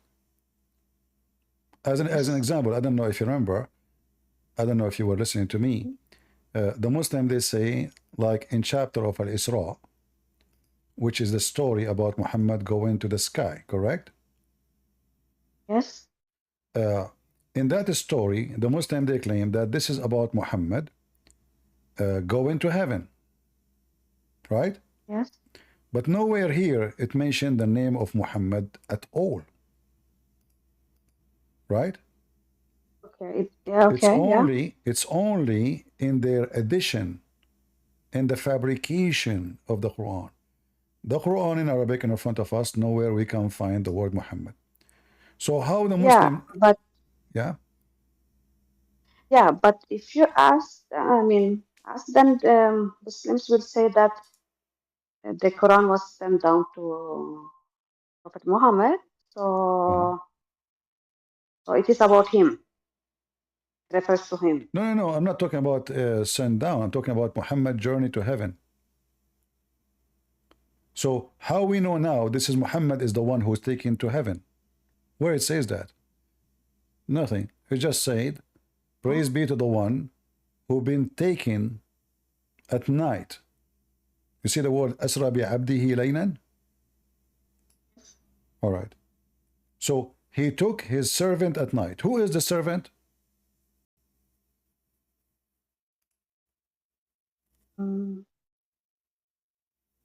Yeah, who is the servant? Nowhere it says that this is Muhammad, correct? What is the name appear after it right away? Musa. Moses. Well, this is a story about Moses. Yes. Moses, who was with his people, were in Egypt. Allah, he commanded Moses, if you go to chapter 44, verse number 23, let us go there. He said to him, take your my servants away at night. Exactly the same sentence. Yes. So this is about the journey of Moses running from Egypt, from the Pharaoh, at night. Does it say the same? My servant at night. You see, it's exactly the same sentence in the other verse. Exactly. Yes. So Moses, he took his people at night, running away, and he crossed the sea. Now we go there, chapter 17. Nowhere mention Muhammad. At night, the servant, he went at night from the Masjid al-Haram to the Masjid al-Aqsa. Yes. All right. The Aqsa, all of us we knew. The Aqsa is what? What is the Aqsa? Aqsa, I don't know. You don't know what Aqsa? No, I don't. Yeah, this is supposedly Masjid al-Aqsa. This is the temple of the Jews, the temple of Solomon. Oh, okay, yeah. All Okay. right. Yeah. So now what Masjid is the al-Aqsa, masjid? right? Huh? Masjid al-Aqsa, right? Uh-huh. Yeah. Okay, yeah. So now the But question is, the question will be, right. what is the Masjid al-Haram? You see, because now we have a trip between two directions from the Masjid al-Haram, which the Muslim they claim this is Mecca, and the Masjid al-Aqsa. In the verse here, there's nowhere it mentioned that Muhammad went up to heaven. It just mentioned from Mecca to Aqsa, correct? Mm-hmm. There's no heaven. Okay. So this is must be a journey happen on earth. When God he met Moses, Yes. that location is the location which is called the sacred land, which is land nobody can pass. Mm-hmm. If they pass, they will perish. Why? For this is a holy ground. Like even the Moses and even the Quran mentioned here, other verse, which is taken from the Old Testament, but in their own way. So Allah he commanded Moses to take off his shoes. Why? Because this is a holy ground, correct? All right. So he said to him, take off your shoes, chapter 20, verse number 12. So Moses, he came from the side of the valley, and he heard a voice saying, like the Abdul, he said to me, the Lord, the one who called before you, the word Lord does not mean God. So he said, verily, I am your Lord. Mm-hmm. Take off your shoes. Correct? Yes. Why? Yes. For you are in the sacred valley. Mm-hmm.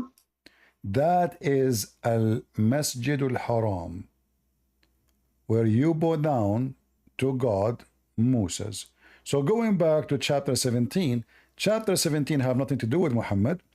It's about Moses, and the first name mentioned here is about Muhammad, about Moses, as you see. Mm-hmm. Allah, he commanded him, speaking of Moses going all the way from the sacred land, which is the land where Moses spoke to God. Mm-hmm. The Muslim, they have different understanding. Sure. You are right. Huh? Yeah, I understand. Yes. Yeah. But however, when I talk to Muslims, I don't mention those things unless it's a Muslim who is willing to learn and willing to listen, because I debate Muhammadan about their belief, not what I can see. So I simply, when I debate Muslims, I try to get them busted more than, doing a study. Yes. I actually want to ask another question. All right. But do you agree with me that this is really what's happening? Yes. Okay. I agree. Okay. Yeah. What you said, yeah. I mean, I believe it. Yeah. Second thing I want to say, Muslim said that Abraham made, that Kaaba, right? The Muslim, they say what? Build the Kaaba. Yeah. To build, the Kaaba. Okay. But is it anywhere in the Quran says that? Yeah. But did not mention really, like exactly word by word. But let us go there. You see here, there's a confusion. And obviously the Quran is not a book reading in Arabic. I think somebody translated the Quran to Arabic language. Because what the Quran speak, keep repeating the word bait. Bait. All right. If you go right now and search where Abraham he lived and what he did, you will find that Abraham he built a house, and this house is for the Lord, and that word is bait. Like in Israel right now, you go, you will hear Beit Lahem, Beit Lahem, right? Which means the house of a bread. Yeah. House of bread for what? For God. This is not a house of a man. His name is a bread. So like they give a bread as a gift to God. For sure, God will not eat the bread. So the house of a bread, Beit Lahem, Beit Haniya, Beit etc. So what the Quran is saying that Abraham he raised the foundation of a house.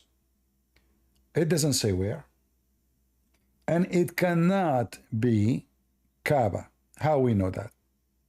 Even though the Muslims they insist this is about the Kaaba, he was there. But if we go in the Quran, we will find that the Quran confirm that before Muhammad, no prophet was in Mecca ever. Yes. Who was not in the Mecca? No, nobody was before Muhammad in Mecca. No prophet, you know. In chapter 34, verse number 44 says, and we had not given them scriptures which they could study, nor we sent them before you, Muhammad, a warner, which means a messenger or a prophet. You see it? Yes. So the first person who came to Mecca is who? Muhammad. Yes. So the story about Abraham is a lie.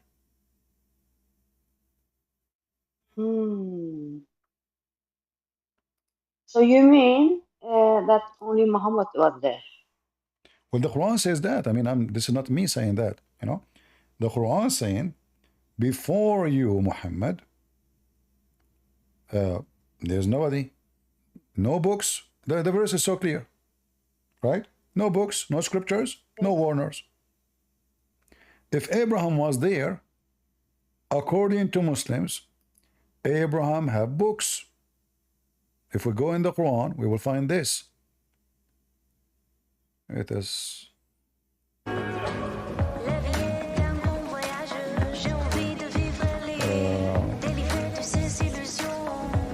You receive a phone call. Hello.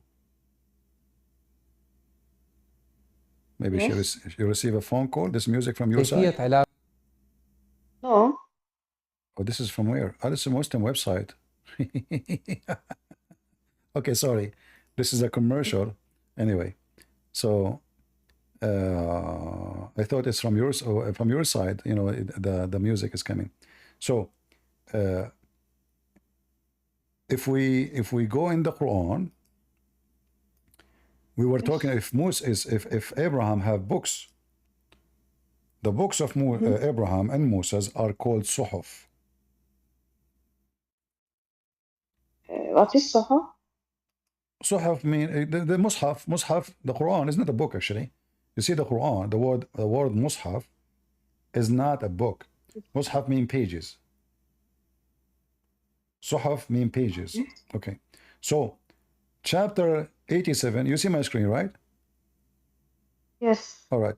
It says the scriptures of Abraham and Moses. The Arabic says Suhuf Ibrahim wa Musa. So now we learn that Abraham and Moses both they have scriptures, correct? Hello? You don't hear me? Oh, sometimes it is cutting. All right. Do you hear me now? Now I hear you. All right. So I'm saying, so now we understand and we confirm that the Quran confirm that Abraham and Moses both they have scriptures, correct? Yes. All right. So when Abraham he come to Mecca, the Muslim they say that Ishmael he stayed there, and even Ishmael he was a prophet of Allah, correct? Yes. All right. So if Ishmael is the prophet of Allah and Abraham is a prophet of Allah, and both they gave scriptures, so how the Quran saying the people of Mecca never received scriptures and never had a warner before you? The only way for this to be accepted if Ishmael and Abraham never been in Mecca. Otherwise, that will be a clear contradiction. Okay. Okay. So. Are you convinced of what I said or not? Not so. Yeah. Of course. Yeah, because the verse is so clear. We never gave them books, right, to study it, and we never send them a warner. And you know, it says it clearly before you. So Muslim cannot say they are talking about his time. No. It says before you. Yes. Because Muslim might say, oh, he's talking about in his time, in his time. No, it says before thee. Before, that means before, whatever before is. All the time before you, nobody came here, no scriptures, no warners. So people of Mecca, they never have a warner from Allah. So the story of Abraham building the Kaaba and Ishmael is just a fabrication, and the Quran confirms that it is a lie.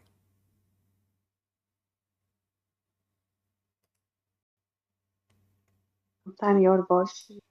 Huh? Sometimes your voice is cutting. Okay, let me repeat again. I'm saying, so those verses confirm that Muhammad, he is not a person who is descended from Ishmael, because that proves that Ishmael never been in Mecca, correct? Yeah.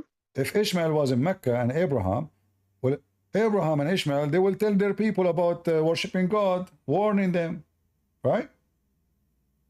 Yes. There's no way they are just building a house. Okay, so if Ishmael and Abraham never been in Mecca, so how Muslim they claim that Ishmael is the father of Muhammad, or Muhammad is from Ishmael? So Ishmael never been in Mecca, Abraham never in Mecca, and Muhammad confirming that the people of Mecca never receive scriptures, never receive a warner before Muhammad. Oh, okay. But again, I debate Muslims about what they believe, not about what I see. So based on what they believe, it is Abraham who built the Kaaba.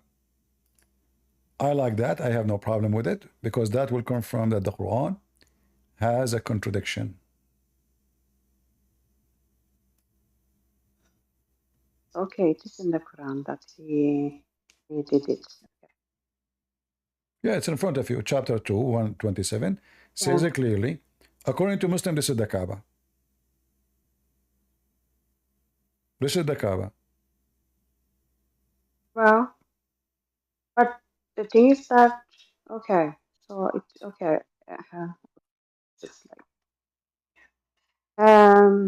remember when Ibrahim in the finish of the house of Kaaba in Mecca. Islam, all of it is a theft. Islam, all of it is a theft. Stories from here, stories from the Jews, story from the Christians, stories from the Buddhists, story from the Sabian, stories from everywhere, you know. Yes. Legend, like, you know, when the Jews, they came to Muhammad, they told him, tell us about a prophet of Allah, his name is Zulqarnain. Muhammad, a prophet, his name is Zulqarnain. Okay, Zulqarnain, okay. Muhammad, because he is a fraud, he said, oh, those are the Jews. If they are saying he's a prophet, that means he's a prophet. So Muhammad, he went home and he spoke to two slaves who they are from Assyria, like Sam Shamoun. They are Assyrian slaves. They know Aramaic and they know many stories. He took the stories from them about Zulqarnain. They told him. He came, he could not answer them right away. This is why the Quran says, if you go in chapter 18, here,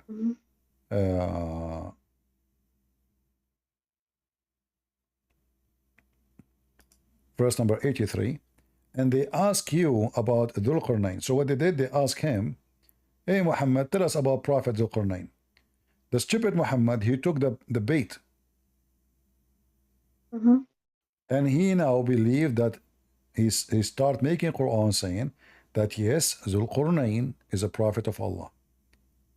And those two slaves, they gave him the story, which is written, fictional story by a person from Syria, which is about a real person, because Alexander the Great is a real person, but the story is fiction. It's like many stories in the world about Hercules, etc. The person is real, but the movie is fiction. So now, they are asking about Zulqarnain. Say, I will recite to you some of his story. Who is talking? Allah. Suddenly, it is Allah who established for him in the earth. So he occupied the earth, all of it, all of it. And we gave him the mean of everything. So now this guy, he have every power you can imagine. So he followed away, okay, until he reached the sitting place of the sun, and he found it sitting in a spring of muddy, boiling water. And here Muhammad, he started boiling his poo-poo. Yes. So the story, which is fiction, suddenly Muhammad, he make it a story from his God. And there is, he found where the sun set, he found it sitting in the muddy water, boiling water, a spring of water. And then he told Allah, as you see, he is a prophet of Allah. Hey Allah, what I should do with them? Shall I punish them? Those people don't believe, or be kind with them? And then he says, you know what? Zulqarnain, I receive a command from Allah, you know, and he said, but as for him who believe in Allah, oneness is between two brackets, by the way, it doesn't say all of this, and work and righteousness, he shall have the best reward. So, and then Zulqarnain, he changed his direction. So now he finished his direction. He arrived where the sun set. He found the sunset location, which is stupid to say. He found it sitting in a spring of water, which is boiling, which is more stupid to say. He changed direction and he kept going until he came to the rising place of the sun. So now what does that mean? He reached the sitting place of the sun, and now he reached the rising place of the sun. What does that mean? Do you understand?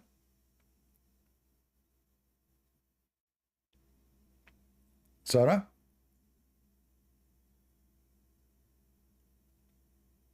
Are you there? So guys, do you understand what does that mean? He reached, she lost connection. He reached the sitting place of the sun, and now he reached the rising place of the sun. What does that mean?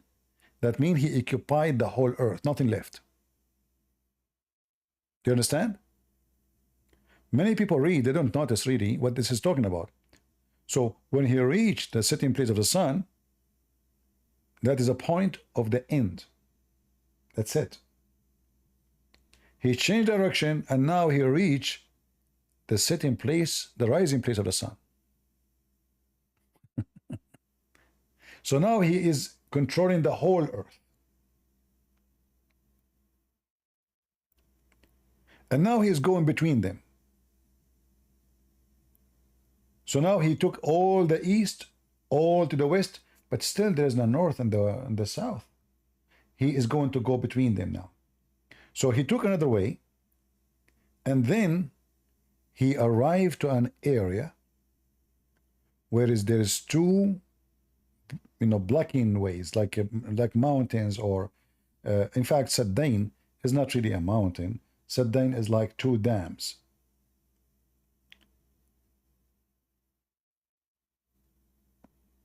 Around them, those dams, there is people who cannot understand the word. They are savage. He don't understand their language. He do not know what they are saying, and they are savage, barbaric. So, and as you see, who hardly they can understand the word. They are stupid people. But then suddenly you see that those people are really smart. The Quran is just a stupid book. Suddenly they said to him, O Zulqarnain, verily Ya'juj and Ma'juj, Gog and Magog, are doing great mischievement in the land. Shall we pay you tribute in order to might you eradicate a barrier between us and them? How you just say they are stupid and hardly they can understand the word? Suddenly they are engineers. Do you see the stupidity?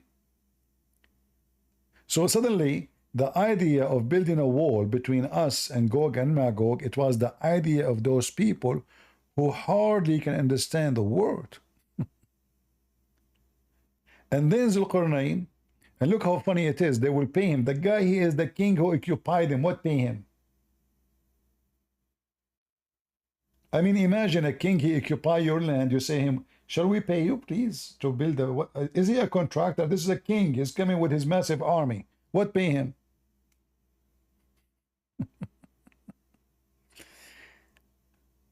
And then he told them, okay, give me iron, copper, and let us build a dam so we can make a wall between us. And then Muhammad, he start adding more flavor and spices to the story. So he claimed that Gog and Magog, they keep digging every day until they see a hole in the wall. But then they go back to sleep. They come back second day. Allah, he close it. And this is why until now we cannot see them. Until one day, the Gog and Magog, they will say, when they see this hole, their leader will say, hey, listen, Abdul, tomorrow, inshallah, we continue the work. Now, because they said, inshallah, Allah will not close the hole. If.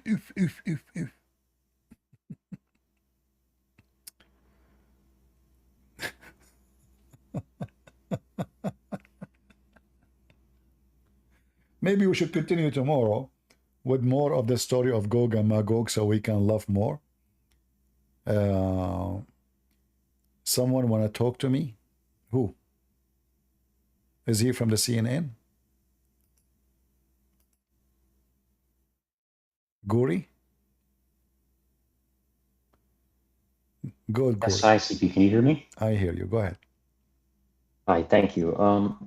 So just to let you know, it's a bit complicated with my faith. I was raised in a Muslim family, but I'm sort of in and out. So I got a few questions. I hope you can answer.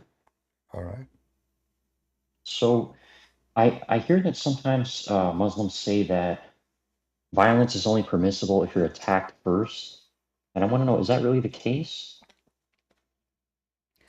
If you are attacked? If you're exactly, it's like you can only attack if you were attacked first. It's only in defense. Well, if this is the case, I agree with them. No problem. But this is not what the Quran is saying. In chapter 9, verse 29, it says, you know, kill the Christian and the Jews until they pay the jizya. Right? So it's not the Christians attacking Muhammad. The Roman, they never attack Muhammad. He sent a letter saying to them, convert, you will be safe. Or you have to pay jizya. They refuse. He went in war. In fact, he said to them, attack the Romans so you can get the blonde girls. So if we go to chapter 9, verse number 29, you will see Allah commanding the Muslims to fight, and he is saying why. Fight those who believe not in Allah, nor the last day, nor forbid what is forbidden by Allah. Does it say anything about they are fighting you? Yeah, no, it doesn't. No. So, and it says why they should fight us, right? Yeah, it's very clear. And Believe make it so in Allah. clear until they pay the jizya with submission and being not submission actually, صاغرون, which means subdued. They have to be subdued and treated like dogs. So the fight, the reason for the fight is not because they are fighting Muhammad, but because fight those who don't believe in Allah, nor etc. nor they don't accept Muhammad. Fight them. Either they pay money or we kill them. In fact, the verse before it says why Muhammad decided to go and invade. When Muhammad, he forbid the polytheist from going inside the Kaaba in the city of Mecca and the city of Medina, the people of Medina and city of Mecca, they said, but they are the one who do business. The Jews, the Christians, the Arab, how we will make money? That's why it says here. And if you fear poverty, Allah will reach you. And right away says, go and kill the Christian, the Jews, and take their money, jizya. Allah will enrich you by His bounty. You see it? Yeah. If you feel poverty, Allah will enrich you by what? By His bounty. All right. How the bounty will work? Yeah, that's Go, actually connected with the next verse. Yeah. attack the Christian, the Jews, until they pay you. You see the word pay you? Yeah. Okay. If Muhammad, here, by the way, this is expose everything about Muhammad. If Muhammad fighting for the sake of his God, and he don't accept us to worship Jesus, so how come if we pay you, we can still worship Jesus? Which one is more important? Pay you money or worshiping the only true? Remember, the reason to go to war, because you don't worship Allah. So if you pay me, it's okay. How that can be from God? You know, either you fight them because they are bad, but you don't say to them, stay bad if you pay me. Exactly, yeah. It's like, you know, it's like a gang, it's like a corrupt police. He come and he says, hey, he see a prostitute. He say, you cannot do prostitution, I will take you to jail. But if you pay me, go, sleep around. So here you see that Muhammad is just a scumbag. All what he care for is money. He want to get rich. He want to be a king. The Muslim, they say, is the Arab, they offer him to be a king. This is your stories. What the evidence in front of us prove the opposite. They say that they offer him to be a king, he refused. What refused? Now because he knew he is winning.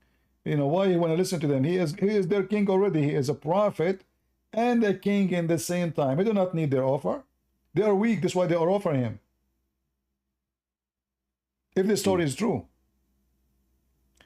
Muhammad even so savage, so trashy, to the point the Arab, they accuse him of stealing underwear. And they were fighting over what?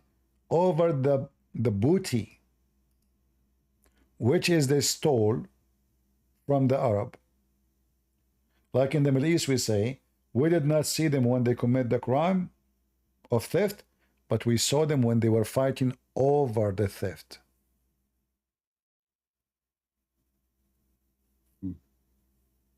Yeah, I see that.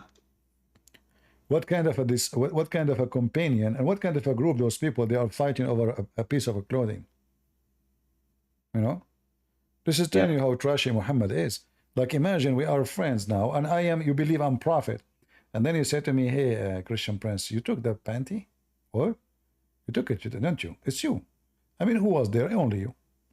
So this is telling you how trashy is the companion of Muhammad. They are a bunch of pirate gang, a bunch of thief.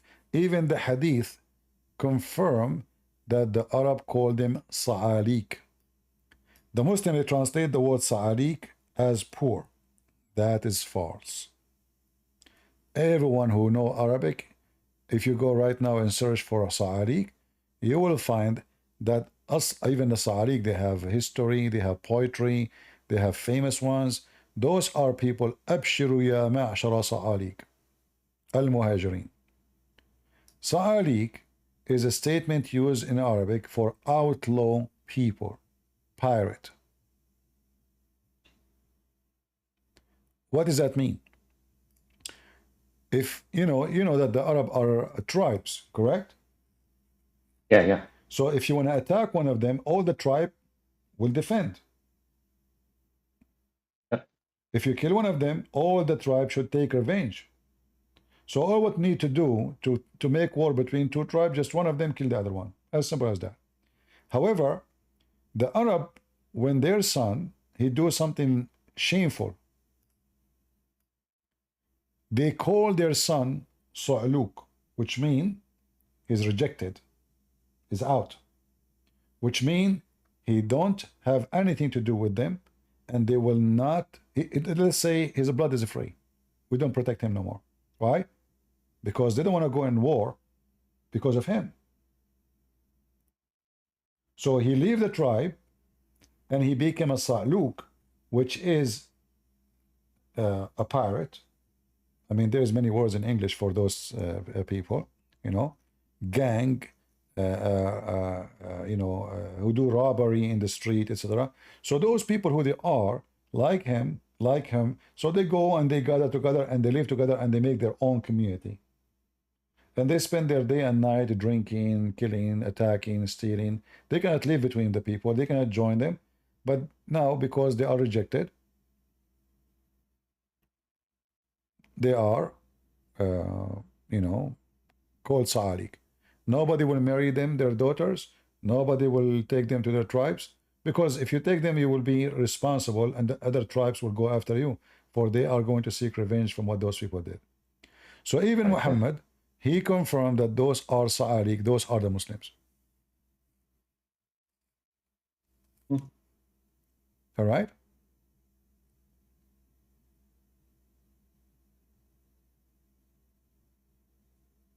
Are you there? Yeah, I'm here, yeah. So did you decide to leave Islam, my friend, or still not sure? Well, it's, I have to do more research, though. I can't just, you know what I mean? I can't just take it at face value like that. I mean, I get it. There's stuff in front of me, but I can't just, from other people, just accept what they say, you know? I am not showing you what I say. I'm showing you what is there in your books. No, yeah, I get it. You actually show me the Quran straightforward, so, I mean, it's not your words. It's definitely the Quran, so. Yeah. But anyway, if you want to still follow a prophet being accused of stealing panties, well, this is up to you. Yeah. No. And by the way, this verse about the panty, the first thing I ask myself, when I read, even when I was very young, right now I'm 17, So when I was very young, I was like, 80.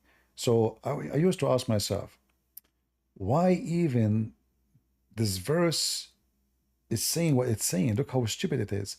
Shouldn't Allah, this is the time where you can show that you are a prophet. Shouldn't Muhammad prophesy where is the panty is? Why Allah did not say who took it? Now is the time where you can show your skills, right?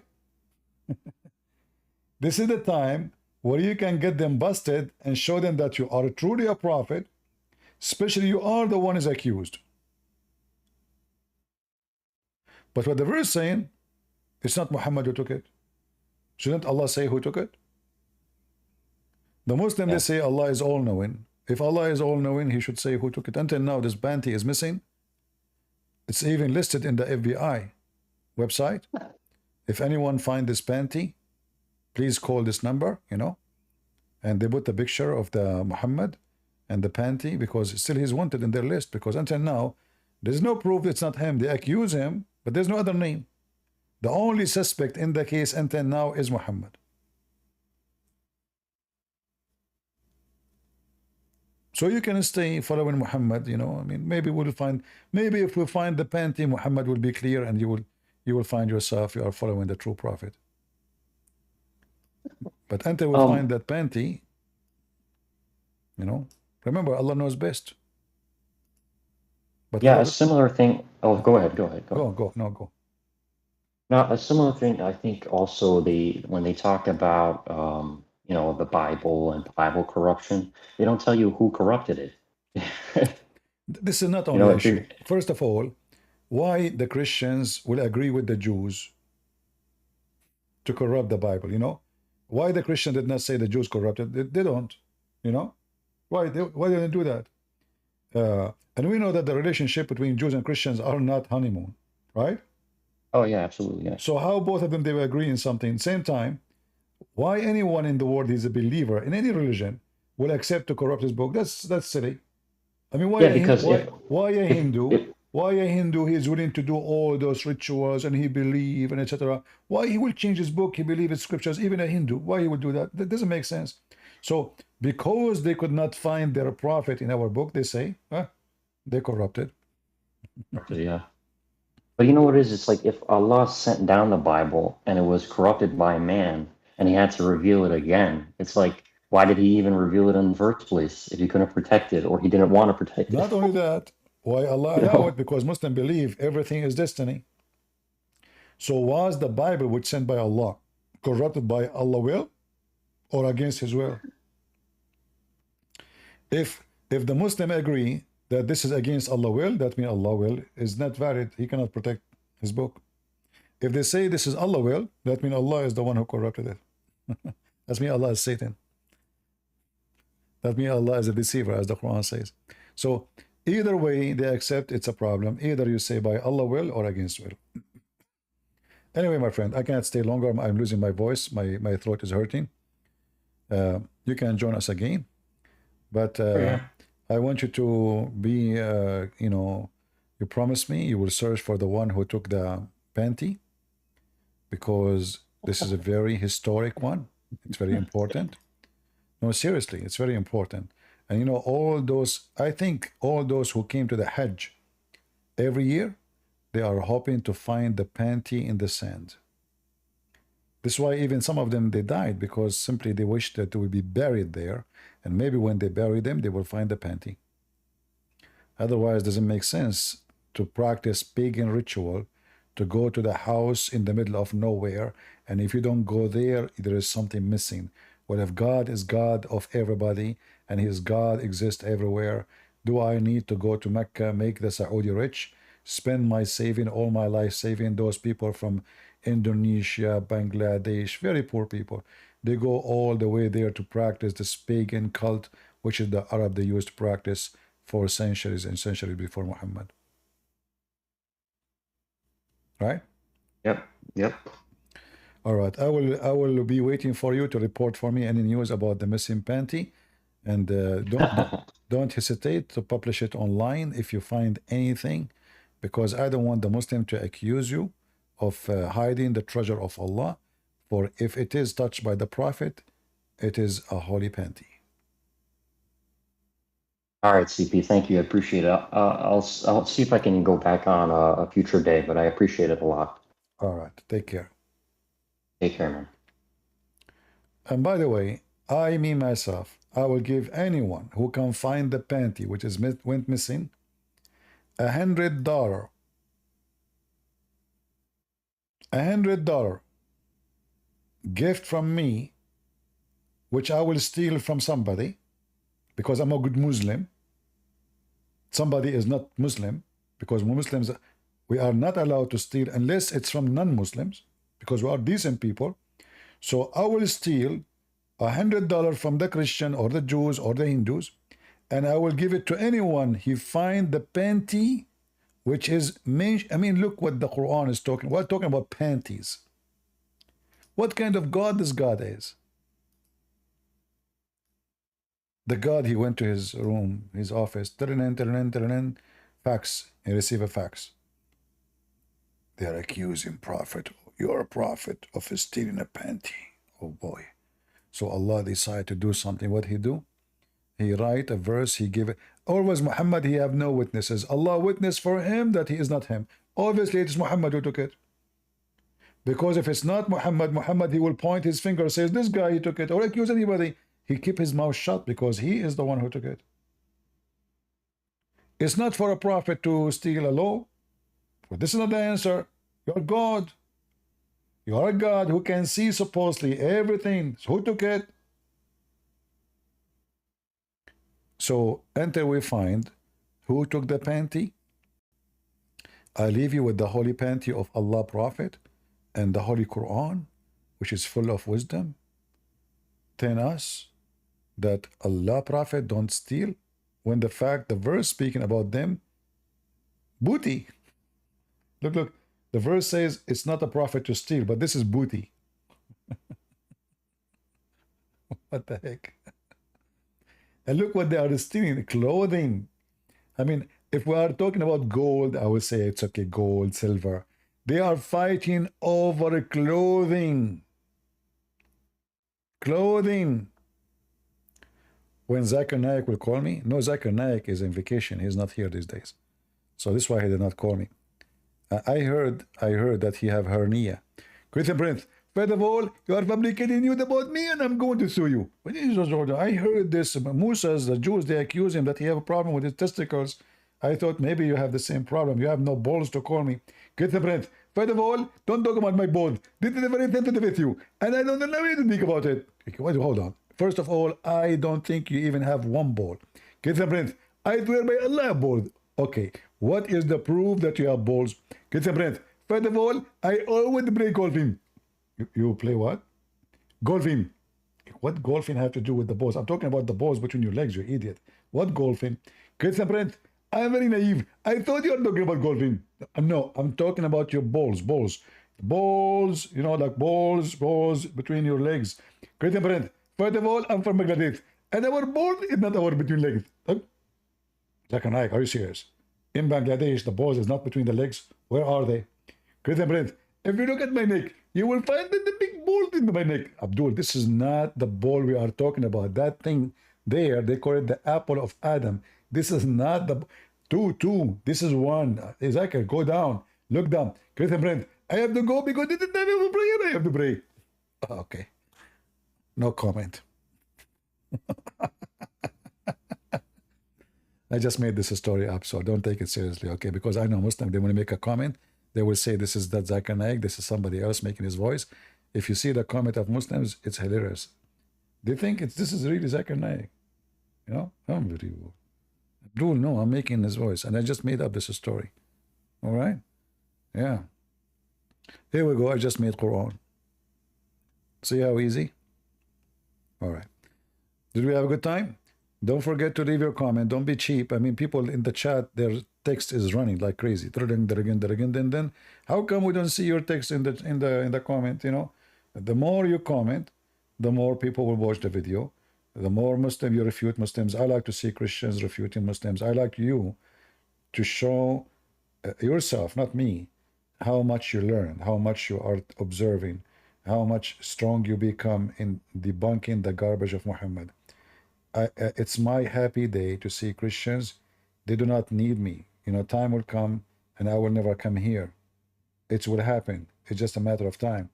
So I want to see how many of you, and I'm so proud of all of you, proud of all those Christians who they are learning, debunking, the young ones, the older one, women, young men, it doesn't matter. All of you being given the gift of the Lord. And the gift have to be used. If you don't use it, the Bible says it clearly. Speak about the talents. Do you remember the parable of the talents? So you've been given talents. Don't say I don't have talent like you. Every one of you have it. Maybe you have better even way than me. Maybe I'm nobody next to you. But if you don't use it, how you will know even you have it? And all of us, we have the talent to bring people to the Lord. And the talent can be strength. It's like, you know, cement. There's many kind of cement. There's a cement will make a crack a second day. There is a cement is cheat, you know, because they cheat or the maker did not make good. You can make the best concrete, solid ground by using the gospel, studying it carefully. So people cannot play with you, cannot fool you, cannot deceive you. Number two, by knowing your enemy. When we study bacteria, not because we are in love with bacteria, we study bacteria to see how we can destroy bacteria. So we spend a lot of money to build laboratories. People go to school, earning degrees, money spent to buy many machines, to make machines. All of this effort of mankind is just to fight a small, tiny bacteria, which can destroy a community, if not the whole world. And Islam is nothing but a bacteria.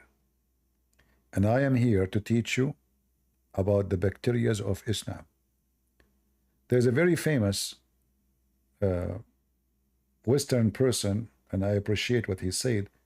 He said that Islam is like rabies. Islam for men is like rabies for dogs. He said the truth. Just yesterday, Sunday, I don't know if you saw the news. The followers of the devil Allah, they attack 2 churches, 2 synagogues, And even they attack a police station and they killed 15 policemen. This is how filthy this garbage cult. All of this to make Allah happy.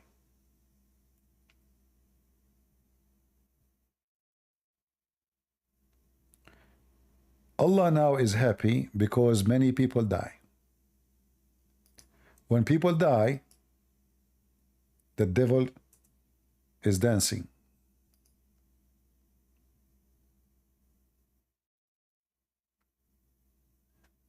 They attack the synagogue, they attack the churches, they kill the priest. We do not know how many Christians get killed.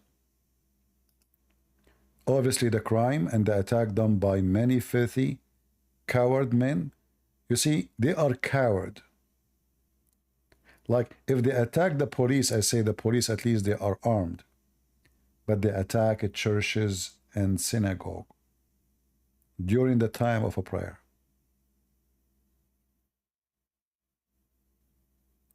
And I know that Putin, he will defend the Prophet of Allah.